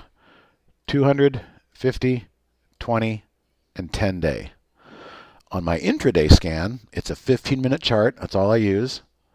And I'm using a 10 period on the 15-minute chart. And this one here is what I'm going to answer the question for Debbie now. This is called a 5-day moving average, but we're using 130 candles on a 15-minute chart. So you got to bring up a 15-minute chart and then go to indicators. Bring up a simple moving average, and then when you've got it, you configure it with 130 periods. There's my 10 period in green. There's my 130, which we would call the 5-day moving average using the prism of the 15-minute view. So, Debbie, did you see how I did that? Indicator, 130 days on an SMA. Just add an SMA after your indicator, and then make that value 130. And that's what you'll have. Has laser reached its peak or consolidating? That's a good question. There's great stories about those LiDAR companies. They were a lot more stronger last year than they've been recently. I know that. Let's look at that. There was, well, they've been in a pretty prolapsed downtrend for a while, haven't they? So, laser, luminar, this is the LiDAR technology, right? Yes. Okay. Technically, what's it doing? Well, it's in a downtrend. We know that. All the moving averages are fanned out, so that's also a negative check mark.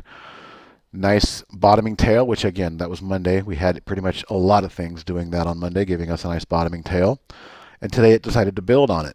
It ran right smack into its first hurdle, meeting the boss of level 1 on the 10 SMA. If you could get this thing to close above the 10 SMA, then you're still in business.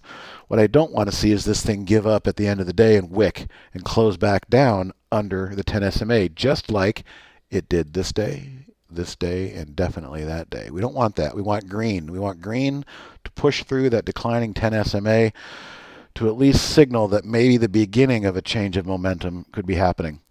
What do I also notice over here on the 15-minute? Well, level of interest pushed through the 5-day moving average, came back, found support at the 5-day moving average on my 15-minute chart.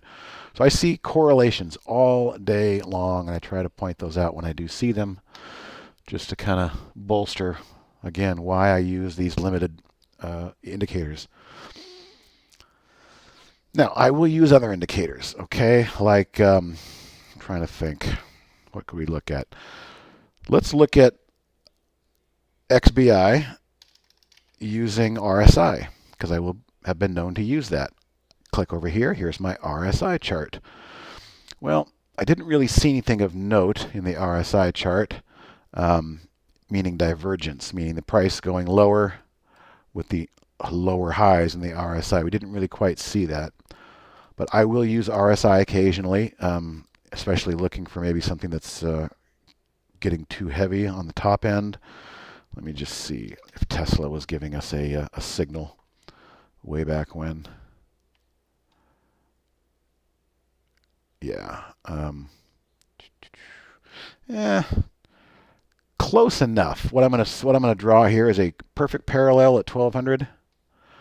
But the second time, see, where was the first time? There's the first time there, and second time, that's about in line, so I can't use that as an example either. So I'll stay away from that one. But I will use RSI, and I also will use anchored VWAP. Anchored VWAP. So if I go to like my DWAC trade, and I'll show you a good example here, a couple of them. Let's go to anchored VWAP, drawing tool, anchor. I'm going to put the anchor on this giant spike up day, and look at this. So it's managing the average volume weighted average price from this day only, not going all the way back, but we're anchoring it to this spike right here. And we can see when we zoom back in that that line did play kind of a role here. There was some resistance left, and then boom, it busted through, came back down. Now it's trying to reclaim that again. So what I'm going to do next is I'm going to draw another anchor off that and use that medium low on Monday. So we'll grab an anchor. We'll anchor this low of Monday. And now, if you zoom in, we can kind of see that support. I want to see that support hold in this thing. Okay, so that's saying, look, everybody that bought this bottoming tail reversal candle on Monday, everybody's happy because everybody's above the VWAP from Monday. So I will use that indicator as well sometimes, but it's usually I have to go over and just kind of take a glance at it. My go-to indicators as I look through everything out there is the ones that I've shown you here. Bollinger Bands, yeah, that's something that I've played with in the past, but I just seem to find my own way without them. I'll tell you who is really good at Bollinger Band analysis on Twitter at high probability HP. Let me see if I can find them. HPCG, I think it is. Let me go to my Twitter because they are really good at walking people through their trades using Bollinger Bands for sure. So at HCPG, is that them? Yep, HCPG. These guys right here. Okay, they're very good. Very, very good. Let's see if we can find any examples. Looks like they're using moving averages now, but I've seen them use a lot of Bollinger Bands in the past. Did they give up on the Bollinger Band? No, there we go. There's some right there, I think. There's your Bollinger Bands. They're using those there. I haven't checked in with these guys for a couple of years. I wonder if they ditched them. What are they working on over here? Probably a 10 and a 20. Wow, all the stuff they're posting now, they don't have their Bollinger Bands up. Interesting. This is the same kind of stuff I'm talking about. So they use a 20. They're using a 20 and a 10, I think. How about that? HCPG and me, we're in sync now. So that's 10, 20, 200. Yeah, so they're using the same moving average as I am. SPY daily. Yeah, that's a bit old. All right, so yeah, Swan, if you want to check them out, they might still have some good content up there. Why isn't anchored VWAP on the web browser version of TI charts? I did not know that. Let me ask. Let me ask.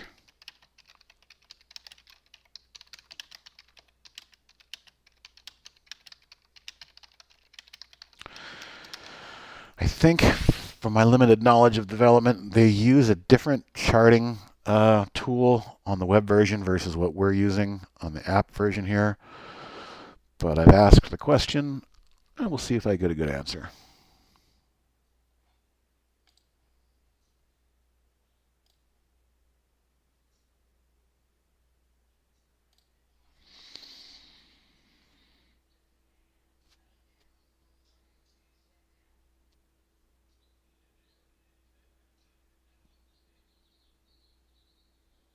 Yeah, Debbie, that's all we're simply doing is we're essentially, yeah, turning in the 15-minute chart into a daily chart, but it's still a 15-minute chart when you use the candle calculation.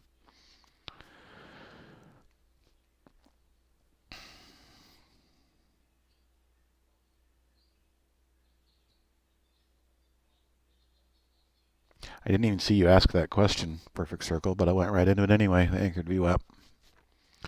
Brian Channing gets mad if you call it VWAP. He likes it to be called VWAP. He's got weird hang-ups like that. I can say that because I'm his friend. I'm still waiting for an answer on that web version question.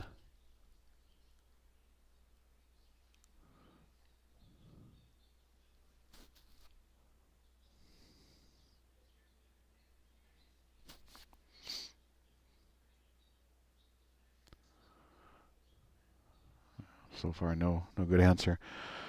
Bollinger Band on. I have only ever used Bollinger Bands on a daily chart, so I wouldn't even know how to answer. I used to look at 5-minute charts when I was a day trader, and when I started just doing swing trading exclusively, I stopped looking at 5-minute charts.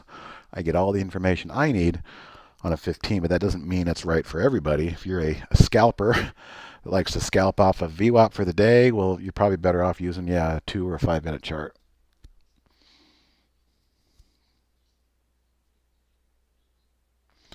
But if you had to answer, I would say the slower the time frame, the better. So if you had to pick the 5 or the 15, I would pick the 15 being slower.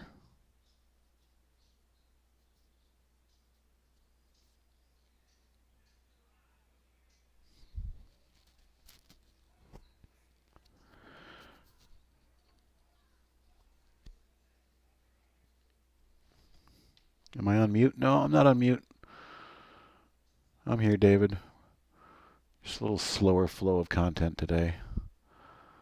And I will admit I've got one eye on the TV watching Torrey Pines golf since it's kind of slow.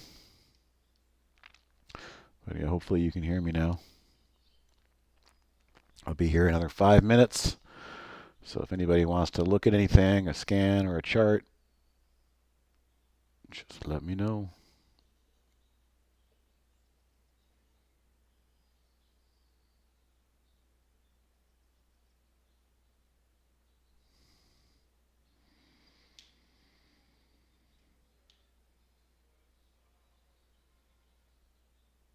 Have I looked at ACAD? Let's take a look.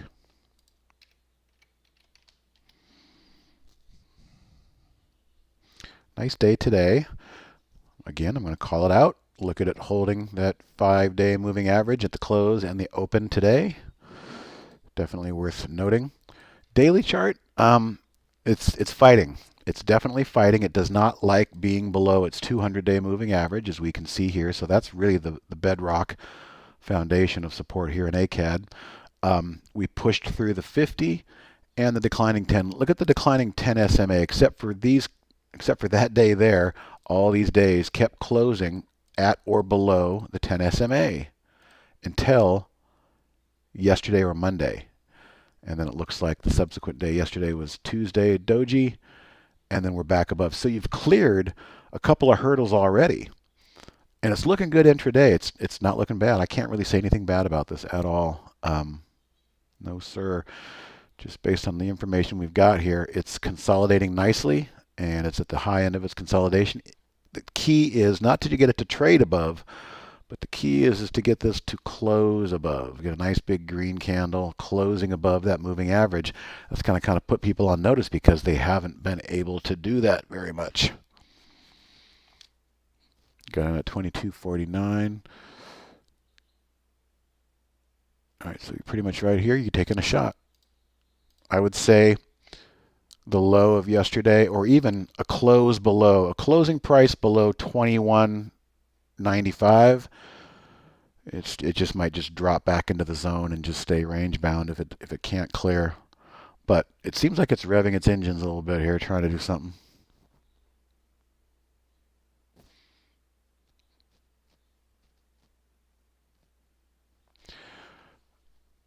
So LAZR, is it consolidating? No, I'd say it's better than consolidating. It's in motion. It's got having some good movement. It's got good relative volume, 3 times normal relative volume, and it's just plowing ahead. So I wouldn't say there's really anything much consolidating about that. Prior to today, it was pretty much in a downtrend. Lower high, lower high, lower high. It's trying to reverse that here. I wouldn't necessarily call that consolidation. What was that one? CLR? Intraday consolidation. This is what intraday consolidation looks like. Just sideways, sideways, sideways. Tighter ranges, tighter ranges. And we've been watching this one all hour. It just won't close below that. We've also been watching the SPY all hour. Is it going to resolve itself?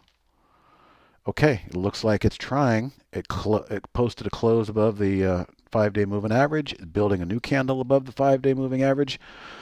So it's trying to get a little positive goose, maybe going into the FOMC meeting.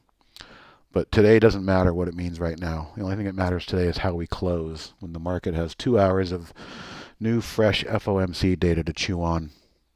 And press, change, rearrange.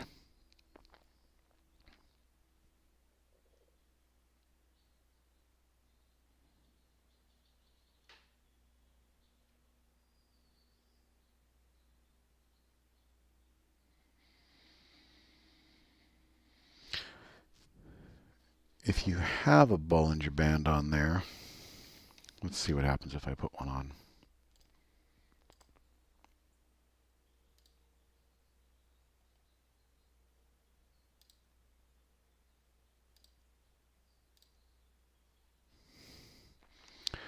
So using the 15-minute, it looks like it broke above there and there and there, then pulled back a little bit, reversion to the mean, which happened to be the 5-day moving average. And now it's just been kind of pushing on that upper band for a while. But I really don't use them that much, so I don't have a lot to add.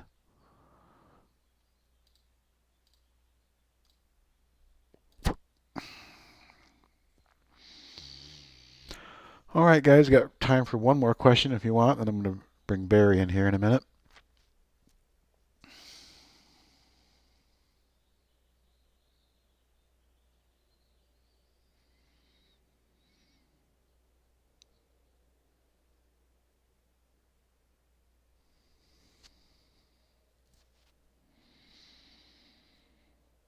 And I never really got an answer on that web version Bollinger Bands, or what was the question? VWAP, anchored VWAP, that's right.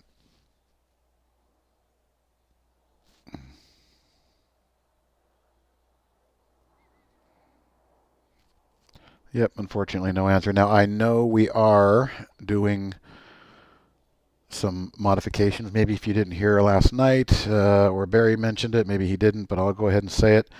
For everybody who's been clamoring, and rightfully so, for earlier pre-market data, it's coming very soon, probably within a few weeks. I was given that nod yesterday. Within a few weeks, we're going to start being able to scan the entire pre-market and entire post-market. It required a lot of thinking and redesigning of our architecture and our server array to allow for that process to happen overnight, to where we can still get everything done overnight, but be in time for pre-market in the morning. So that's good. If we reverse, what scan are you watching most? If we reverse to the downside, I don't really have a scan that I watch for the downside necessarily. I just kind of have my wheelhouse of stocks that I'm always kind of checking in on. I certainly don't like chasing things short. That's for sure. That's one of the reasons, I'll go back to my IWM short this morning. Notice I did not short it down here making new lows. I waited for a triple bounce, a 3-day bounce. Get close to that. So I like to fade. I like to sell the rips.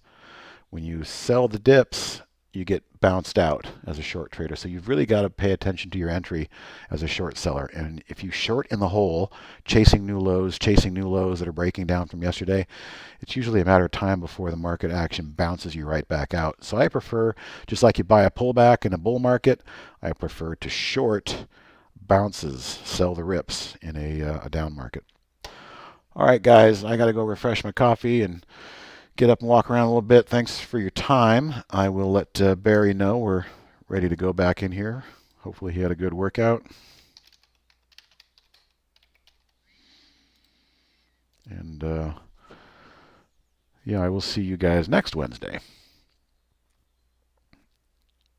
Tomorrow is Jamie, and Friday is Andy. Andy's probably the most like me in terms of trading style.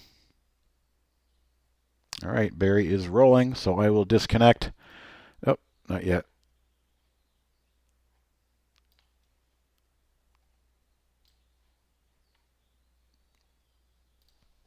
He said, oops.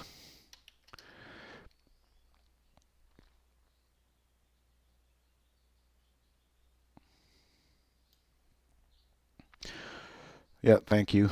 I actually might want to get out there and walk that tournament this weekend. Maybe pick a day. We'll see. But it's such a nice day in San Diego. This is the kind of national golf tournament that brings everybody to want to move here. All right, guys. Oh, Eagle. I want to look at Gatto real quick.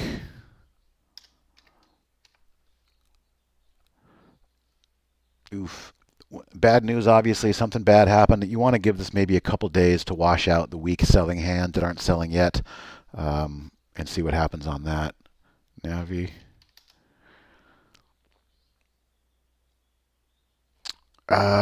This one's been drubbed pretty good as well.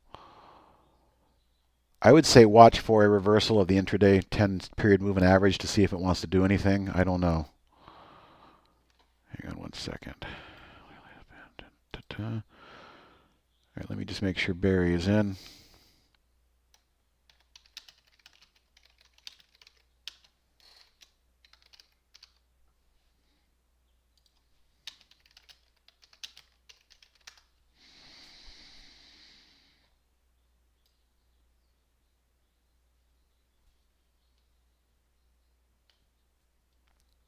I'm just waiting to get confirmation so I don't lose the stream.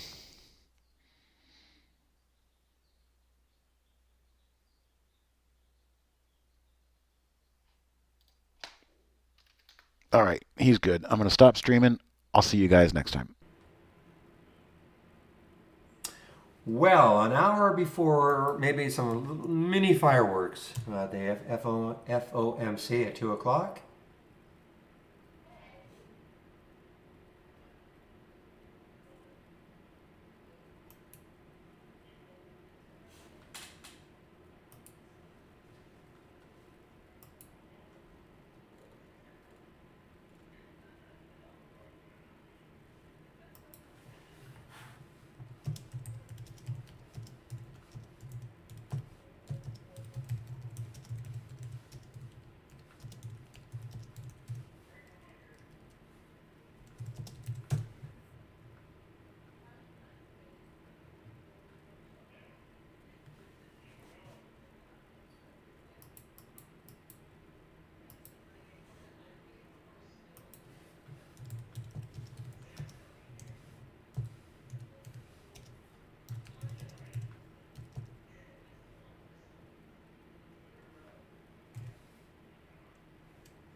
All right, now the ribbon on the way down. So I know Zach posted something about ramping up to 200 units a week. I guess I don't know if that's a lot, but anyway, ramping up 200 units a week. A lot of volume came into our IVN, popped it all the way up to 68, but now falling.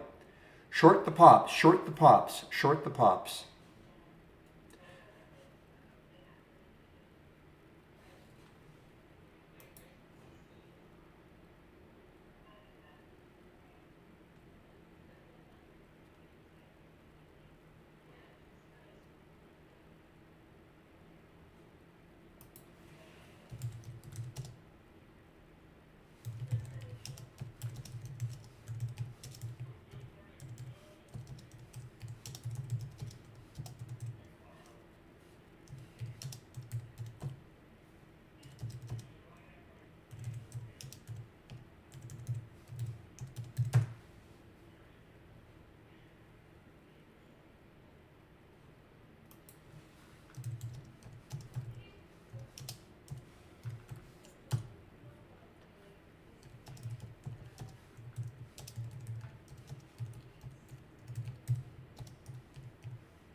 All right, sorry about guys. I'm in an internal discussion. Shoot, look at that Navi now. Oh well.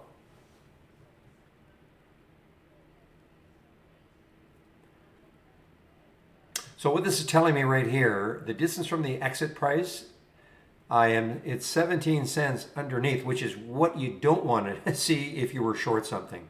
Okay? I was just showing you how, how to keep track of how good are your exits.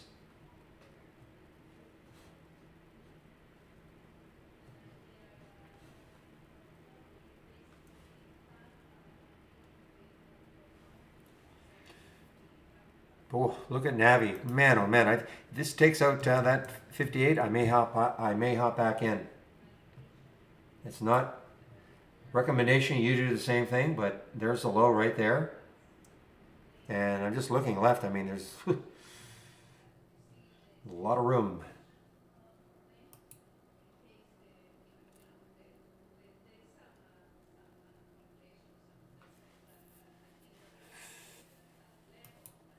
Yeah, I think the only way the market goes up is if they say no rate increase or less than expected or something like that. Even though we are expecting a rate increase, but that's what makes it fun to put up a SPY chart, a 1 minute SPY chart at 2 o'clock and just see what happens.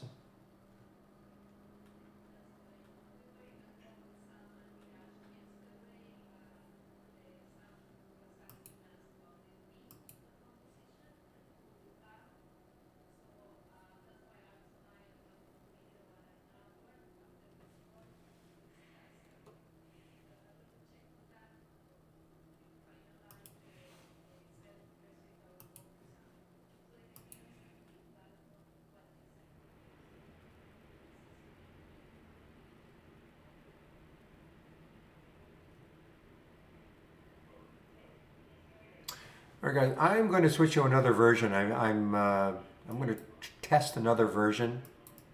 So I'm going to save my layout. So my screen will disappear for a bit.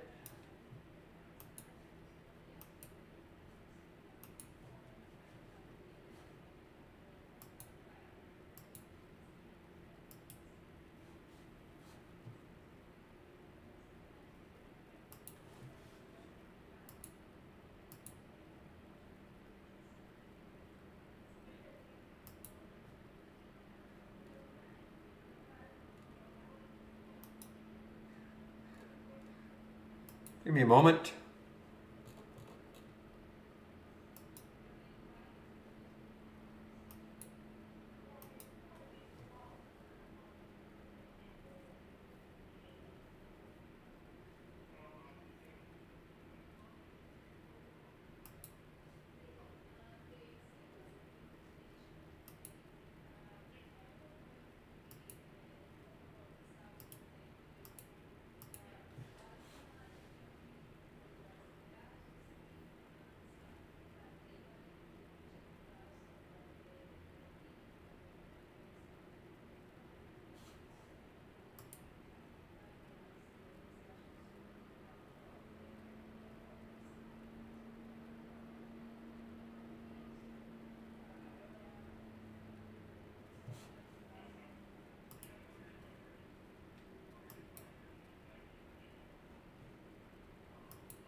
All right, guys, let's see. Surfing, take the surfing off.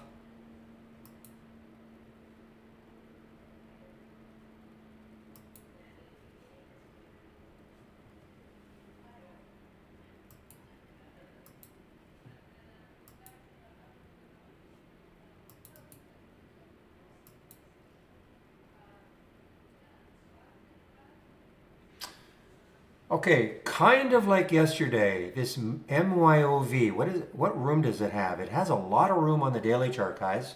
MYOV, kind of like yesterday. This is an earnings play. Not a lot, listen, not for everybody. But you know what? This might be sneaky. What's the high right here? 427? See if it, kind of like the hope yesterday. This might be a little bit sneaky.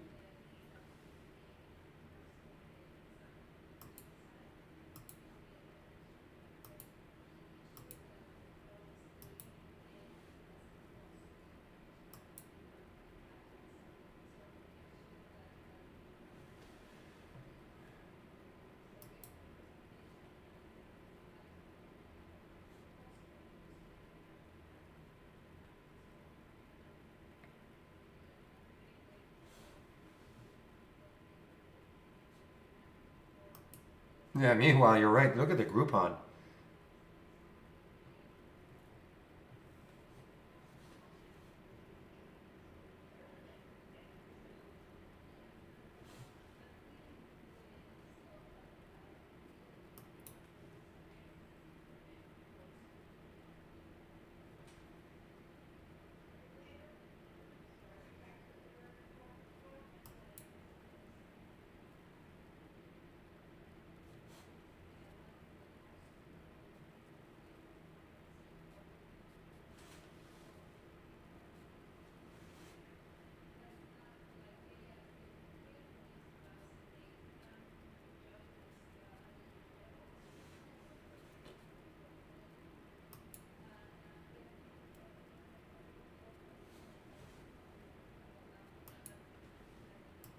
Okay, sorry guys, I am just watching the SPY here. So this is pretty indicative of the SPY action before something that could be relatively major at 2 o'clock. Market is just kind of resting. Doesn't mean we can't find things that are moving, but market is just kind of resting a bit.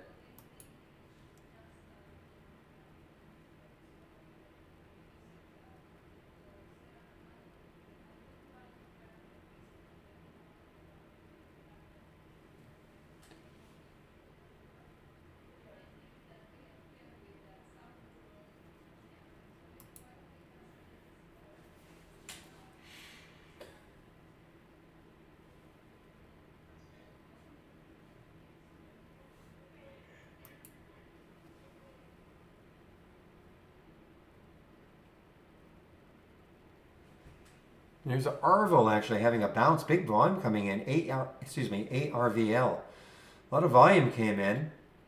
It's no longer an all-time low, but a lot of volume came in. I know this showed up on this scan. I'm not sure what price it was. I remember I had to do a reboot, so it may have been a different price. But bottom line is, it bounced. Our ARVL bounced kind of off that 3 level.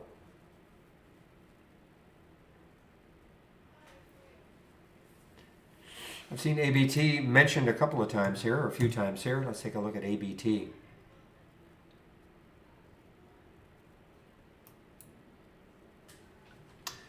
And this, yeah, so this is an earnings play. So I guess you're looking at a potential bounce. It's bounced, obviously it's bounced off here, but it's a couple of dollars, not a huge percentage move. But I guess you're looking at maybe a move here.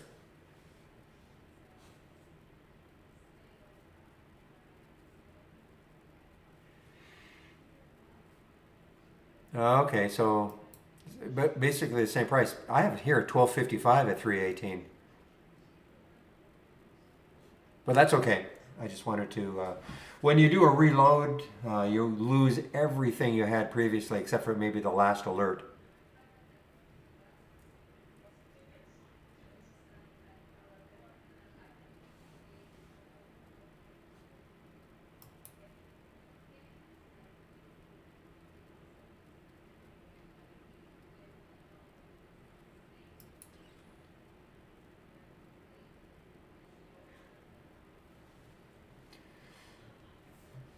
Yeah, so I can't remember when they did a reverse split Groupon. Maybe they've done several because look at this. It's only 3.3% above its all-time low.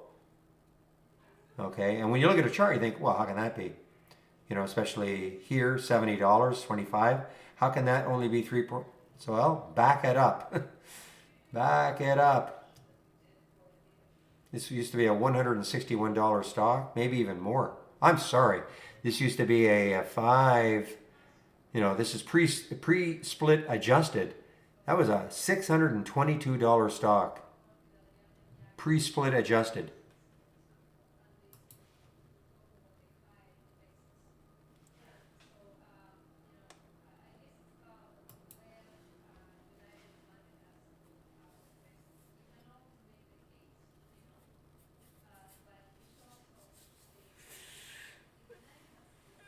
No, I reloaded a different version of Trade Ideas, the latest development version. I'm trying to check the charts to see how responsive they are.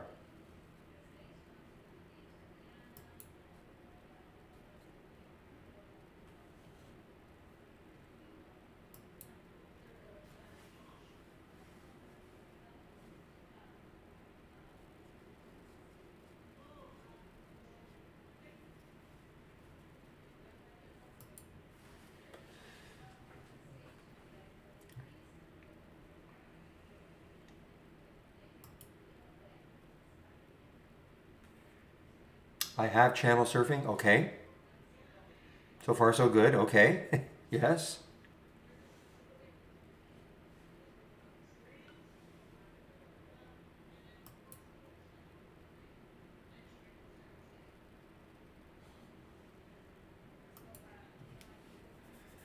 So, guys, my recommendation is, if you're in some stock that really kind of follows the market, some big oil stock or some, the Facebooks and all that,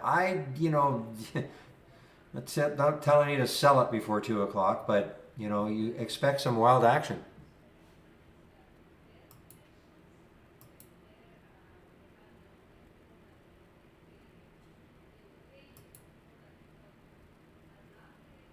This TRQ is a good example. I mean, yesterday it was an AI alert. It really didn't do anything.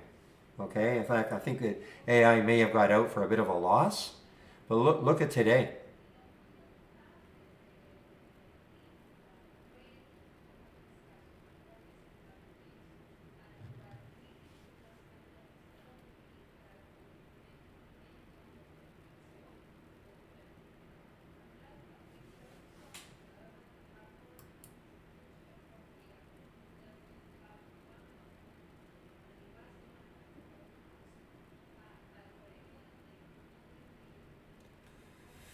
Well, guys, that was a pullback for GME, but looks like that pullback could be over. And same with AMC. They're trading in tandem.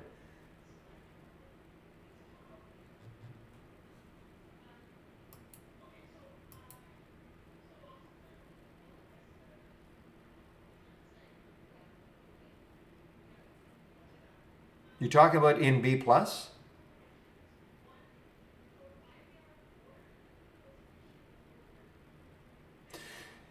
Yeah, I don't know if anything can be done about that.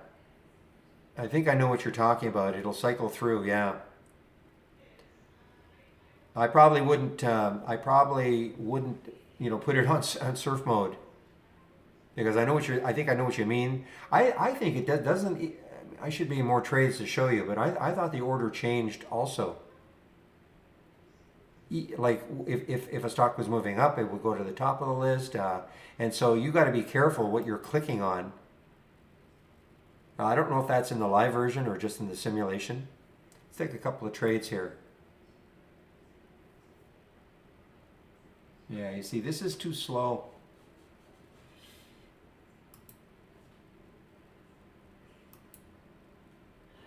Just give me a moment here. I'm trying to help the guys in development, trying to tell them.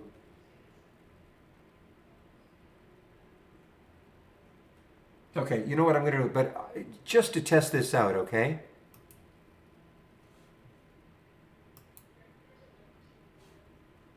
And now this is, I don't know if it's a bug or not. It's not showing up. Oh, I think most people are waiting. Well, it depends what you're in. If you're in an alpha stock, Mitch, that's trying to trading on its own, probably won't matter too much. But I think people are kind of biding their time until 2 o'clock, or making sure they're not in anything that could certainly be influenced by the whole market. Getting out of it before too. And welcome, by the way, Mitch. Something is going on here. Oh, Orlando, 100% use the downloadable version. Okay, if you can. It's definitely, when I say better, I mean it's easier to navigate. There are more features, okay? I mean, the web-based version's fine. You know, if you're not, I guess, a super active trader perhaps, you're not madly clicking on alerts all day long. But there's no question, if you can use the downloadable version, that is the way to go.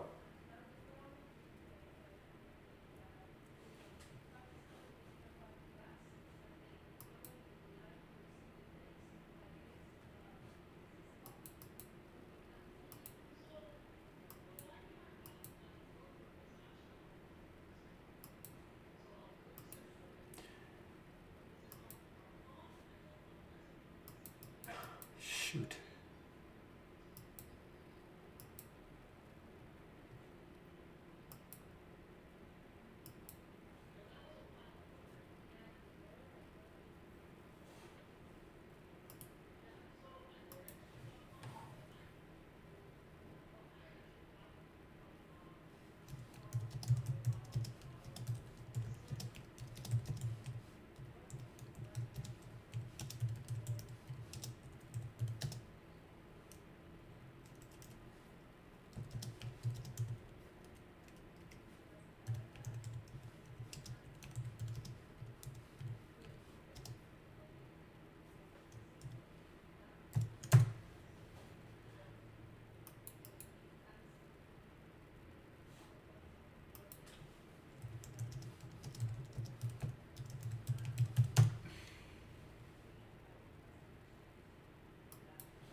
Okay, guys, sorry about that. I'm trying to, I probably have to do this manually. I probably have to reload trade ideas. This is obviously a little bit of a bug because when I click on pins, it's supposed to show up here.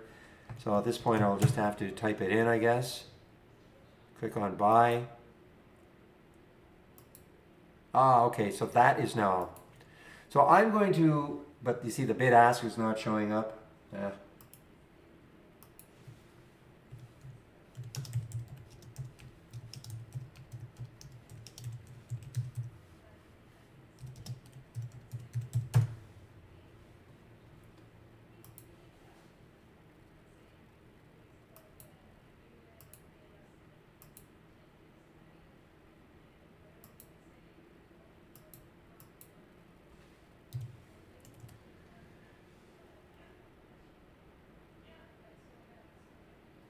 Okay, guys, I'm just trying to. Okay, what's pinned? I'm just going to take. I want to take a trade here. I just want to see if it does what I think Michael was talking about. Okay, so now let's take another trade. Okay, this is not the way it's supposed to work. I'm in the simulator. Of course, when I click on an alert, it's supposed to show up. And also, oh, there we go. At least I get that little pop up. I'm also supposed to get the bid ask here.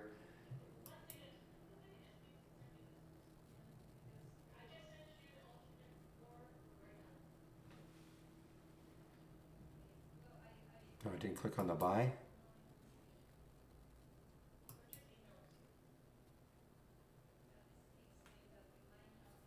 Well, this is why it's a beta, or this is not the beta that is available on our website. This is like a development version.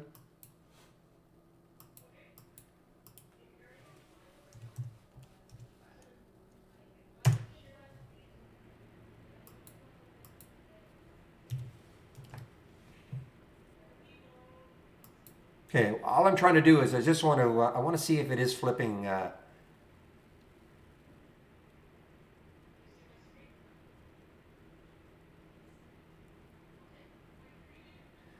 See, the version I had before loading this one was working perfectly. So I can tell right now it's not working because today's profit is not changing.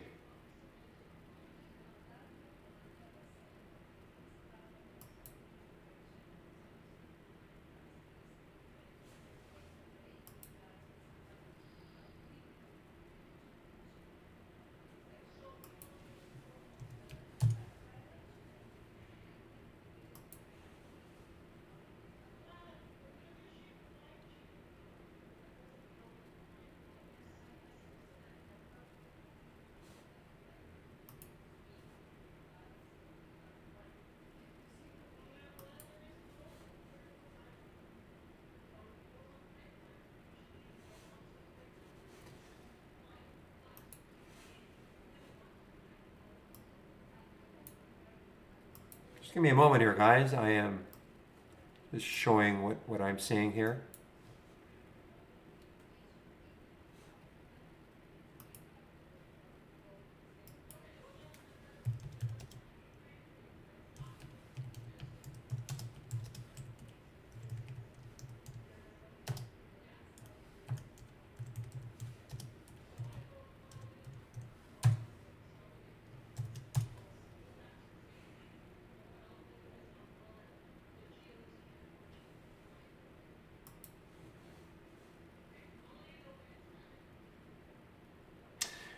So, Michael, unfortunately, this is probably not going to be. This is not going to show us anything because this is not updating. Okay, obviously, this should the today's profit column should be updating because obviously there's a change between the entry and last.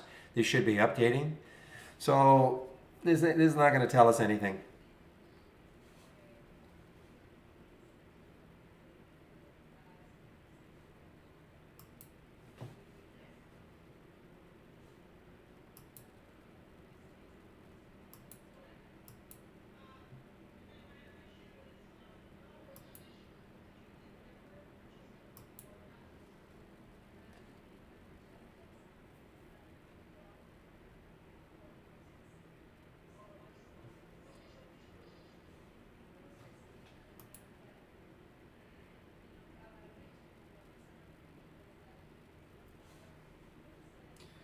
Meanwhile, AT&T T continues down.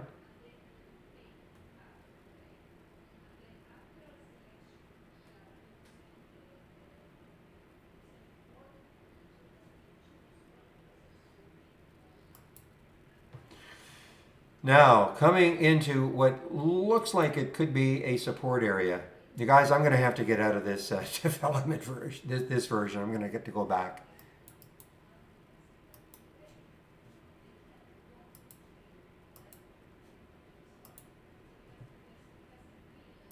So just give me a moment here as I reload another version of Trade Ideas. You can understand that I am testing this for the guys.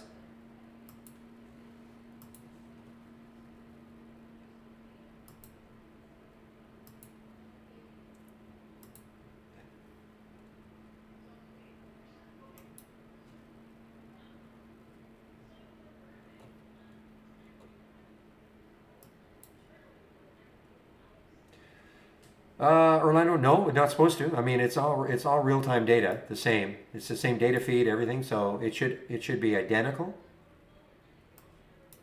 So if you had let's see now, go back to 57.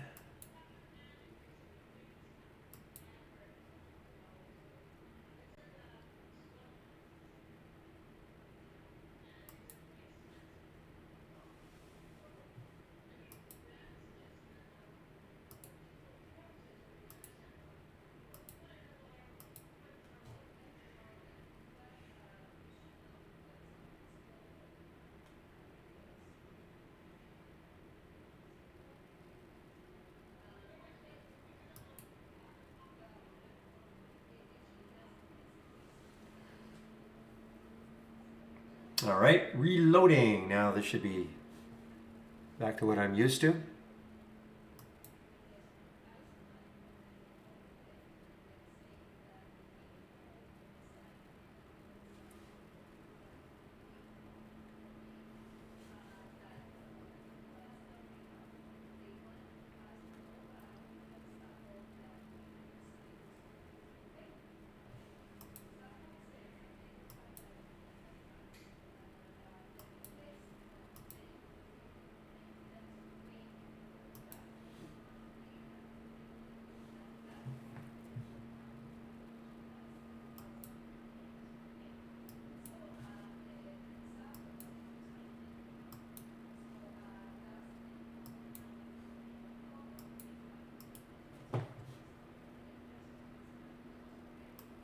There we go. See, I clicked on an alert. Symbol shows up. I see the bid and the ask. That's what's supposed to happen.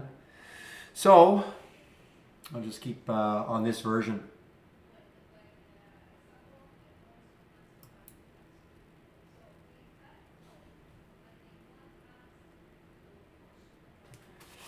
It's not supposed to, Orlando. Not supposed to. I mean, it's all using the same data feed, same real time.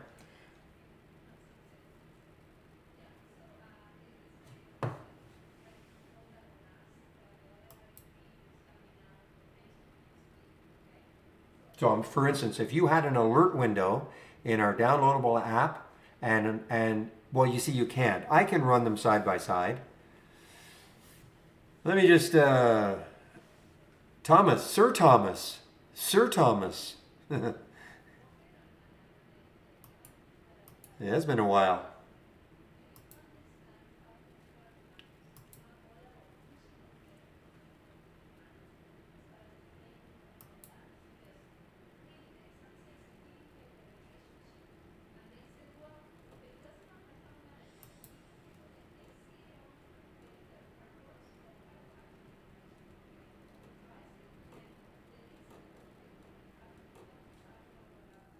Give me a moment.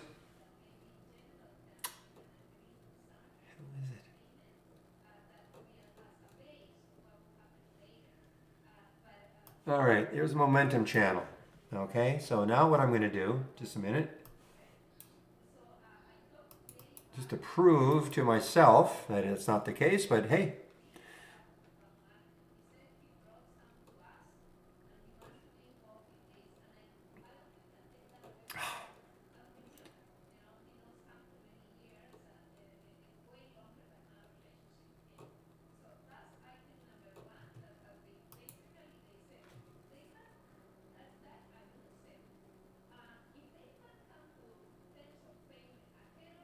oh, they've changed this channel. Okay, so let's just take a look here. Okay, so these two windows are the same.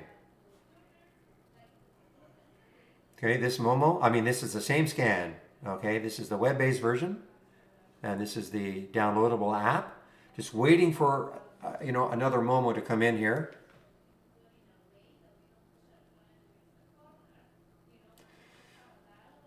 Yes, there is AKG. Okay, just let me sit on this one just for a while. I want to see if we get the same. Wouldn't you know it? We probably won't get one now for a while, but get rid of the surfing. Boy, T is just on the way down. Yeah, I can give you. There's a symbol list that was created that should exclude most. I cannot guarantee that every single warrant in creation, but it should get rid of most of them. Okay.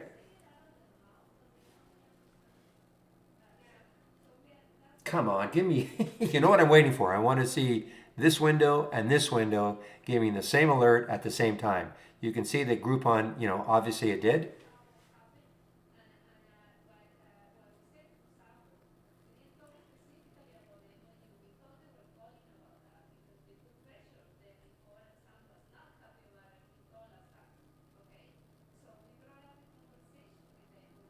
And even this one, I'm just looking here.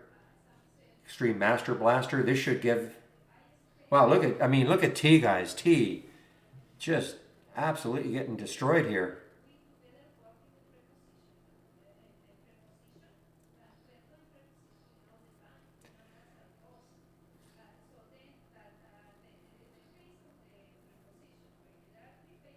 I can't believe it. This is usually a super active window. How many strategies are there in here? There's a bunch of strategies in here. Just give me a moment.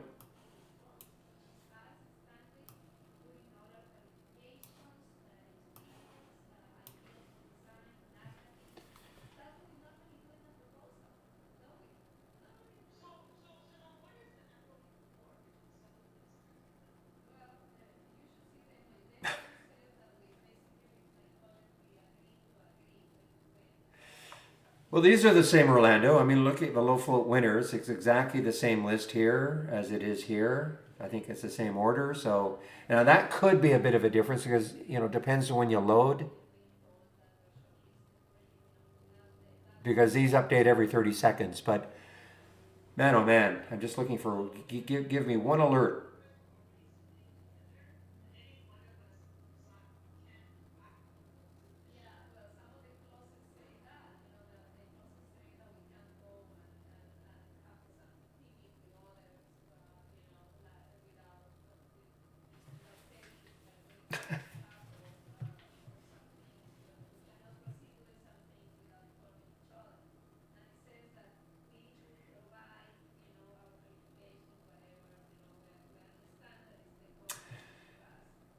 Okay, guys, I'm sorry. I'm conversing with somebody in our YouTube room, and he was questioning whether or not the web-based version gave exactly the same time and alerts as the or timing of when it happens in the downloadable app. And I was saying it should.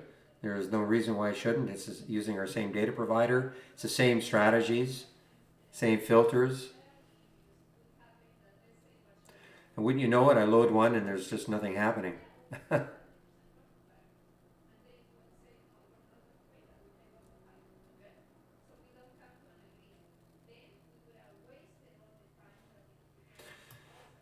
Sort of, Mark. You know what? I'm gonna just have to stop. I don't. I'm so sure that if we ever got a new alert here, it would be exactly the same up here. I thought I picked a channel that would have a lot of alerts, especially this. Yeah. Oh, okay. There it is. Okay, I've proved it. FLBR.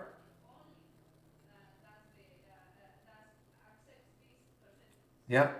And it was at 138. If I expanded this would be. Well, it's not giving me the. But yeah, so I would say there's no issue whatsoever, Orlando. There's the FLBR at 138, FLBR at 138. Okay.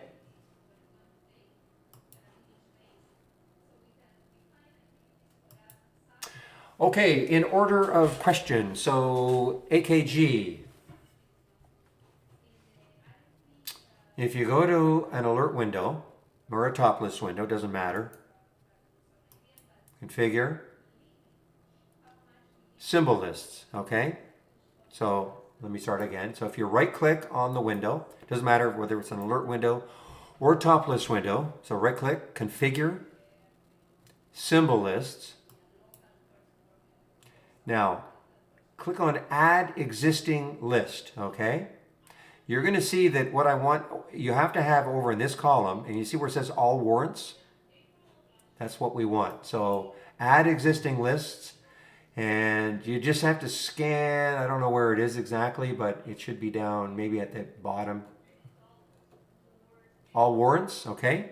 All warrants testing. So when you click on that, it'll move over to this column. Okay, and then all you have to do is just exclude the following lists. And then so you would check that and then exclude the following lists, and that's it.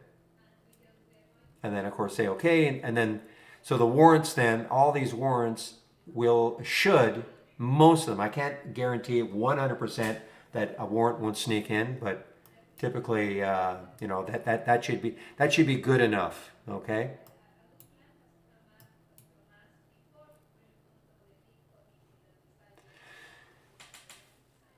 So yes and no, Mark. We do have something called the server sort, only in a top list window. Okay, so the server sort is in theory used to break ties and all.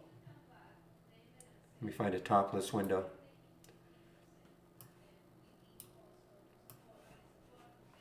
So if you right click, configure, and then sort.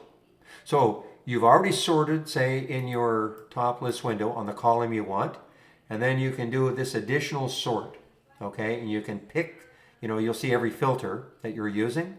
You can pick how you want to sort the server sort. Now, just to kind of explain it, and I've never really found a huge use for it, but let's just say for argument's sake, two stocks were up exactly the same amount, 3%.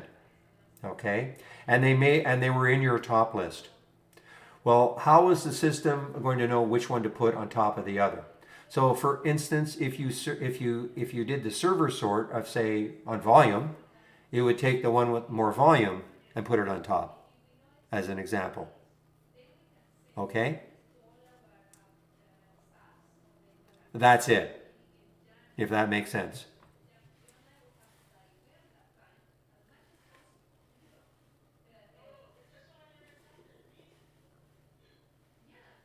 It's just kind of a tiebreaker. The other thing, though, I should mention about the server sort, and also, well, one of the questions we get a lot is how come I'm not getting any data pre-market? Not getting any data pre-market. 99.9% of the time, it's because you're using the relative volume filter, okay, and you've got a value attached to it. If you're using the relative volume filter in a top list or an alert window, you'll get no data, okay, in the pre-market. The sneaky one, though, is if, and this is the one that people wouldn't necessarily know, also in that sort, if you're using, if that is the one that's sort of the tiebreaker, shall we say, relative volume, and you're using, and that is the server sort, you'll get no data in the pre-market. And that's kind of a sneaky one. I asked them years and years and years ago that when somebody loaded a topless window, it used to be that was the default, and I yelled and screamed enough and said, don't put that as the default, because people use topless windows in the pre-market and they were wondering why they're not getting any data. So anyway, hopefully that that answers your question.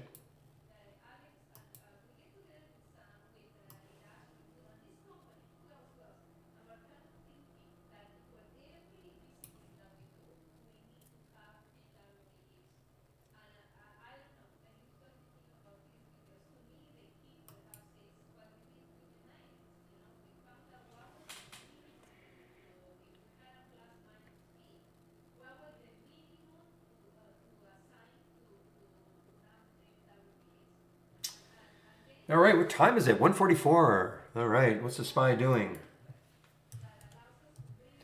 I'll put up a SPY 1 minute chart right at 2 o'clock, just before 2, and just kind of see what is happening. Oh, there are, I don't know, pro traders. I mean, what is your definition of a pro trader, Iman? We have a question from the YouTube room. Do pro traders actively trade during the pre-market? I mean, I don't trade in the pre-market very much. I'm not a pro trader. I don't consider myself a pro trader. Depends what you mean by that. There are a lot of people in the trading room that trade in the pre-market. I don't trade in the pre-market very much.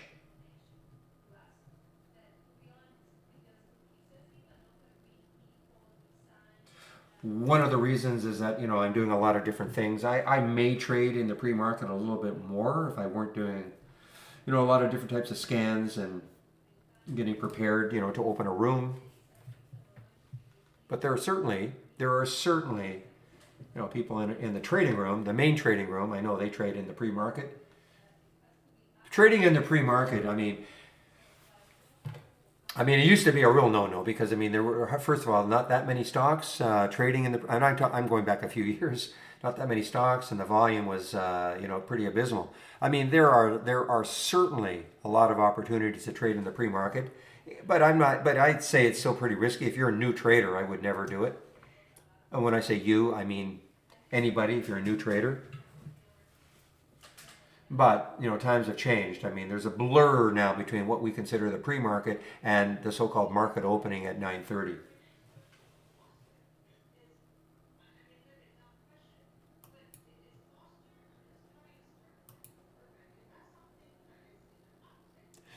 Do institutional, I have no idea. My guess is no, but I really don't have any idea. An institutional trader typically is buying, it depends, lots, many, many shares. So my guess is probably not extensively, but I don't know for sure.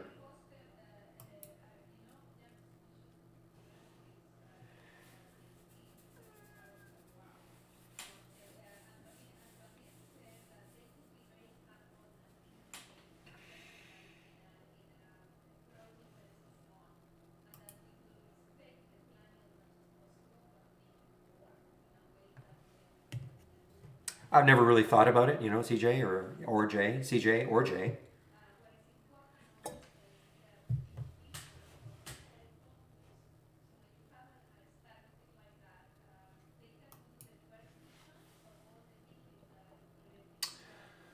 All right, drum roll approacheth. We're getting closer, 13 minutes or so.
Boy, this Groupon is one strong son of a gun. Look at this.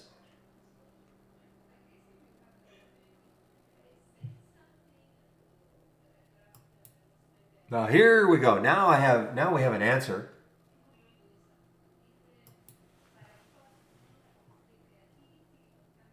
Here we have an answer. Okay. Groupon shares following Bloomberg report. Payments firm sum up. Payments firm sum up seeks new funds at 22 billion value. Groupon holds stake in sum up. So at least there is your news.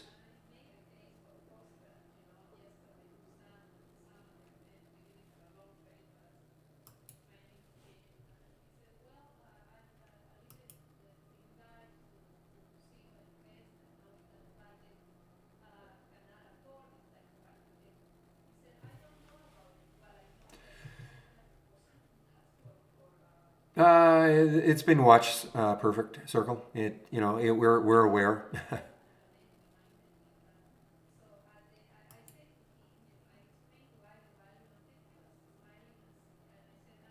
No, we do not offer an API. No.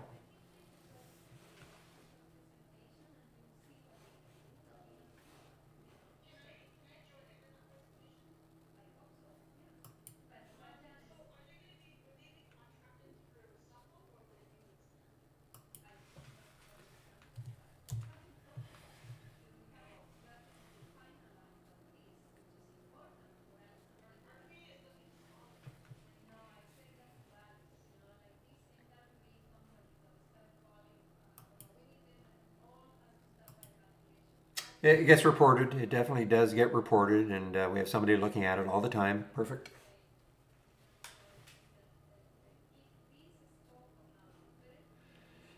All right, guys. What time is it now? 9 minutes to the circus. What type of scan for Groupon? Well, unfortunately, I've rebooted a few times. Well, reloaded a different version of Trade Ideas several times. Oh, that's nice. Oh, thank you. Type it in correctly. Um, at around 10:11 a.m., like 10 to 11 a.m., or right here. You're talking about right here. Almost for sure, this breaking up and volume scan would have, but I can't be for sure. I mean, if I do a historical, probably it would show up here.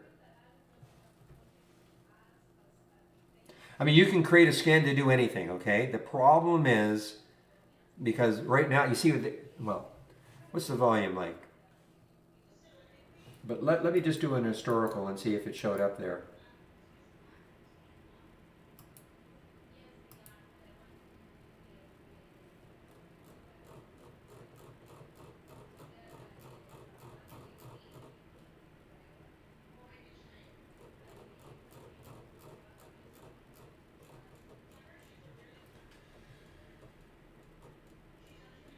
Yeah, so the first time Groupon showed up in that scan was here, okay? And so what happened is why it wouldn't show up earlier? Obviously some filter values weren't met. So you could take that scan and reduce filter values and you'd see it here. The problem always is going to be how many others will be in that scan that you don't want to see. No, I know between 10 and 11, I know right. Oh, between 10 and 11. Well, probably nothing. I mean, it wasn't doing anything. I mean, between 10 and 11, it didn't do anything.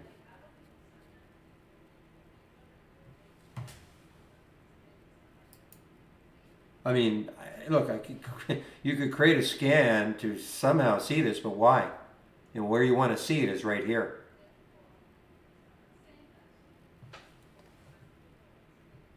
$11.15. That $11.15 candle is the one. So any scan that says new high of the day, any scan, you know, I don't know what the volume was like. Probably was still fairly high relative volume, although I'm not sure. But again, I have to reiterate. You can create a scan to catch anything.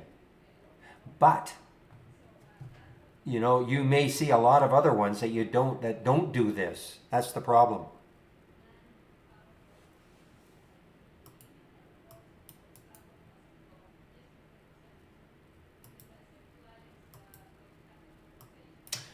Yes, I can share that scan. That is from Zach.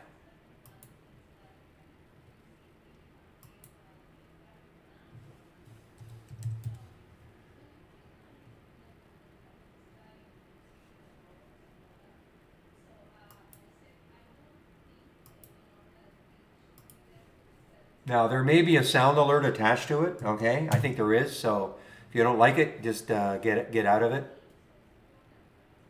or get rid of the sound alert.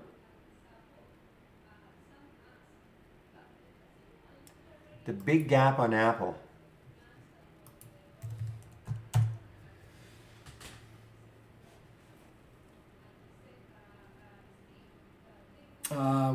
Which big gap are you talking about? Talking here, or which big gap are you talking about?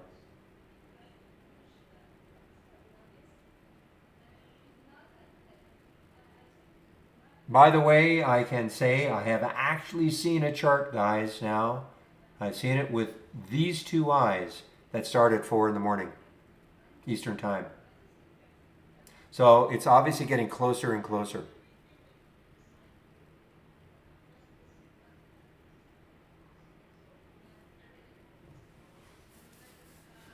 So I mean that's what we see. I mean that's 7 o'clock. So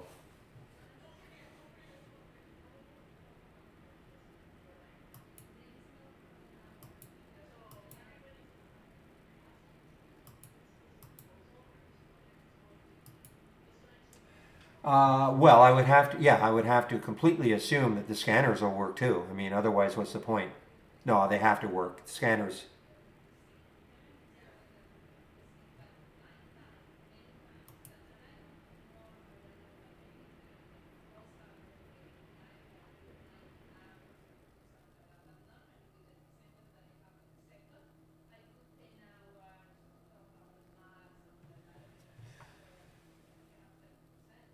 Not really, Iman. I mean, look, we have consecutive candles that you can take a look at, higher highs. I mean, so maybe that's a way. If you write, if you are you a subscriber?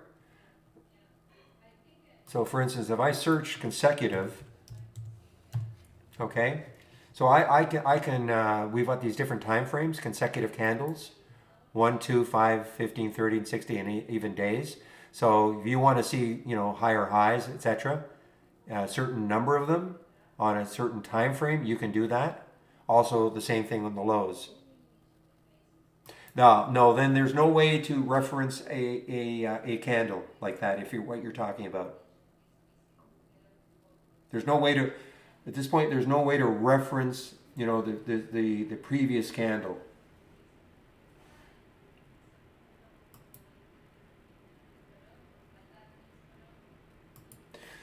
All right, guys, I am going to put let's see, what time is it? We're getting closer and closer. So this is what I'm going to do. I'm going to put the SPY chart up. I'm going to create a 1-minute chart and check to see what happens. And we're just going to see. Now, typically, we all think that first candle is the one. Not usually. Not even the second or the third or the fifth. Sometimes it takes about 5, even 10 minutes to really settle on a direction. I'm not saying it's going to happen this time, but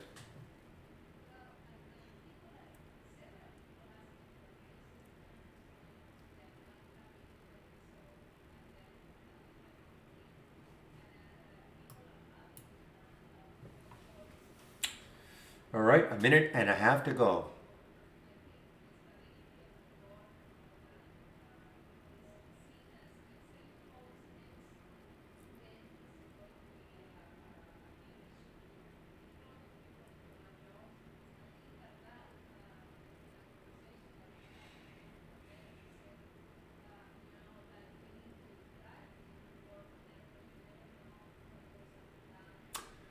All right, we're now in countdown, 55 seconds.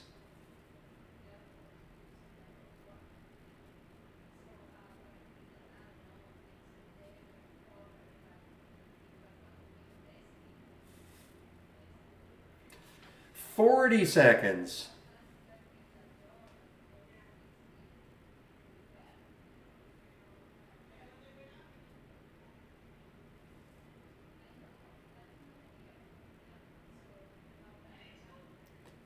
So you showed up, Thomas, and then you good evened me already. You're probably gone now. All right, guys, 20 seconds. 15.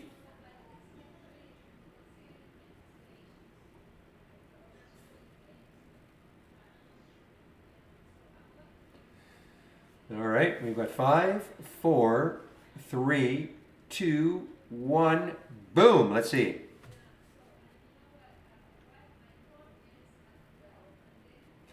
I think we got a little. So there's your first candle. So the initial reaction. Whoa, bigger reaction. Means nothing yet, guys. Nothing yet.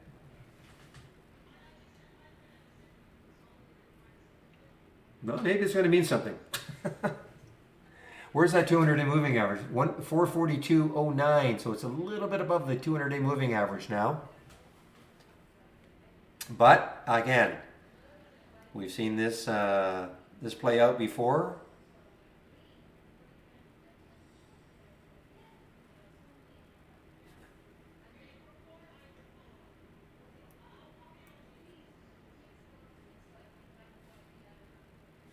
Yeah, see what happened? Look at that. Look at that big topping tail.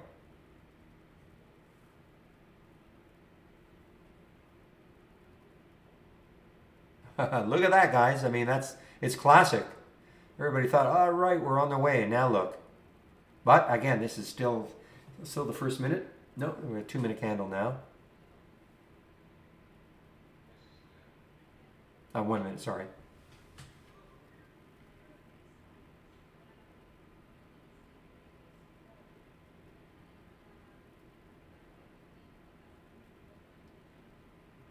Look at this. Wow, look at that topping tail and then that bottoming tail. Now we're right back up. I'll be right back, guys. Right back.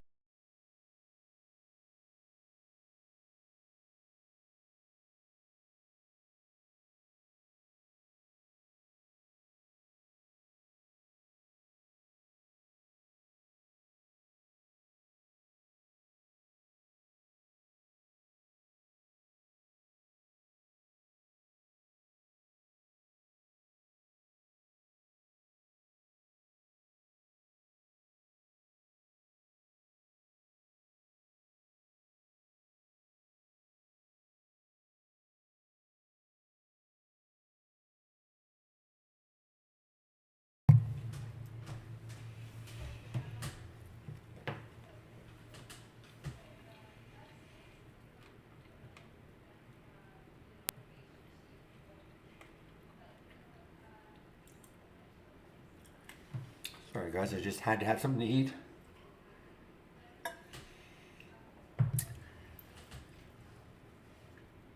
All right. Well, we've got a big 5-minute green candle. We got a couple of green candles on the 2-minute. Obviously, now we've got these. Let's back this out. Look on the 15. Now, just a little bit above that 200-day moving average area.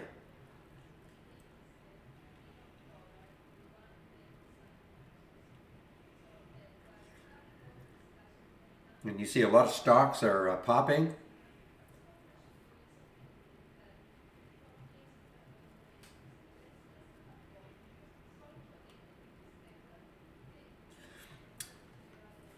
That's absolutely being worked on, Terry. Sooner than later, I hope. However, look at this now, guys.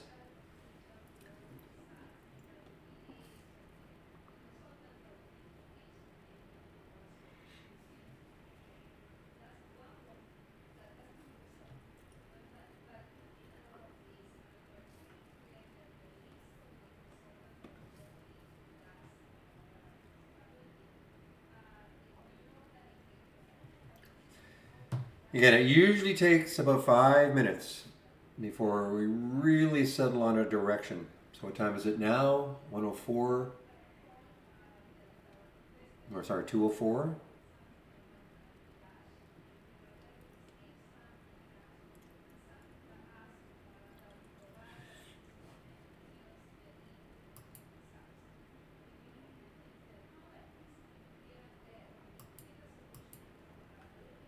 So did anybody read what was said?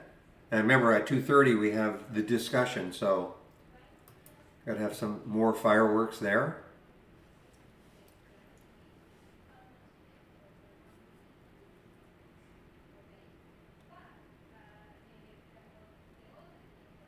Okay, that's number one.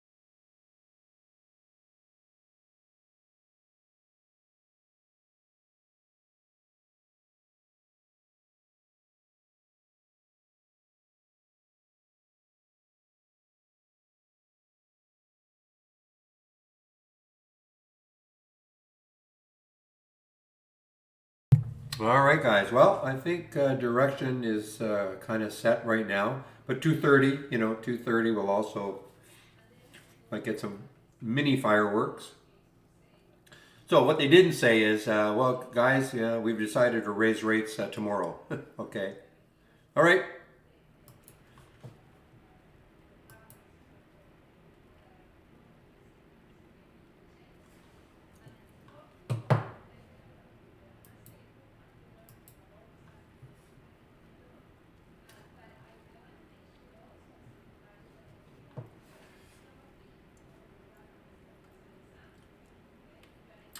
And let's see. Wow, look at the tech stocks. Yeah, NAS and look at the Dow and the SPY. Happy times, everybody. Again.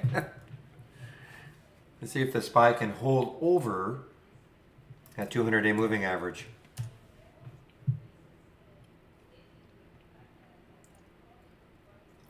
$442.09. So this is what I'm going to do. Create an alert. 442.09.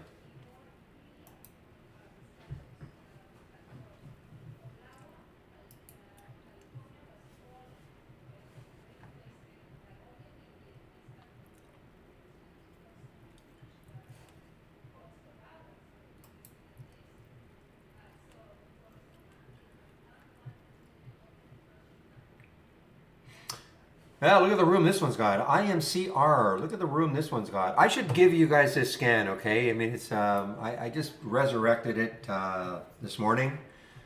The distance to the next high or low, so you can see what it's looking for. So when you get the alert, it has to be at least $2 away on the daily chart to the next high. And if it were short, $2, if you look underneath, to the next low. The problem is you have to create a custom formula.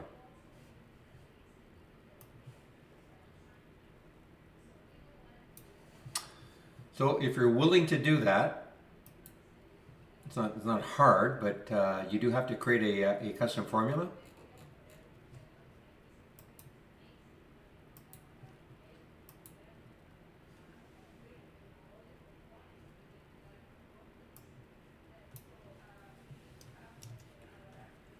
And if you're interested, I'll put it in the tech support.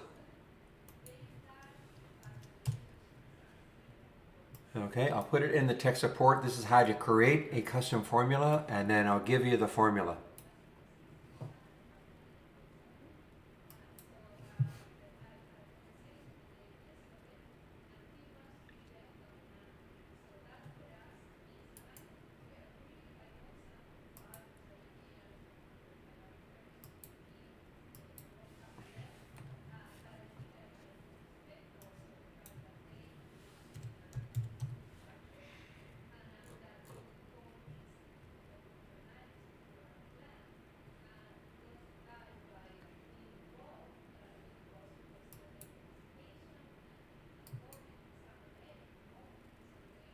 Just give me a moment. I've got to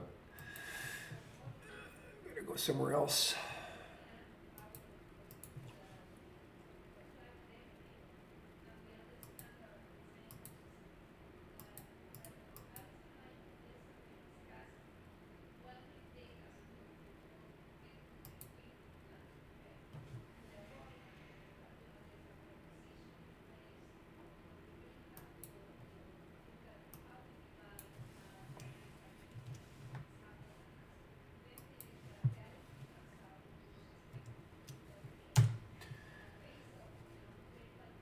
Oops.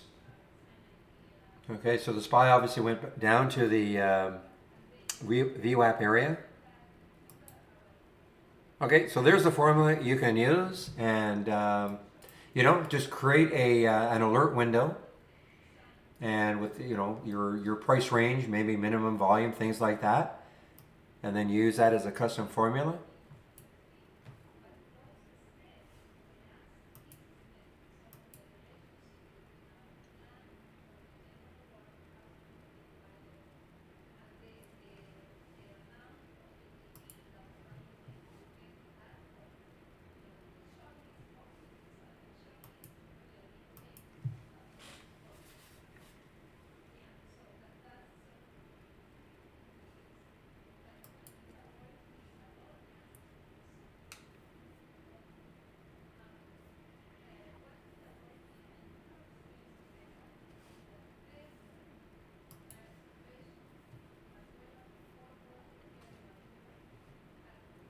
So what now? Exactly. What now? Well, wait till 2:30. A little discussion.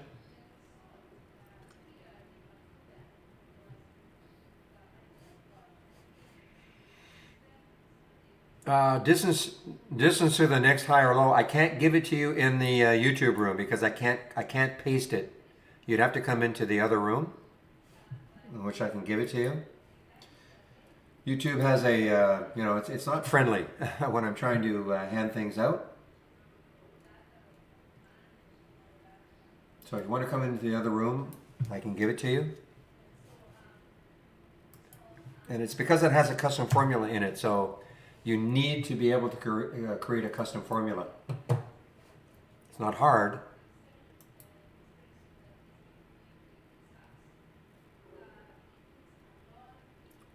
Well, you know what didn't care was Navi. So Navi could be interesting. Again, Navi didn't care about that bounce in the market for a while anyway.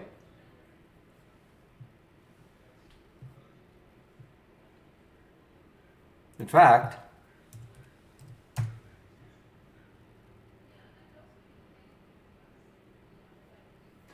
know what? We really didn't have.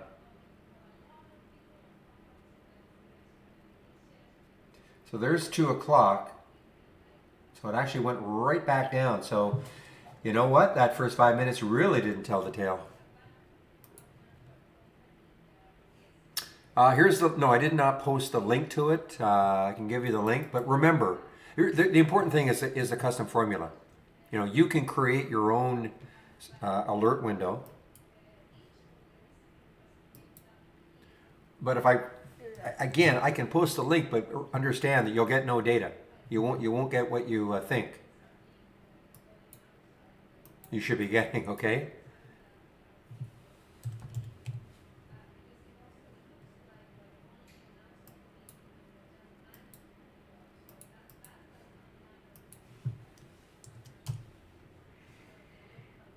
Again, so when you load that, you see this is what I'm talking about. What doesn't copy is this custom formula, okay? That doesn't copy. You'll see all this, but you won't see this, so all of this is irrelevant. Well, it's not irrelevant, but again, you might have a different price range you want. You might have a different number of shares, minimum number of shares. You might want it, up 3% or 4%. This is the key one, okay? It just doesn't copy. You have to create the custom formula. And then it's just like any other filter with a min and a max, and that's why I'm saying I want a minimum of $2. Looking at Tesla, $2 to the next higher or low would mean nothing.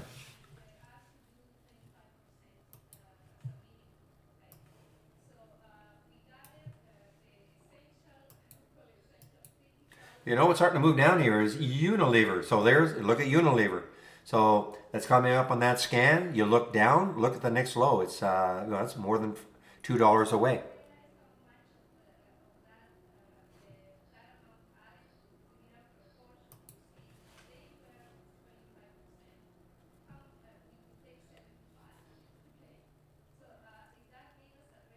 All right, guys. Well, so much for that. I said after 5 minutes, you usually know. I guess it took longer to really know.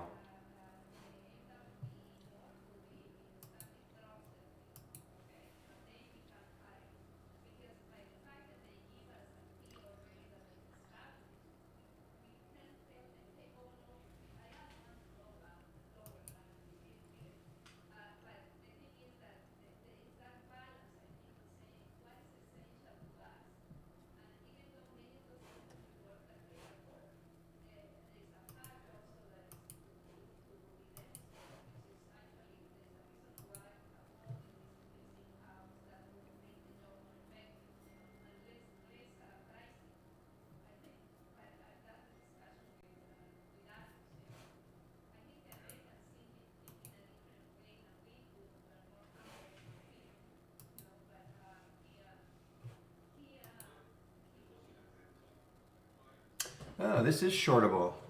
This is not. Sometimes it's. Oh, actually, a lot of shares available at Interactive Brokers, but a little late.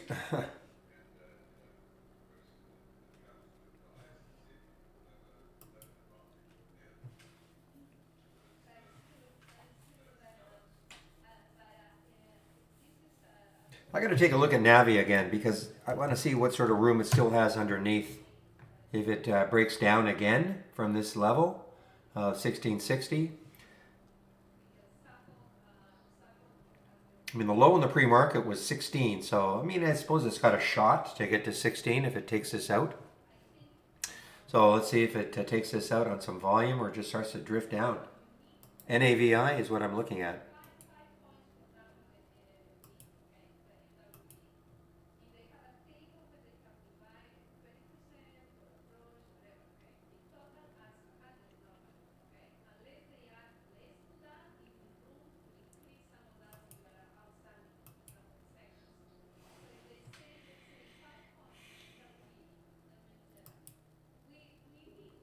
Matter, M-A-T-T, M-A-T-T, MTTR.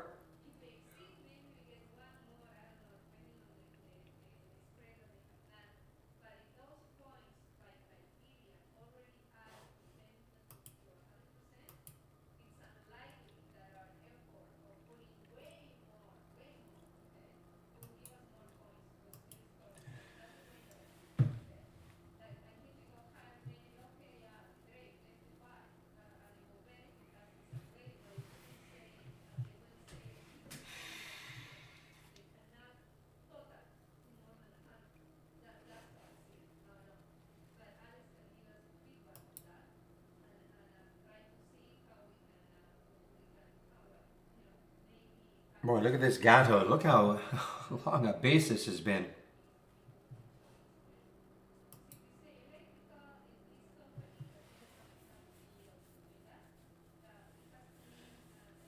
All right, guys, we have a little bit of divergence here. I'm just watching GME and AMC. AMC is starting to drop more. GME is actually kind of holding.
Yeah, what you're saying about cars, it's amazing, isn't it? I'm thankful that I have a car. I'm not in the market for one, nor a used car. I think used car is up 30 odd percent or something.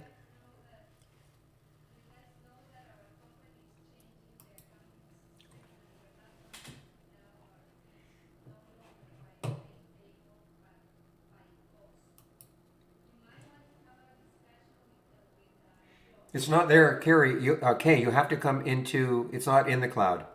You have to come to the trading room if you can hear me.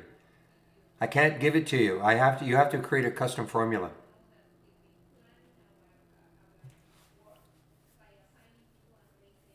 You have to come into the trading room if you want it, and then I can give you, and then I can, direct you to the tech support area where I've got the instructions for creating a custom formula. Yeah, yeah, Tell Trader. Isn't that amazing?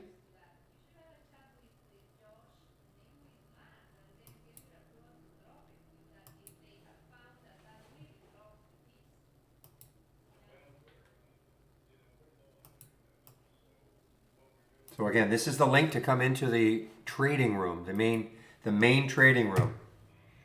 Okay, it looks like this, and then you see it here, tech support, and these are the instructions, and that's the cloud link.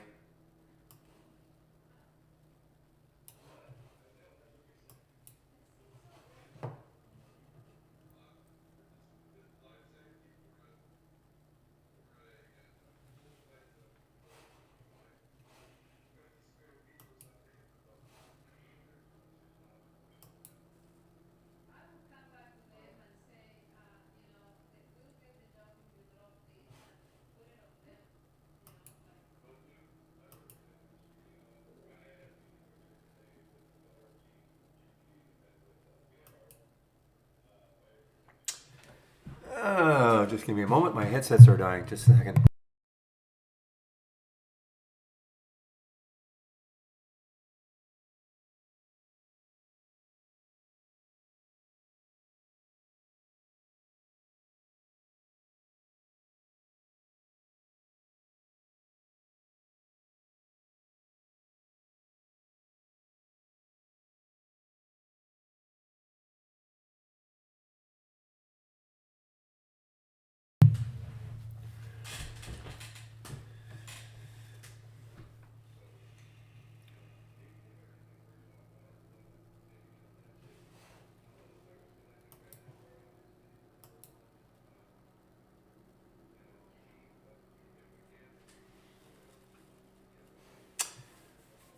All right, guys. What time is it now? 2:24. So about 6 minutes to the discussion.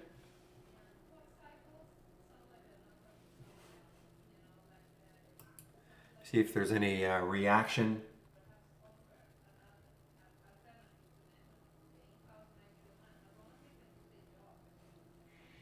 Meanwhile, the discs are going wild.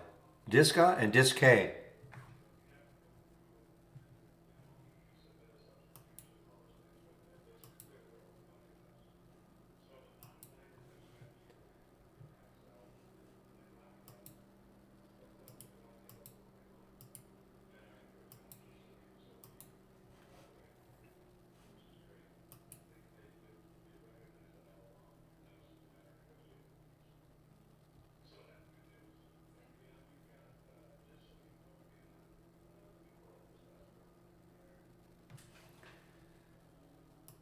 All right, energy still good. Look at Schlumberger, SLB on the move here. This was on the move all day yesterday. A bit of a continuation now. Just for fun, let's take a look at the sectors and see if there's any big change.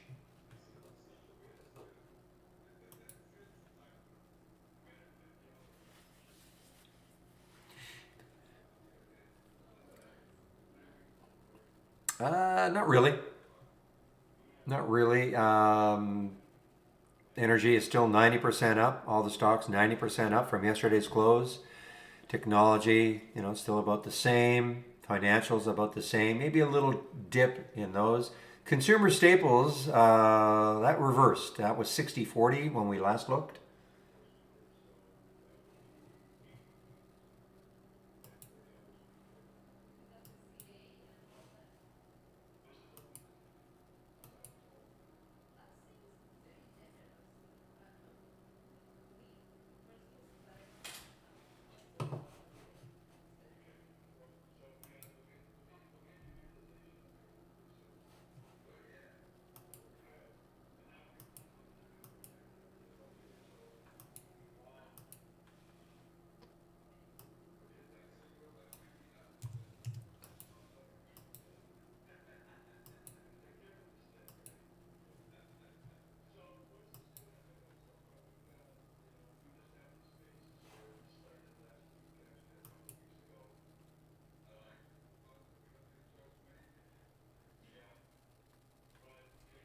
Just in time. I had to figure out what the heck are you talking about? What's that JIT? Just in.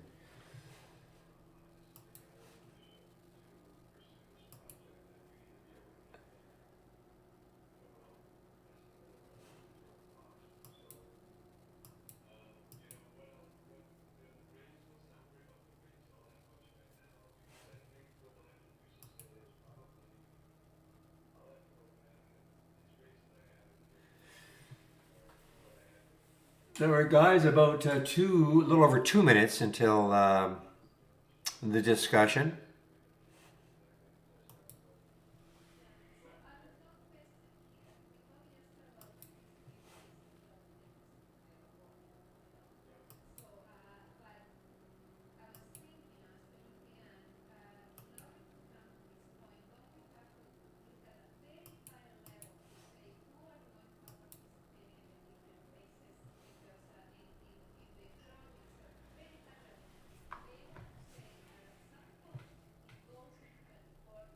Now look at TRQ. What a run this is on. TRQ. Look at that pullback and then the pop. Another little pullback and then the big pop again.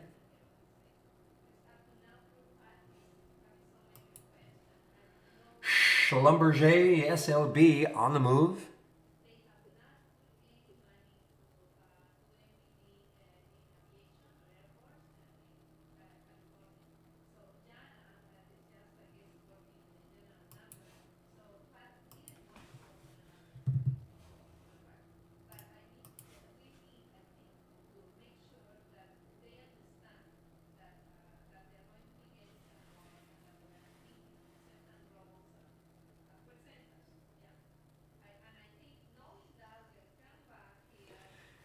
Meanwhile, Groupon just made another new high.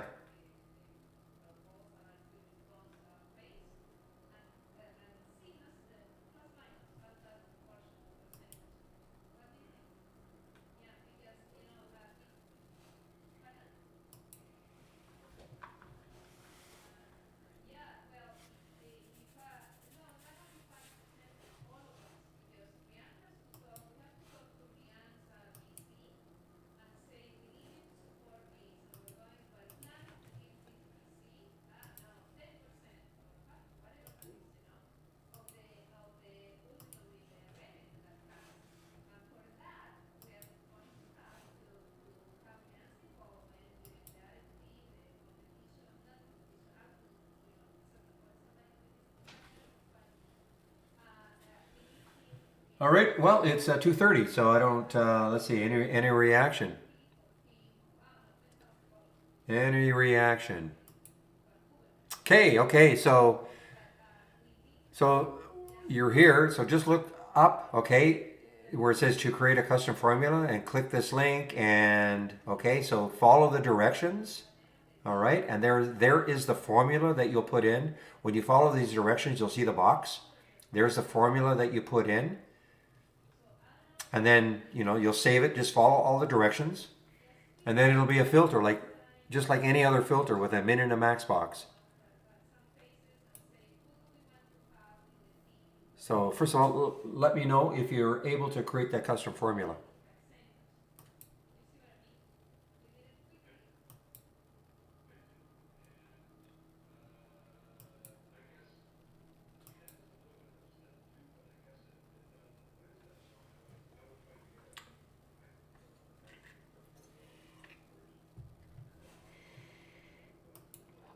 Well, it's funny, because I did order it's a sparkling, beautiful computer from Dell, a laptop. It's the one with the OLED 3K, the 15-inch. And it didn't take that long. I was surprised. I thought it was going to take a lot longer to get here. I put $2 in the inbox. Yeah, just two, not dollars. Yes, $2. It's up to you, though. Of course, that's completely up to you.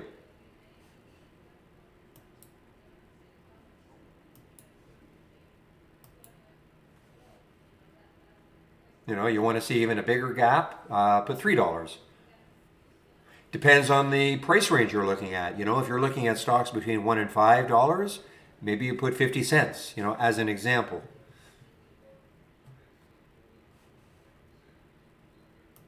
If you're looking at stocks like Apple and all that, you might want to put $5. So it really depends on the price range you normally trade.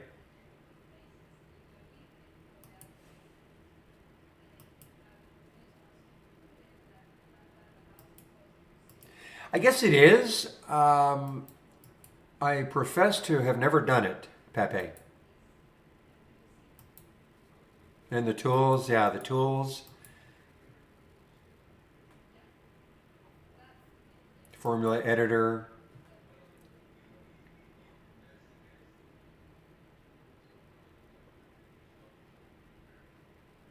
So you still need the formula. I've never actually tried. Okay, so create new. Let's. Well, see, I'm all the way up. I'm jammed. Can I go U9?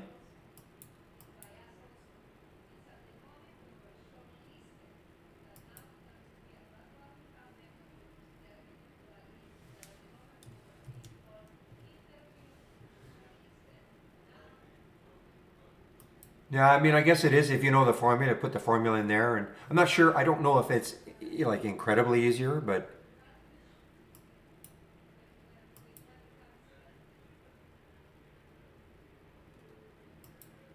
see, I've got my max.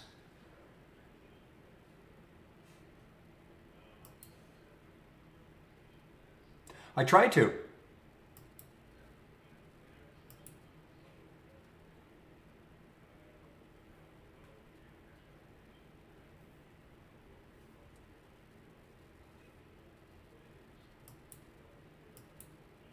Oh, I see. It doesn't change.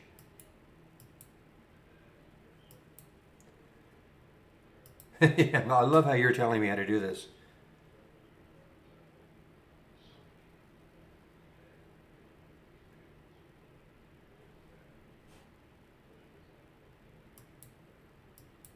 Okay, sorry, guys. I'm actually just a minute. I am actually watching this SLB. So the SLB is actually being affected here.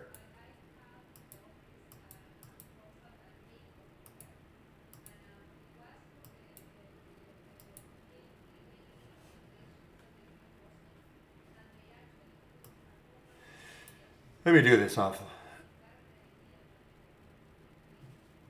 First of all,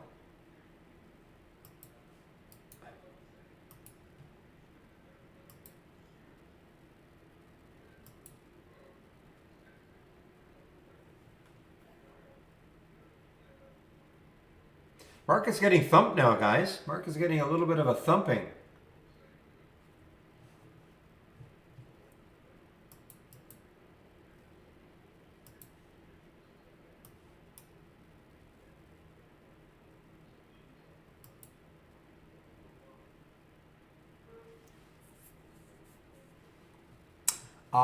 One of the reasons, it depends on the account I'm in too.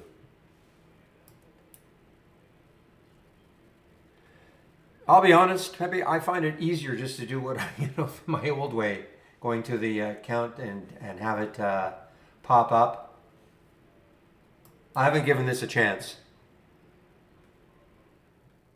Meanwhile, I'm just watching the market sell off. I hope the apes got out of their GME.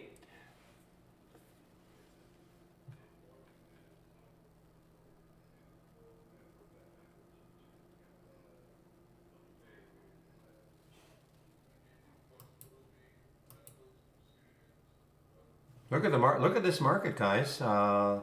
Whatever they're saying, it started at 2:30. Market's not liking it.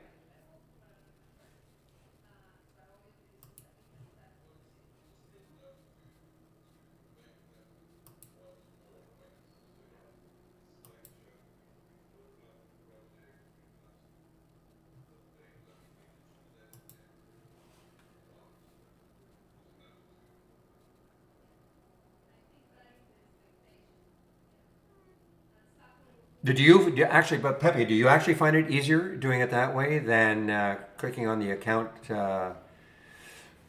page and then just having it pop up? Oh, really? Okay. I'm not really into the custom formulas. I haven't created a new one in years. I know I've got 99 of them, but I haven't created a new one in years.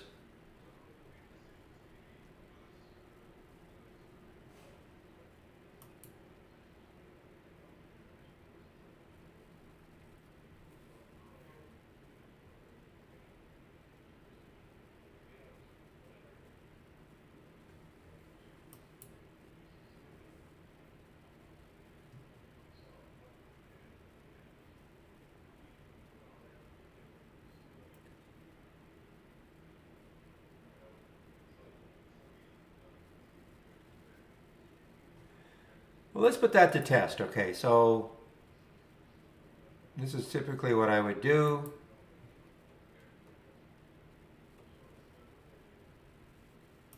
And then it just shows up here and yeah, create. I mean, I guess it's to each his own. Create new and paste it in. Done. I, I guess I see that it could be a little easier. Excuse me, but I found this fairly simple.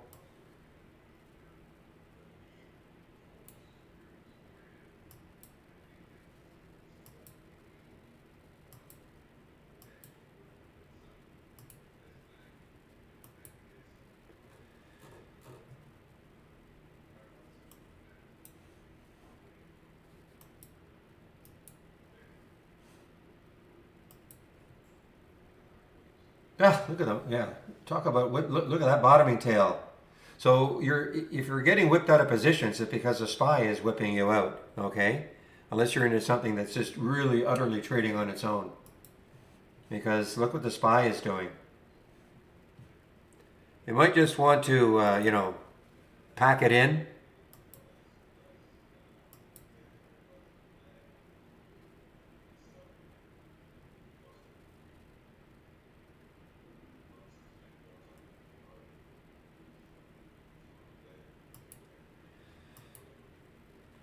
Yeah, I mean it depends what you're in, of course, but right now the market is just way too choppy for me.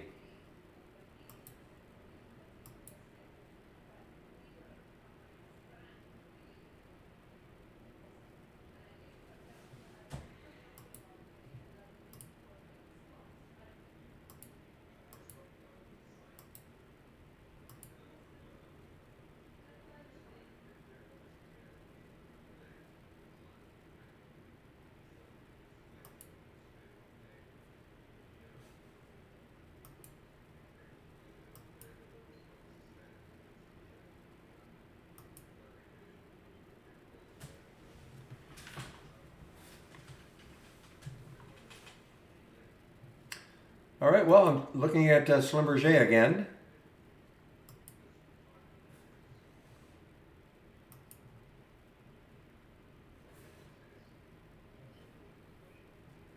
I don't know why, but what time is it now? 2:40. So again, guys, I'll keep the room open till 3:30. I'll put myself on mute at 3. I'll always pop in, get on the mic if I need to, if there's a question that should be answered via mic. Otherwise, just give the throat a rest.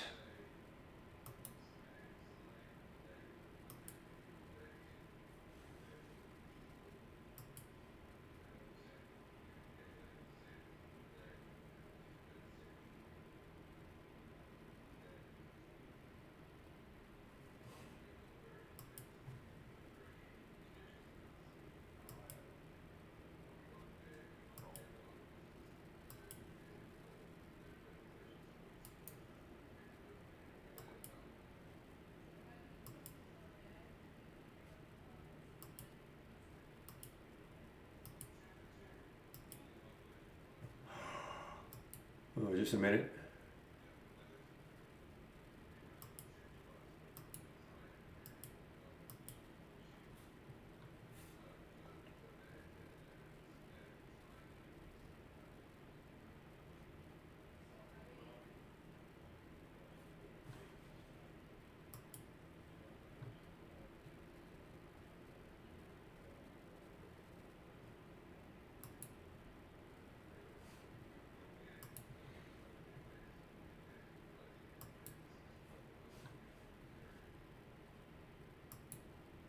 All right, guys, I'm just inching on this SLB here.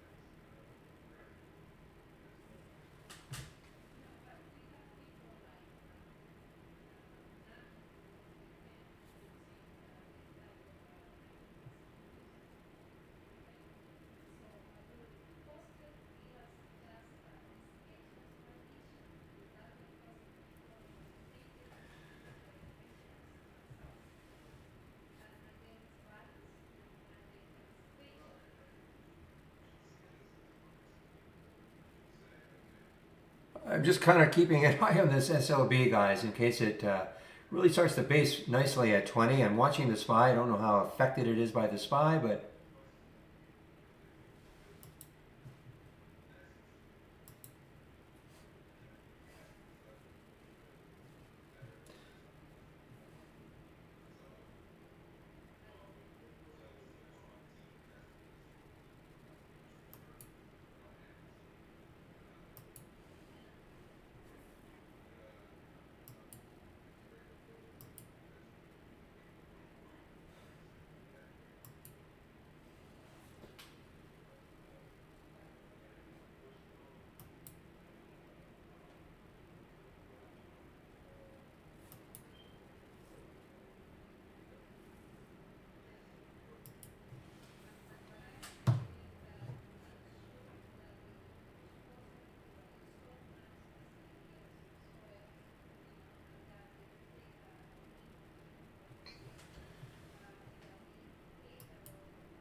well, there's the MTTR now. Not quite an all-time low, but underneath that magic 10. The low yesterday was what, 937? And with the market falling like this,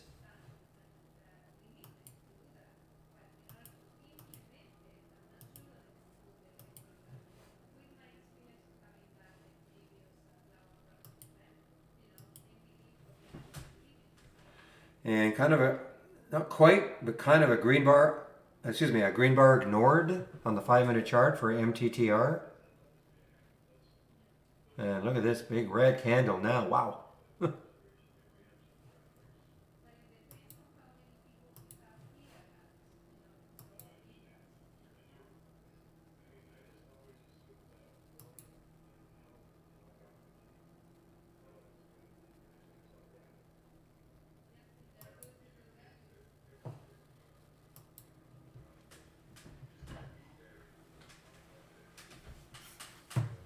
Oh, yeah, look at this. I mean, is it possible that we're going to go negative? What time is it? 2:45? I mean, the Dow could go negative. SPY could.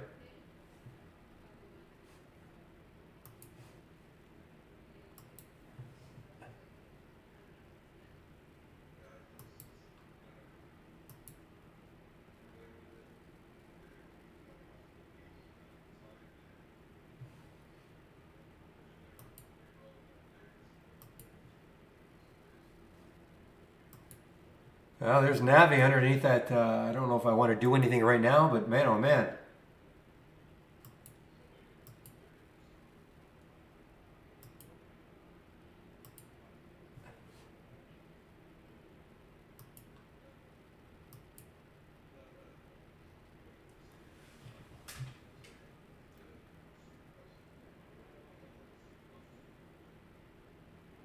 Yeah, the flight to gold is not a guarantee anymore, is it?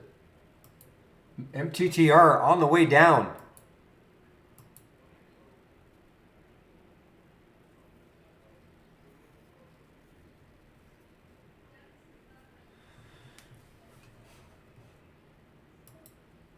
Wow, wow, wow. Look at this. MTTR, Navi.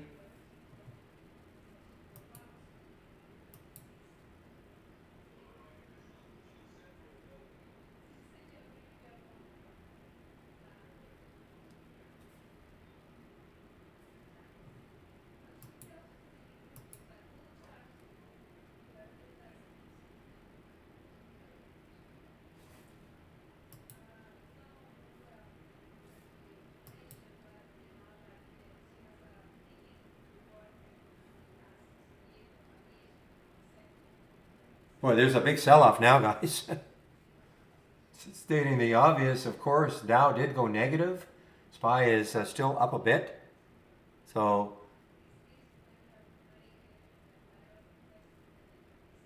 let's take a look at the sectors now. I bet you there is a massive difference from, what, 15, 20 minutes ago. Even in energy, I'll bet. Yeah, a little. I mean, energy was 90%. But remember tech at one point, this was around, I think, 88%. Now it's only 60%. Again, this is a relation to yesterday's close. How many stocks are above or below yesterday's close? That's what these percentages are. Financials were at 90%. Now they're at 62. You can just see, boy, consumer staples. I mean, at one point that was 60-40. It was 40-60 when we last looked. Now it's 15-84. Whew. MTTR guys. Wow. Can I tell you that I snuck that in?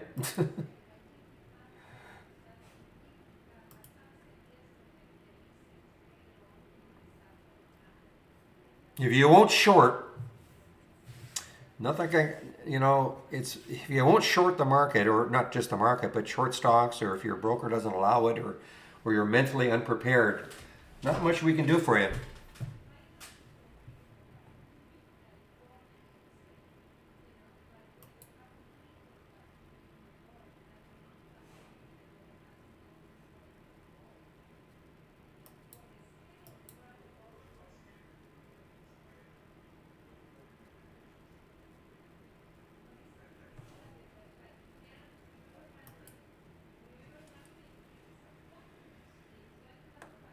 Haven't seen Lucid for a while. LCID, haven't seen that one for quite a while.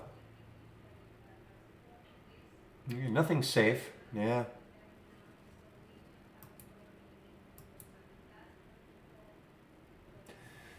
When you say your platform is glitchy as hell, what do you mean? You're talking about trade ideas or your brokerage platform? What are you talking about?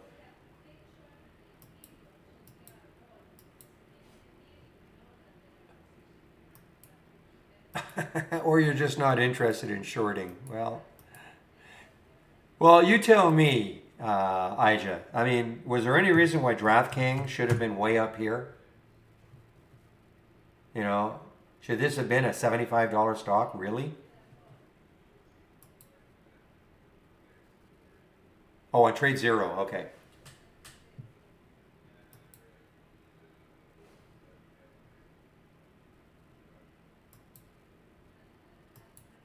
Or any one of these crazy ones that just went nuts.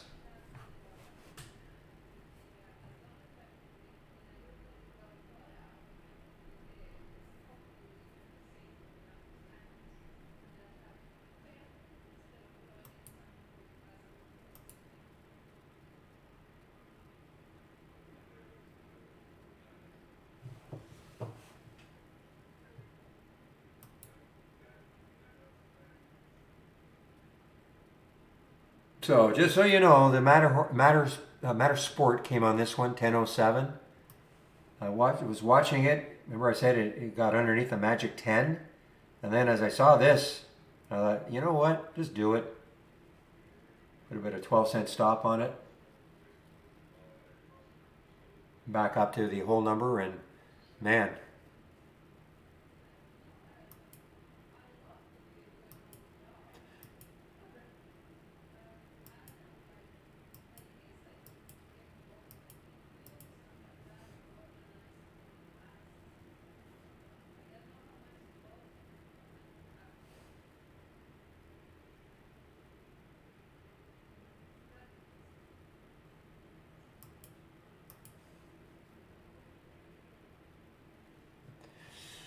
All right, guys, 2:52 is the time, so I'm just going to put the announcement in. I'm still here till 3 on the mic.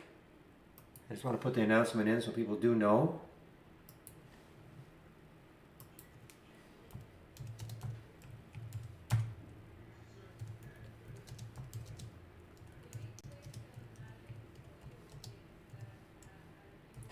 And before I shut the room down at 3:30, just as I'm shutting it down, I will put the YouTube link in.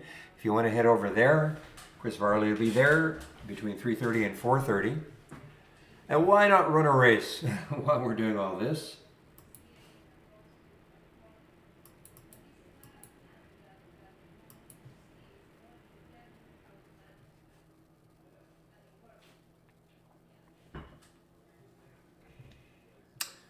Will Trade Ideas finally give us the fee data when they add pre-market data? I don't know what you mean by that.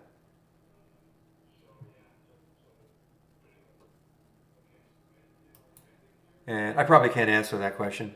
I have no idea.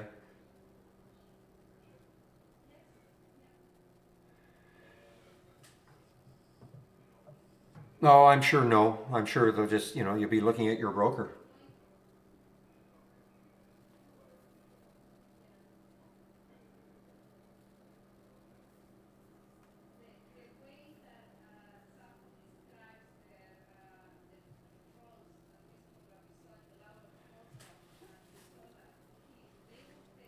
I can absolutely assure you, I can absolutely state with confidence the answer to that question is no. Just like we're not going to offer level 2.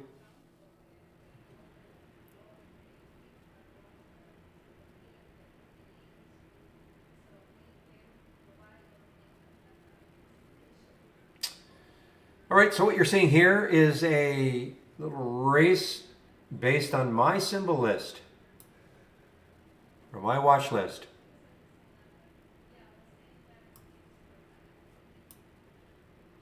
Drag it over here a bit.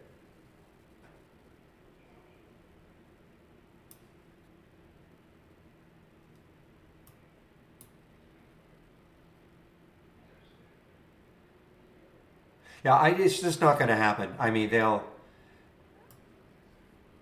if you're gonna short something or do anything, I mean, honestly, how hard is it to just look? I mean, I've had my order entry. I've got my, as you pointed out to me, or somebody. It wasn't. I don't know who it was, but I've got my little. Just give me a moment. I just glanced at this. Yeah, it's right there.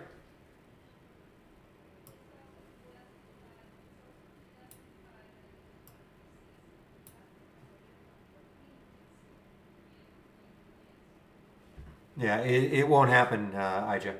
I can almost guarantee that.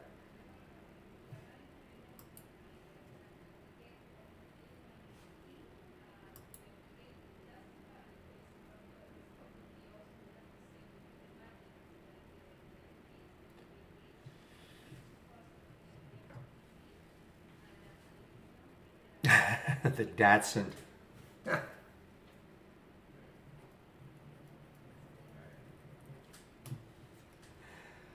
You're a funny man.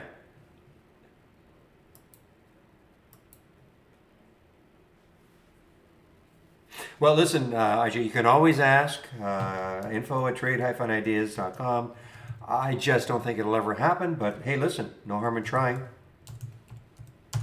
Okay? Absolutely no harm in trying.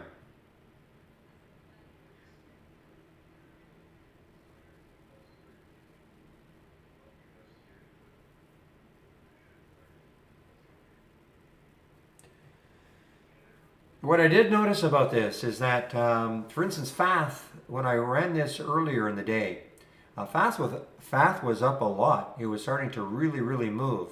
And yet it wasn't showing up here in my watch list up, even though it was up for the day. And that the reason being is it didn't have enough relative volume. So it's possible that using this in conjunction with running a race, because the race, just because it didn't have enough relative volume, didn't mean it was garbage. It was just, the relative volume wasn't high enough. So I'm going to give this a shot. I have not been, I haven't really gone overboard using these races because quite frankly, I have to find a way that I can use them and then show people how they can use them to make money. And most of us in the room are intraday traders, but I'm going to have an open mind.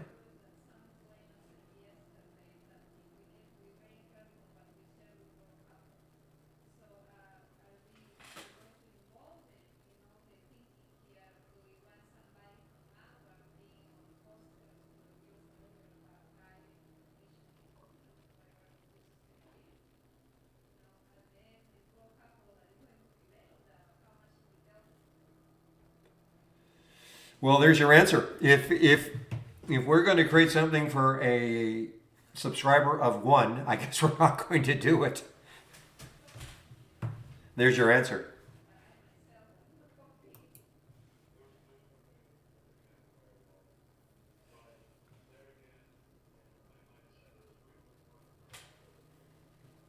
So let's click on FATH and just see what's happening. Probably it won't be as dramatic as yeah, because the last time when this was happening, when I did this the last time, this was happening.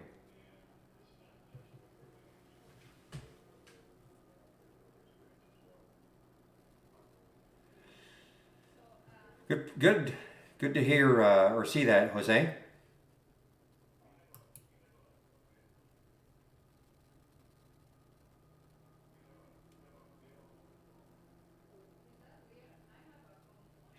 No, you can pick the time frame, Dak.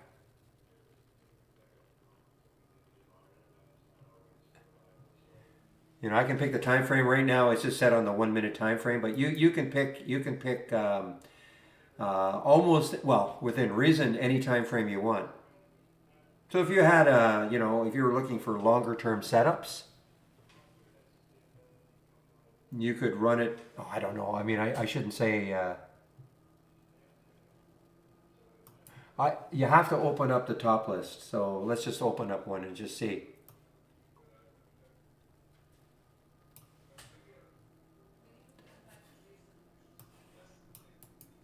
Launch real-time stock race. So here are your options. So all the race is all based on the columns that you have. Okay. So let me move this out. But minutes to run as an example. I'm not sure what the max is. I'm not sure what you can put in. 30 minutes, 60 minutes, the whole day. Not sure. And then the race, how many cars you actually want to race. Okay.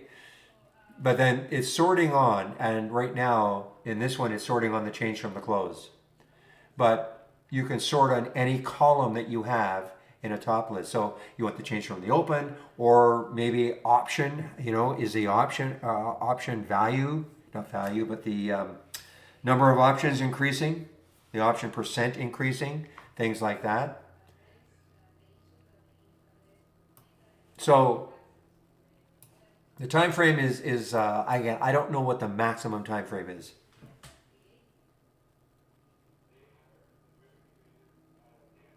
If I put 1D in here, I have no idea if that, no, I won't stick. I'm sure though, it'll be, probably, well, first of all, I went into races. Yeah. I'm sure that you'll be able to, do something over, well, first of all, doing over a 30-day period or even longer than a day may not be that beneficial.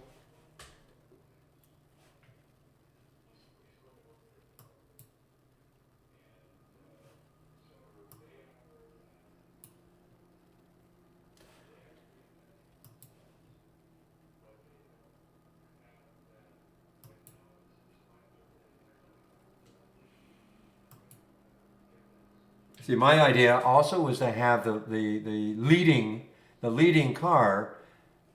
I want to have its chart displayed without having to click on it, so you can see. All right, it's leading. What's happening?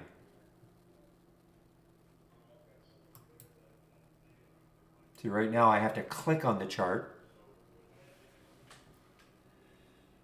And who knows, maybe over the course of the day, you know, you have your own symbol list and you run them periodically. You might unearth a little nugget that you wouldn't necessarily have seen just looking at a top list or looking in another way. I mean, that's the whole idea.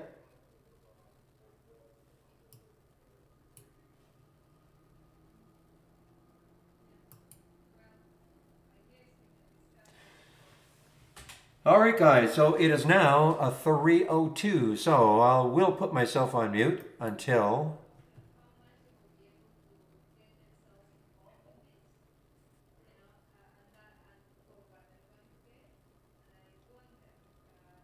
Well, that's it, Doc. I mean, you know, it won't be for everybody. I mean, look, you and I are both alert guys, right? So we want real-time alerts and all that. All I do know is that I did not see Fath in here. And when I ran that race earlier, Fath was just motoring. And I all of a sudden found it. Oh, wow. Okay.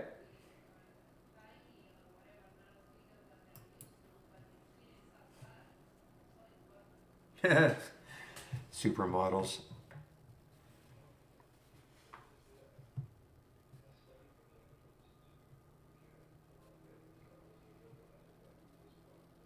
Man, what a downturn in this market. Now we are. Whew, the euphoria is over. We're now negative in everything. All right, guys, I shall put myself on mute and come back at about 3:29, 3:30 to shut down the room.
Sorry about that. I was on mute there for a moment, wrapping up Twitter Spaces here.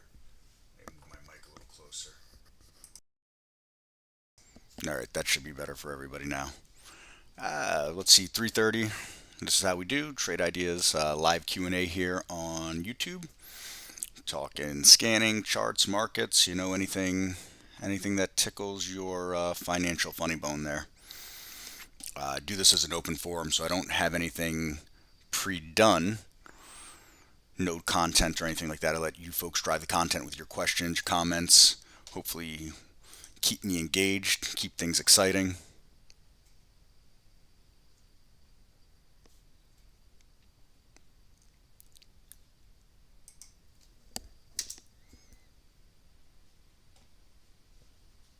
Uh-oh, YouTube was giving me the spinning wheel of death. Is it kicking everybody again? Am I back to that? Yep, there we go.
All right, sorry about that. I was no, yeah, well, I was on mute perfect circles because I was finishing up in the Twitter space there. We had some interesting conversations going on to do with VWAP and things like that. So I'll go over what I was doing there, but I was engaged in a conversation there while everybody was giving me the silent treatment here. Um, and then Peter, I see your question. I'll get to you in a second. So we're talking about anchored VWAP and going back to some major time frames. So let me do this here. Blow up my screen a little bit. That'll make this a lot better for everybody. Also, Holly. What an insane day for Holly, huh? She's been everywhere. But overall, another tough day to trade and another very successful day for Holly again. So I just like to keep banging that down as I got some nasty emails a few weeks ago on one bad day. I just like to hammer it home. So what we were looking at here is anchored VWAP coming from the low of the coronavirus here, the last weekly red candle on the coronavirus, and where we are in an anchored VWAP from there, and how far we really have to fall before, quote unquote, real damage is done. But anyways, big picture. I always like the big picture. So that was a big conversation that was going on, and we were doing the same thing with PayPal. It was interesting how it worked with PayPal too, like that. So Mike C, what's up? Once in a while, sometimes I'm working hard, sometimes I'm hardly working. So Peter Smith, news doctor, I was surprised how markets reacted. Fed confirming, we already knew rates going up. Were you surprised? Peter, nothing on this planet surprises me ever. There's just not a thing on this planet that could surprise me. Typically speaking, the way a Fed day works is we make a new high, we make a new low, the market starts to overreact, and then it starts to underreact. And then tomorrow, if we go by the playbook, should be some sort of sell-off again tomorrow. That's kind of the Fed playbook over the last, I'll say, 5, 6, 7, 8 years. So nothing about it surprises me. The Fed did nothing as usual. They just talked about doing stuff. Zero rate hikes, zero tapering, and 7 trillion printed in the last, however long. So it's par for the course for the Fed. We'll see if they chicken out in the spring. I don't think they will. I do think they will raise in March. I don't think they will raise again in May. I have no special knowledge or anything like that. I'm just kind of basing this off of the Fed has become political. That's all there is to it.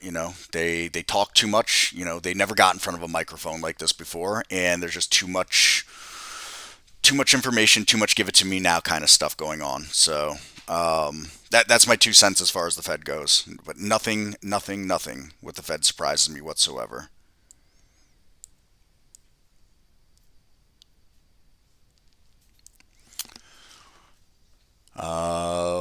What was the idea behind the anchored VWAPs he was talking about earlier? I guess I didn't understand enough. So, anchored VWAP is just VWAP, but you anchor to a specific date to see how the price reaction has been.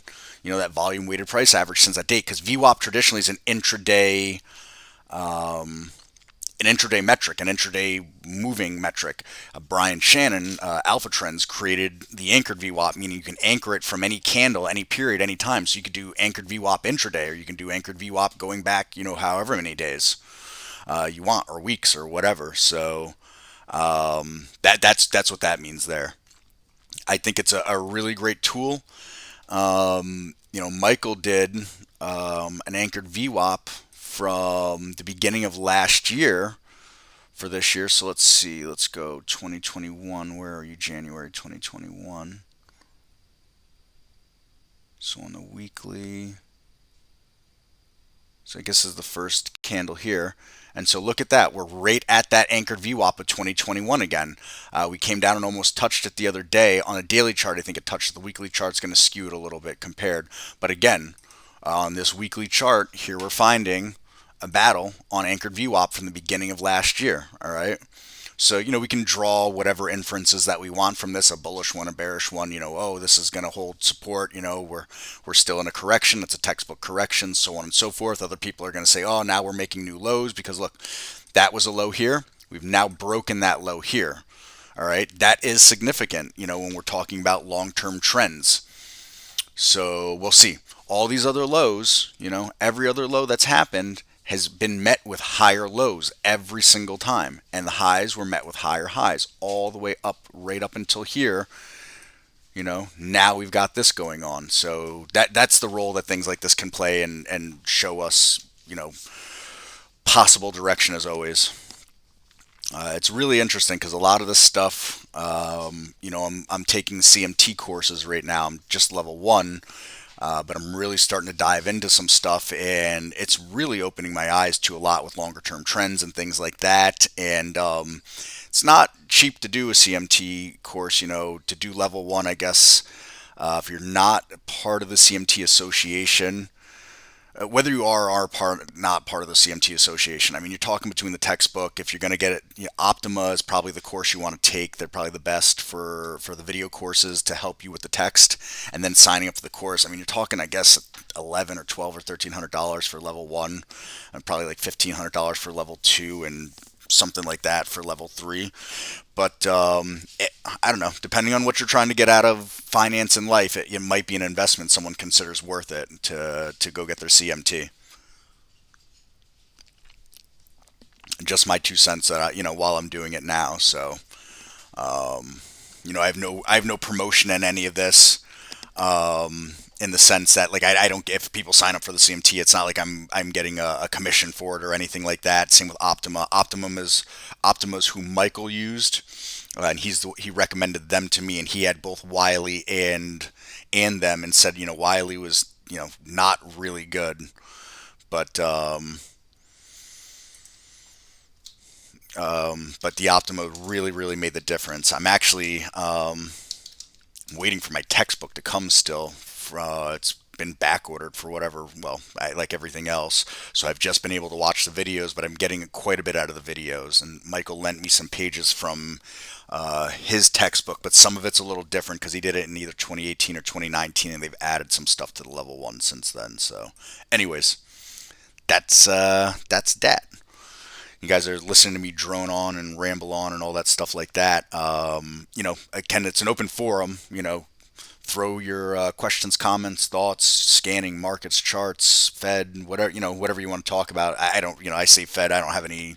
I know no more about the Fed than anyone else does. I know what everybody else sees and watches and all that stuff like that, and I can make an opinion like anybody else.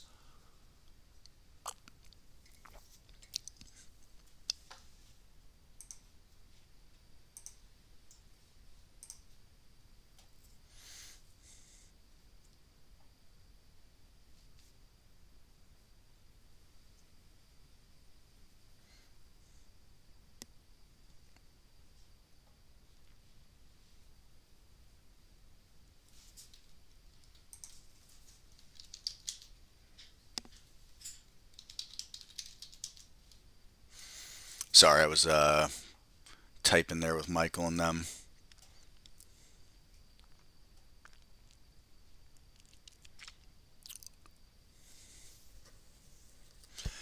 Uh, the two books that I recommend for new traders, again, I haven't read a ton of trading books, but the two that I would recommend, one is more short term, one's more long term. Tools and Tactics for the Master Day Trader is the first one that I read, and I just really enjoyed it, especially the first half. It really helped put a mindset, the kind of mindset a trader has to have. The technical stuff in the back is good too. Don't get me wrong, but the beginning of that, and that's by Oliver Velez. And I see what you said there, Terry. Sorry, I don't know why it came in late for me for a second. I think I was switching back and forth with tabs. So Tools and Tactics for the Master Day Trader by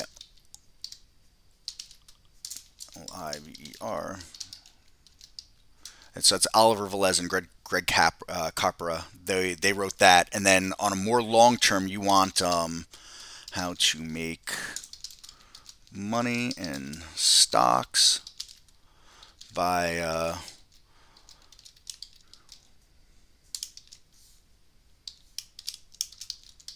William J. O'Neill.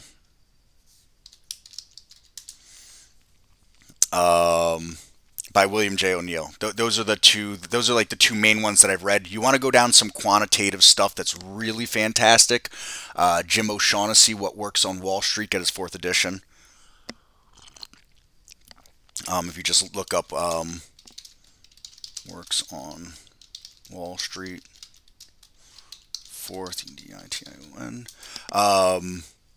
That if you want to go down the quantitative road, then I'd recommend that book. That's pretty outstanding. They don't have courses online. The CMT doesn't offer courses, I don't believe. You once you sign up to take the exam, you can then go through Optima. The other beautiful part with Optima is you get to use their scan if you're signed up for their scanning service, which is a pretty outstanding scanning service, to be honest. But it's a professional charting scanning service that costs a lot of money, a lot more than Trade Ideas does. If you ever become a subscriber to them, there, Terry. But Optima, the guy, Matthew Verdow, who's the CEO or the founder of Optima, I think he kind of helps write the tests for the CMT. So, you get kind of a leg up because he gives you 4 practice exams to do. And so I think that makes a really big deal.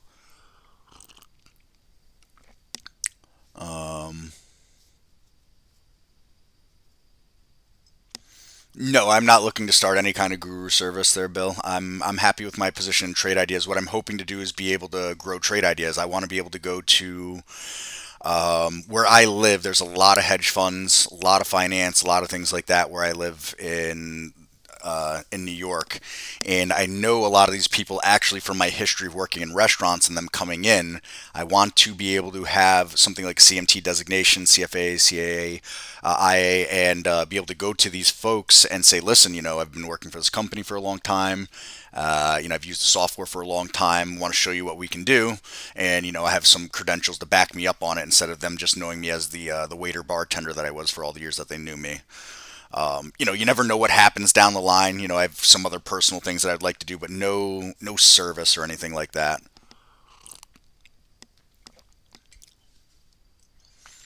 Yeah, Perfect Circle. He was scanning for. What was he scanning for? Let me pull it up here. It was a custom that he created. I mean, I can hand out the custom. It's not like a secret sauce formula or anything like that. So market cap's lower than cash greater than market cap. All right. So you can see stocks that are, way undervalued for what they are with this. And so this, if you like to try to find some beat up stuff like that. So you can use that custom, and then it's 1 for true in the minimum, or 0 for false in the maximum. It's a true false statement. So that's how that would work. So if you want to copy that custom and put them into a scan. There was a second one. Yeah, there's a second with cash debt. Let me see if I can find that one. Maybe I didn't even take that one. Yeah, okay, here's that one too. So same thing, it's a true false statement.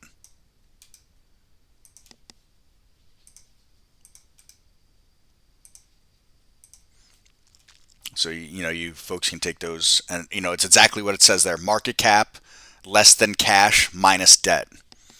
And so a 1 in the minimum for that filter will give you a true statement.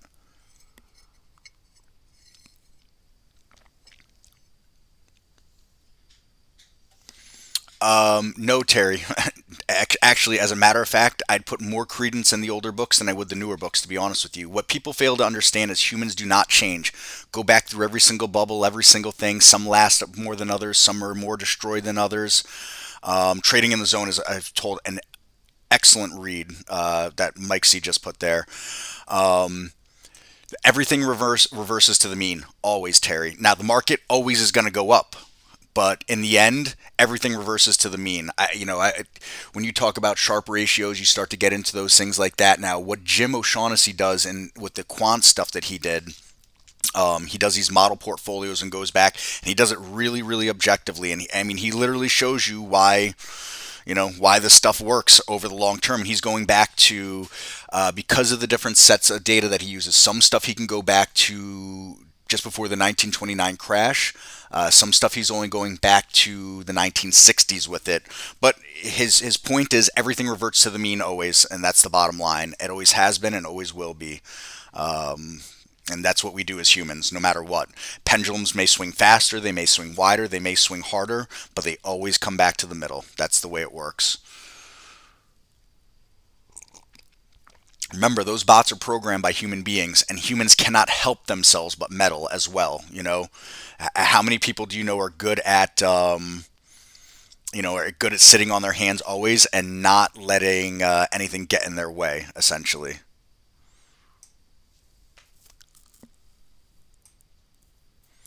So, while yes, things will change, as Snake Plissken says in Escape from LA or whatever that was, um, the more things change, the more they stay the same. And that's what I've found in my short lifetime, anyways.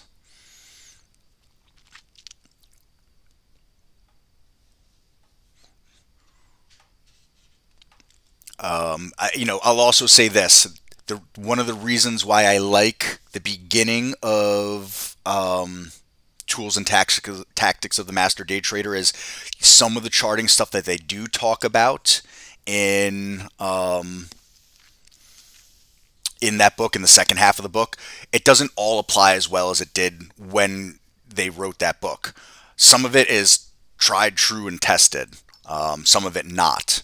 So, you take that for what it's worth as well. When you have, charting ideas and things like that people come up with and they work great for one period of market time and not work for the rest of the time, that just shows that they were only a blip or a drop in the bucket versus things, going way back. Dow theory, there's nothing older than Dow theory as far as market mechanics go and technical analysis. And Dow theory works every single time. The 6 tenets of the Dow, they'll never fail anybody ever. And there's a reason why, the first index is named after Dow, and a reason why Ray and Hamilton, wrote those tenets from Dow's notes and everything he did, because Dow didn't, Dow put down a lot of notes, a lot of articles that he wrote and things like that, but it wasn't until William Hamilton and Robert Ray came along and put that stuff into actual rules, into an actual theory. And you're going back almost 100 years at this point, and to this day, there's no substitute for it. Revert to the mean, always.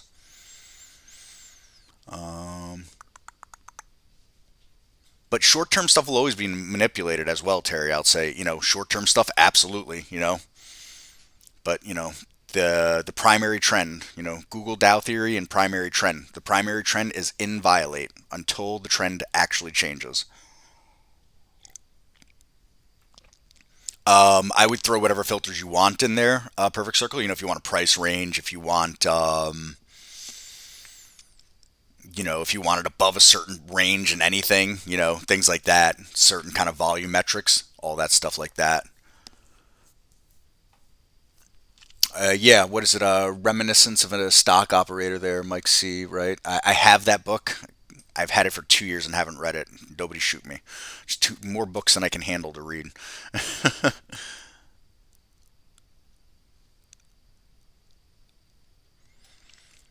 Yeah, Mike, not Mike, Steve and Andy and those guys, they come up with scans every once in a while. And while I kind of just stick to what I do trading wise, I always take all their scans and save them to the cloud just in case. You never know.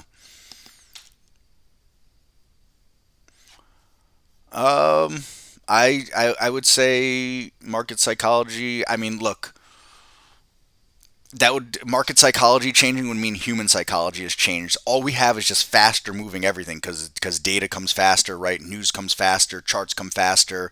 35 years ago, if you wanted to know a stock price, you picked up a newspaper. That's what you did. The next morning to know what that was.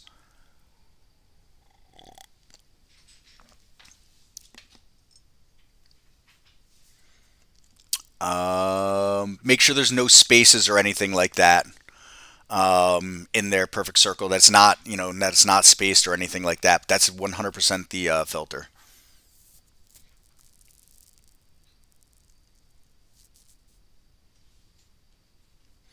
trading when that's another one. Maybe Sean is the one that told me about that one. I have a list of books between all the people that I've come across in finance, running Amazon list that hopefully by the time I die, I will have read them all.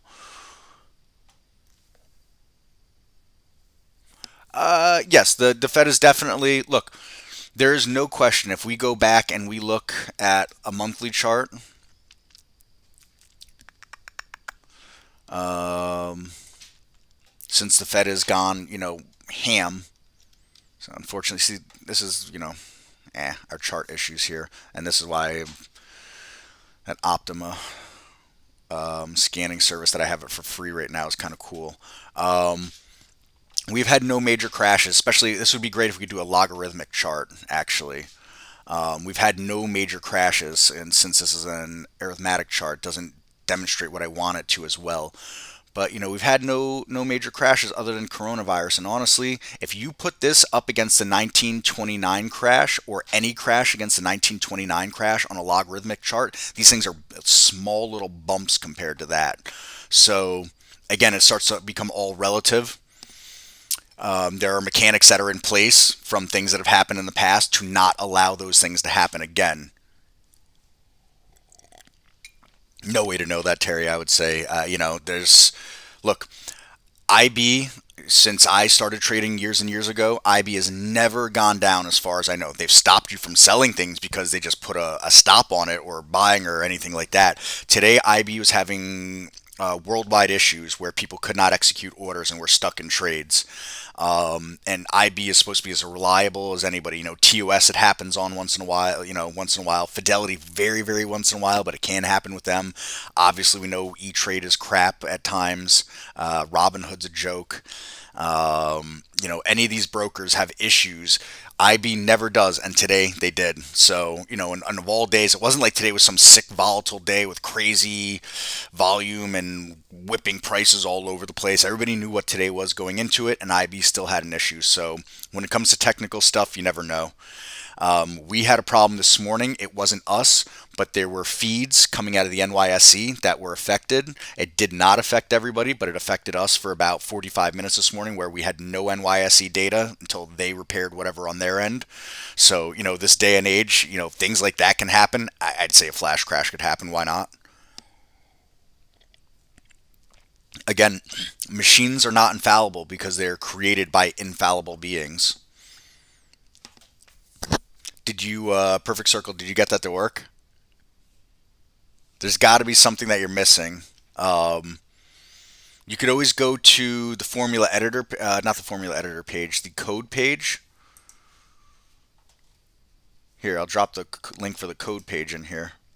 And you can highlight those codes yourself and then put it in manually. Try that if you're having trouble still. Oh, you got it. Okay. Because this is where you'll get all the short codes. It's usually a space or something like that that hangs it up is what I find. So, all right. Anyways, we're talking about all kinds of stuff here. Let's take a look at things that held up so far today. TRQ. Let's put this back on a daily chart here. Zoom back in a little bit. And TRQ is still looking really healthy, all things considered, with this big sell-off that we just had. And I use the term big as a very loose term, but you got gold mining, all right, mining in general. Was a Holly alert yesterday, so it was a pro gap that happened yesterday right there. And sometimes pro gaps are short-lived, but I still maintain GLD has me looking real hard right now still, all right? And someone will say, well, why does GLD have you looking so hard? This is why. Let me zoom out. We're in a wedge. Not only in a wedge, but we're in a rounded bottom formed wedge. What do I mean?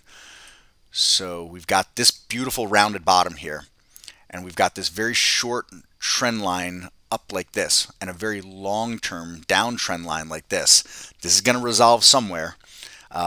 Usually the more the coiling and the things like this that go on, the bigger the reaction. Not always, but usually. So I just don't see why gold can't have its day. And again, I'm one of those people that I do not get gold whatsoever. I would never buy jewelry for anybody. Not because I'm like, I wouldn't buy jewelry. I mean, I'd buy it for, whatever reasons, but gold has no real world value. What do you do with gold? You put it in a safe and let it collect dust? You know what I mean? Like, it just doesn't make any sense. At least silver goes into electronics, and the silver chart doesn't look as healthy as the gold chart to me, to be honest. But oh, gold's an inflation hedge. Inflation hedge against what? We're not on a gold standard. It doesn't make any sense. I can't take gold to a store. I'm not chipping off gold flakes to buy my groceries. If an apocalypse happens, I'm not making weapons out of gold. I'm making it out of steel. I think of any scenario that could really go crazy in the world. Gold does not fit into any one of those practically, but it is what it is. And if you can trade it and you can make money, by all means, trade it and make money. And so, I'm taking hard looks at some things that are gold related at this point. That's all there is to it.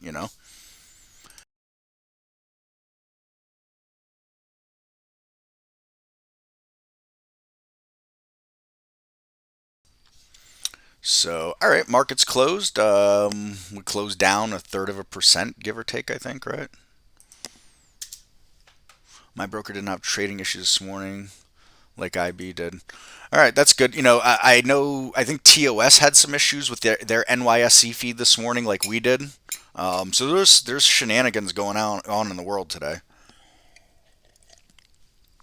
Like I said, we live in a very hurry up and give it to me, and I want to change my mind as fast as things come at me world. Um, with all kinds of shenanigans.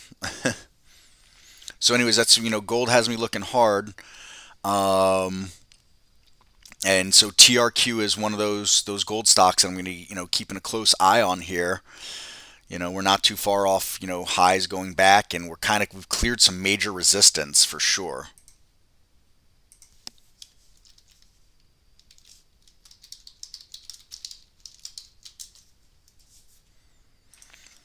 Um,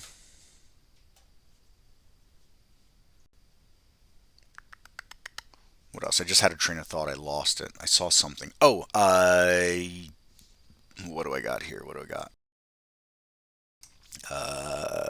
AZUL. That's what I wanted. Um, so Brazil has been showing some strength again. I actually started doing I mess around to help promote trade ideas and sales. So I created a TikTok account last year sometime, and I was posting videos, short videos, and then posting them to YouTube and a few other things too. So I did my first ones last night in like 6, 7, 8 months, and did okay on it. I put a AZUL out for a possible quick move up based on what's going on and what was I looking at in AZUL. You got this kind of rounded base here. Brazilian markets, I'll bring up a Brazilian chart in a second, have looked like they're stronger compared to the rest of the world recently. We were clearing some resistance back here. We had some defined risk areas that were going on with some resistance areas up here. Anyways, worked out for a while today, AZUL. So I'm going to keep an eye on that moving forward. And I just want to bring up a Brazil chart. EZW, I think, is Brazil, right? EWZ? There we go. And so, we're in this long downward channel here, all right, for a very long time now, all right, all things considered with Brazil. We've got this break of that channel now, all right, so we'll see what happens. Can we build on all this here? But, some heavier names that I like to follow, they've discussed Brazil a little bit here. We'll see. I think we've got this big downward trend. All right, now that was broken. Now we've got a shorter term downward trend that's right here that needs to be broken. We break above this, and maybe we're dancing in Rio. Yeah, and you'll never catch me in a guru service, Bill. Never. I don't ever want to manage someone's money, and I don't want anybody taking advice from me. I like to screw up my life as I see fit, and I think people should screw up their lives as they see fit. Gold usually trades contrary in the market. Um, yeah, it has pretty much traded contrary into the market. I'm guessing Tesla just reported, huh?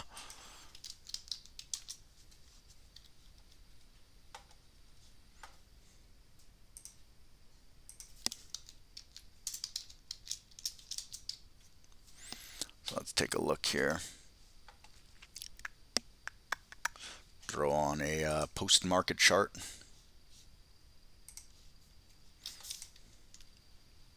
One of the things I have no opinion on how people trade or anything like that, but the more I'm looking at it, and the more I'm diving into these things that I'm now learning and studying, the longer term trends and the longer term traders, they're the ones that survive the most. There are no wealthy day traders, as the saying goes, and things like that. So while there's nothing wrong with day trading, and I've certainly been doing it a lot more lately than I had been over probably 18 months, finding those real moves on those long-term trends and being able to get into those long-term trends and hold through them and hold through some pain, that's where the real winners are separated.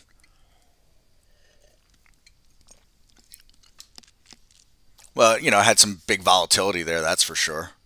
It's a hefty swing. What do we got? 890 all the way up to 958. I mean, it's a pretty massive move. Let's see what is Papa Elon reporting.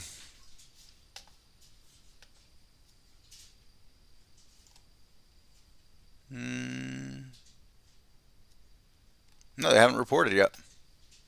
They haven't even reported, and that's going on. That's hysterical.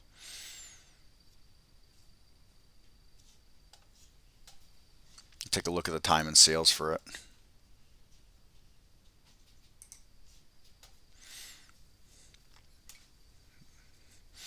That's fun.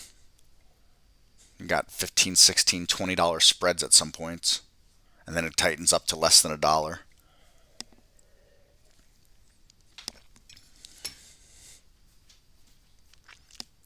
And if nothing else, something that I'll continue to talk about is a massive rotation going on. We've moved out of the growth, the big tech growth, the quote unquote new economy growth, and they're getting crushed. And what's in? Banks, oil, gas. We'll see if other commodities can follow. We'll see how that all goes. But the bottom line is, look at, again, people probably think I'm picking on her, but this is the quote unquote new economy, Kathy Wood. It ain't looking too healthy,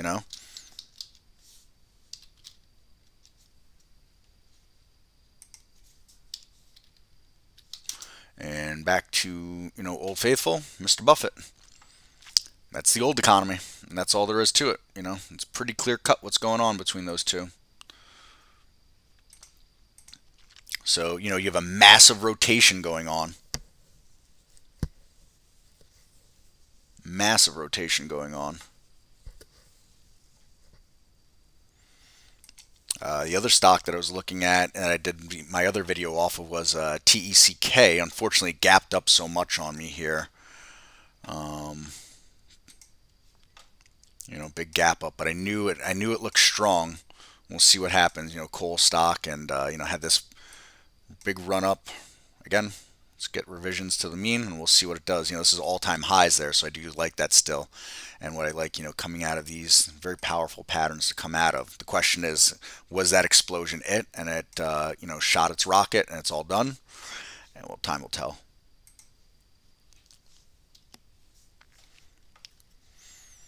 But let's mess around here. Let's take a look. Less than cash. So this is the scan that Michael created yesterday.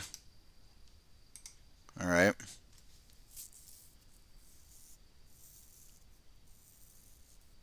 Yeah, that Pro Gap scanner is a really good one here. I'll throw it in the chat here. Share.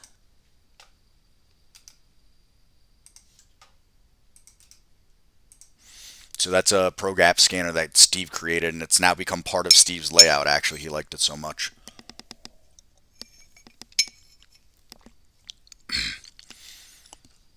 All right, so let's take a look at some of the names that are coming through this here.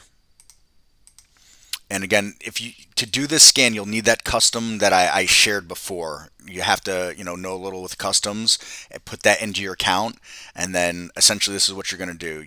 Once you get that custom in your account, and your custom will look different than mine as far as what icon it gets. That is not what I wanted to do. Hide unused. This one right here, you just put a 1 in the minimum to make it true, to make a true statement. All right. And so what we're doing is every one of these stocks that returned, their market cap is lower than their cash on hand right now. Tesla's probably going to go all over the place like crazy for now. So let's see. Morgan Stanley, it's trading below book value right now. All right. UBS. Interesting that there's a bunch of banks on here. UBS, HSBC. I see a pattern. Here's another bank.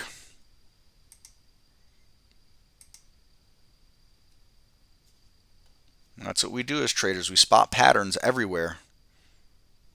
Some more finance right here. All right. If that wasn't good, here, have some more finance. And have some more finance. And have some more finance while we're at it. So this is a big deal.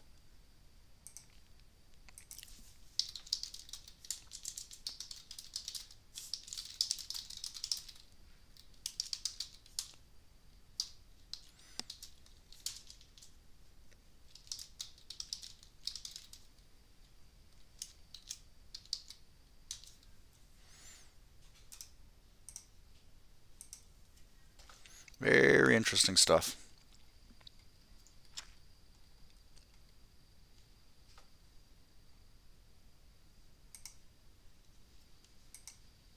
Bios as well.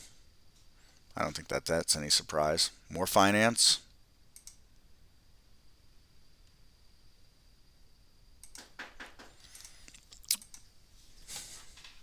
Excuse me one moment, everybody. Just have to answer a door here.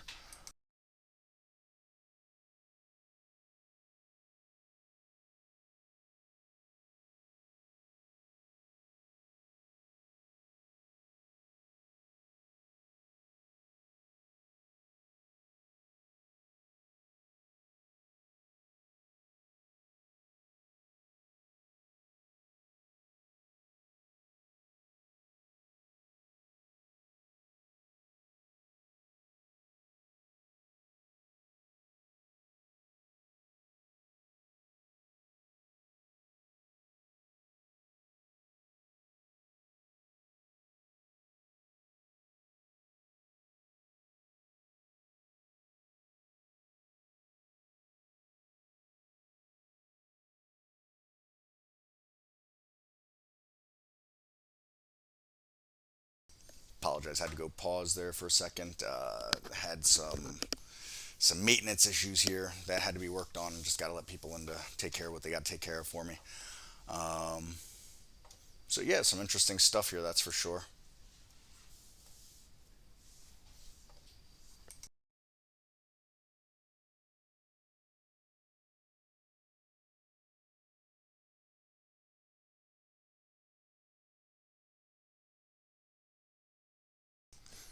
So let's bring up that Tesla again.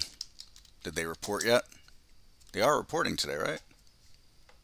Yeah.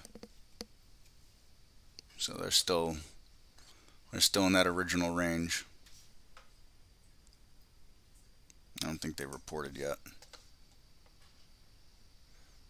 Yep, they've reported now. Here it all comes in.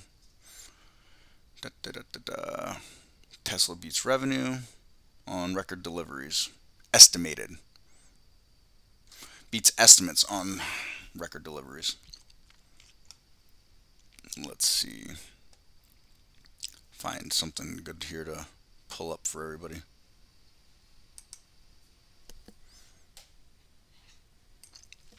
So here we go.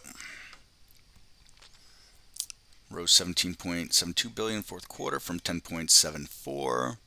Blah, blah, blah, blah, blah. Interesting. Attributed shareholders 2.3 billion, 205 per share compared with 270 and 24 cents per share a year earlier. So wow. some big numbers. Yeah, Avon calling. Funny, anytime I hear that, I always think of Edward Scissorhands.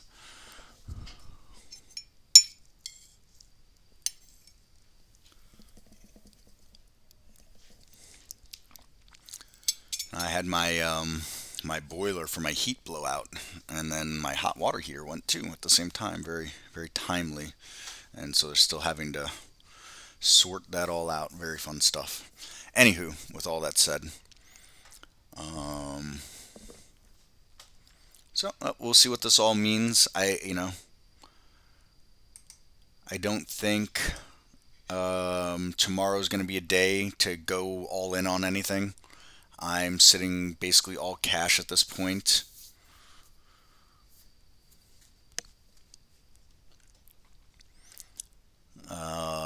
If we start to show early weakness tomorrow, I'll probably start to look at some of the inverse ETFs for maybe a day trade or something like that. And other than that, I'm going to continue to sit on my hand until we decide if we're breaking a primary trend in the markets or not.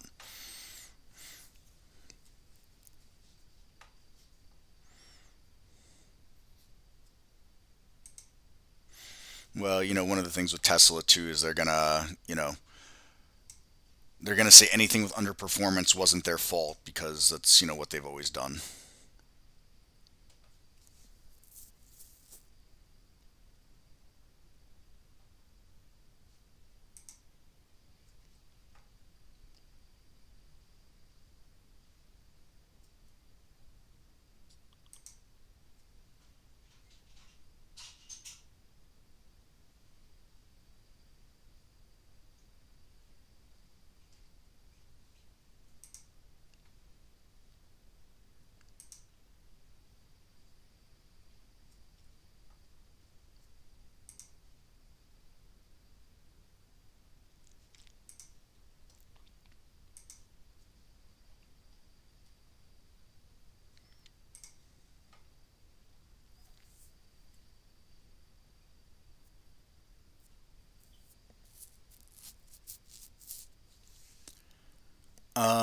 No, I'll probably stick to the more traditional stuff. If the IWM is weak, I'll probably go with an inverse IWM or an inverse SPY. That's where I'll stick to. I won't, and not that I won't with the sectors, but I just kind of stick to the easier food groups. Plus, I like the lower priced inverse ETFs.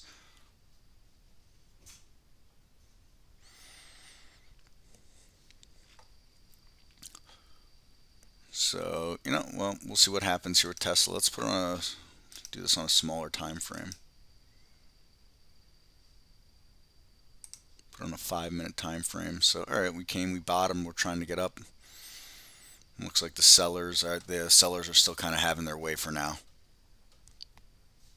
I mean, in the end, the move that Tesla has made is still beyond insane to me, considering reality.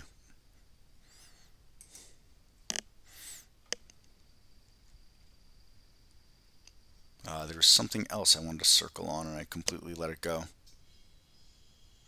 I mean, Terry, I would think so about supply chain issues. I don't know. I'm no supply chain expert.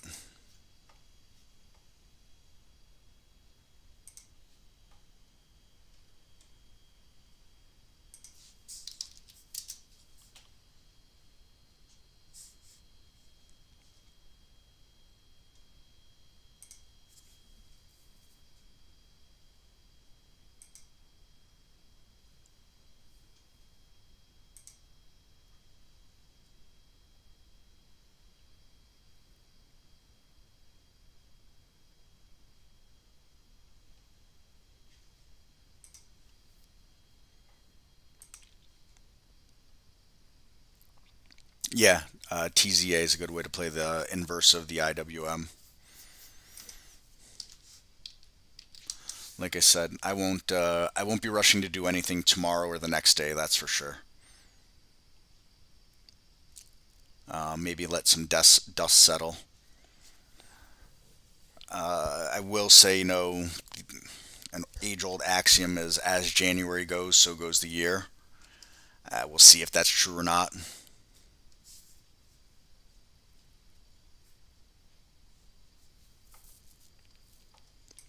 And again, I just want to bring this up again with the SPY because I think people lose perspective based on a lot of stuff we did. And I really, man, after some of the stuff that I'm doing with some of these other charts, I want logarithmic charts really bad that go way back. But if we look back, I didn't want monthly, I wanted weekly. If we look back at the COVID crash here, and how far and how fast we came along out of that, look at that anchored VWAP.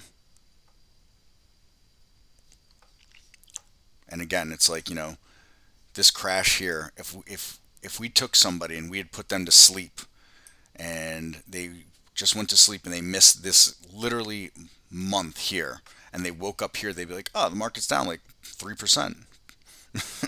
I mean, come on, considering everything that happened.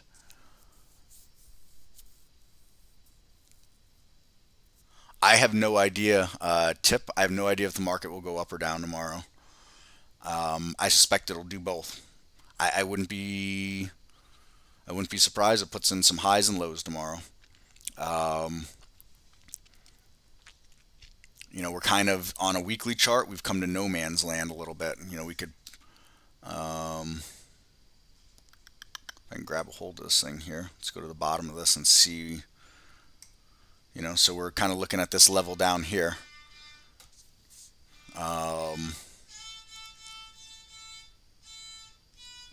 Where did we touch today? Oh, you guys are getting you're getting a concert.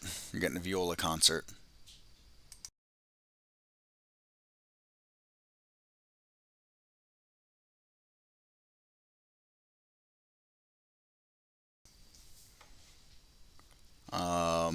So put things in perspective. I wouldn't be surprised to see us at the very least touch the lows of today, tomorrow, to at least test them. I think an inside day tomorrow as far as the wick and the tail go. I think that's probably likely. There's a lot to digest for people, that manage big funds and things like that. And I think we continue a rotation that tech is going to continue to get slaughtered, or not slaughtered, but continue to stay in bearish territory. And I think oil and gas, I think we continue to stay strong there. I think the banks are going to look strong. So bring up some things that I continue to watch here. USO. Just continue to move up on the USO.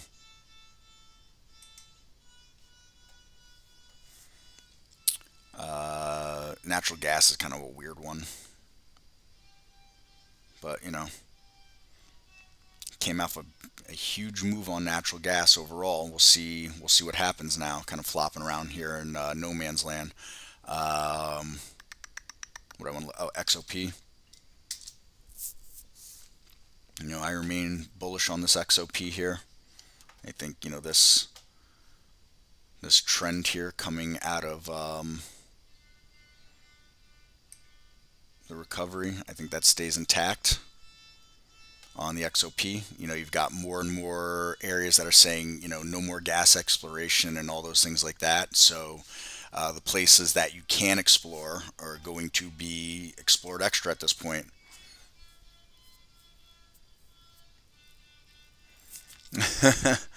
No, we're just working on Twinkle Twinkle right now.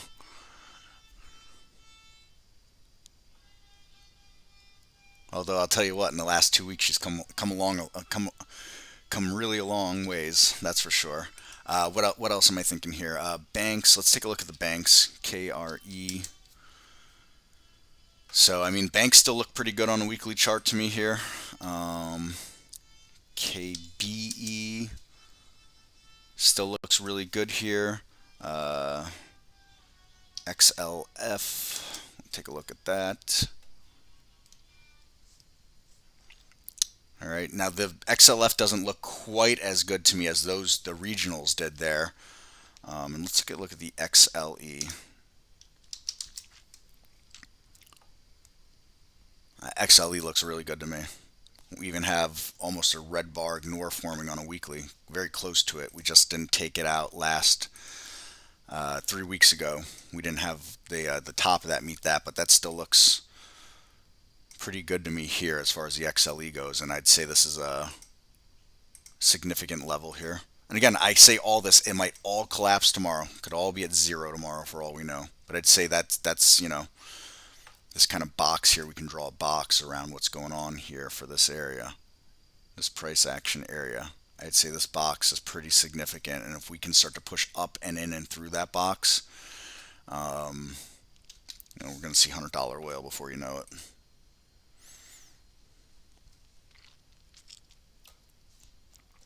But again, we shall see. Sorry, chart, something that I had a position in, I sold it, and then I bought it back and sold it again today in BCRX. Just an interesting chart here. I'll go back to a daily. I can't help but notice that. All right, it was a tick. It was a bad tick after hours. That's what's got me. I was like, it seems like it's an awfully high price right now I'm looking at. And so what I see here is this 1548, and I didn't think we would be there. Kind of a middle finger candle, as a matter of fact, right there. Interesting. This is one that's been a good trader for me. And what do I mean by a good trader? Somehow I've gotten a rhythm or rapport with the price and action of the stock, and I've traded it a ton, and while I've been on the wrong side of it a few times, I've been on the right side of it more than the wrong side of it. So sometimes when trading gets boring, it gets a little better. Let's see. China had been bucking a trend for a hot minute there. Let's take a look. K-Web. So right back down. China right back down again.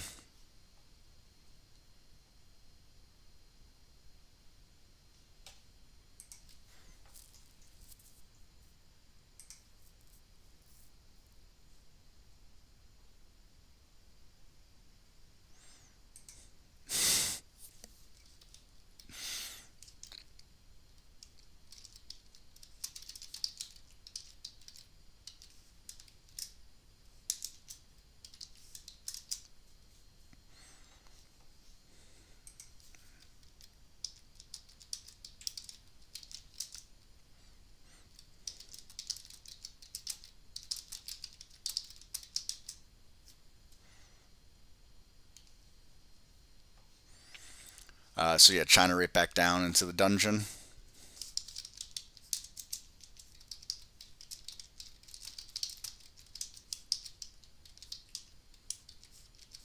Let's look at the large caps, FXI of China. And not really any different if you ask me. We just kind of continue the same thing.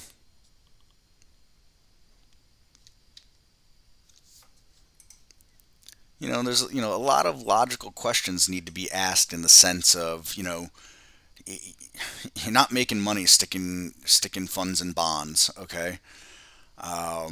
Inflation's so high, you're losing money on cash. So what do you do with that money? Where do you put it? And this is when you start to see more defensive stuff may get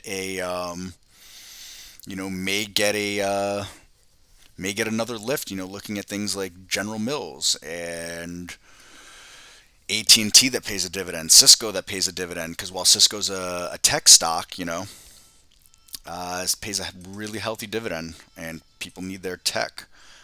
Is the trade of the week webinar up yet? Let me take a look. Sometimes it takes them like a whole day to get there. Let me see.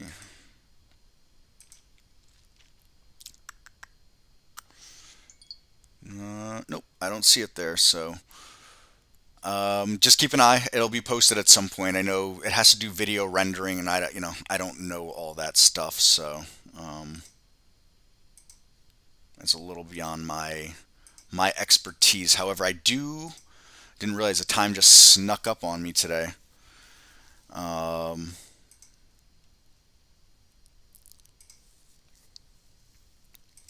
So I do have to run today. we got softball practice today. So, all right, thank you everybody. Appreciate everybody coming in. Mike C and Terry, Perfect Circle, David. Who else we got in here? Mr. Steve Gomez making special guest appearance for me. Tip. Who's we got? Peter. Bill. I miss anybody, did I? I got you all. I always very, very much appreciate everybody that comes in here. Like I said, community. All throwing ideas, spitting things back and forth, and I think it makes for a lot better trading for everybody, a lot more knowledge out there, and the things that matter. So, Barry, as usual, will have this stream open at 9 a.m. tomorrow on the Eastern side. He will give up tomorrow as Thursday, so it'll be Jamie at noon tomorrow for an hour, back to Barry for a couple of hours and a half, and then back to me at 3:30, and we'll wrap things up and do it all over again, folks. Again, I really appreciate everybody coming in, the questions, the comments, and you all have a wonderful rest of your Wednesday evening. Take care.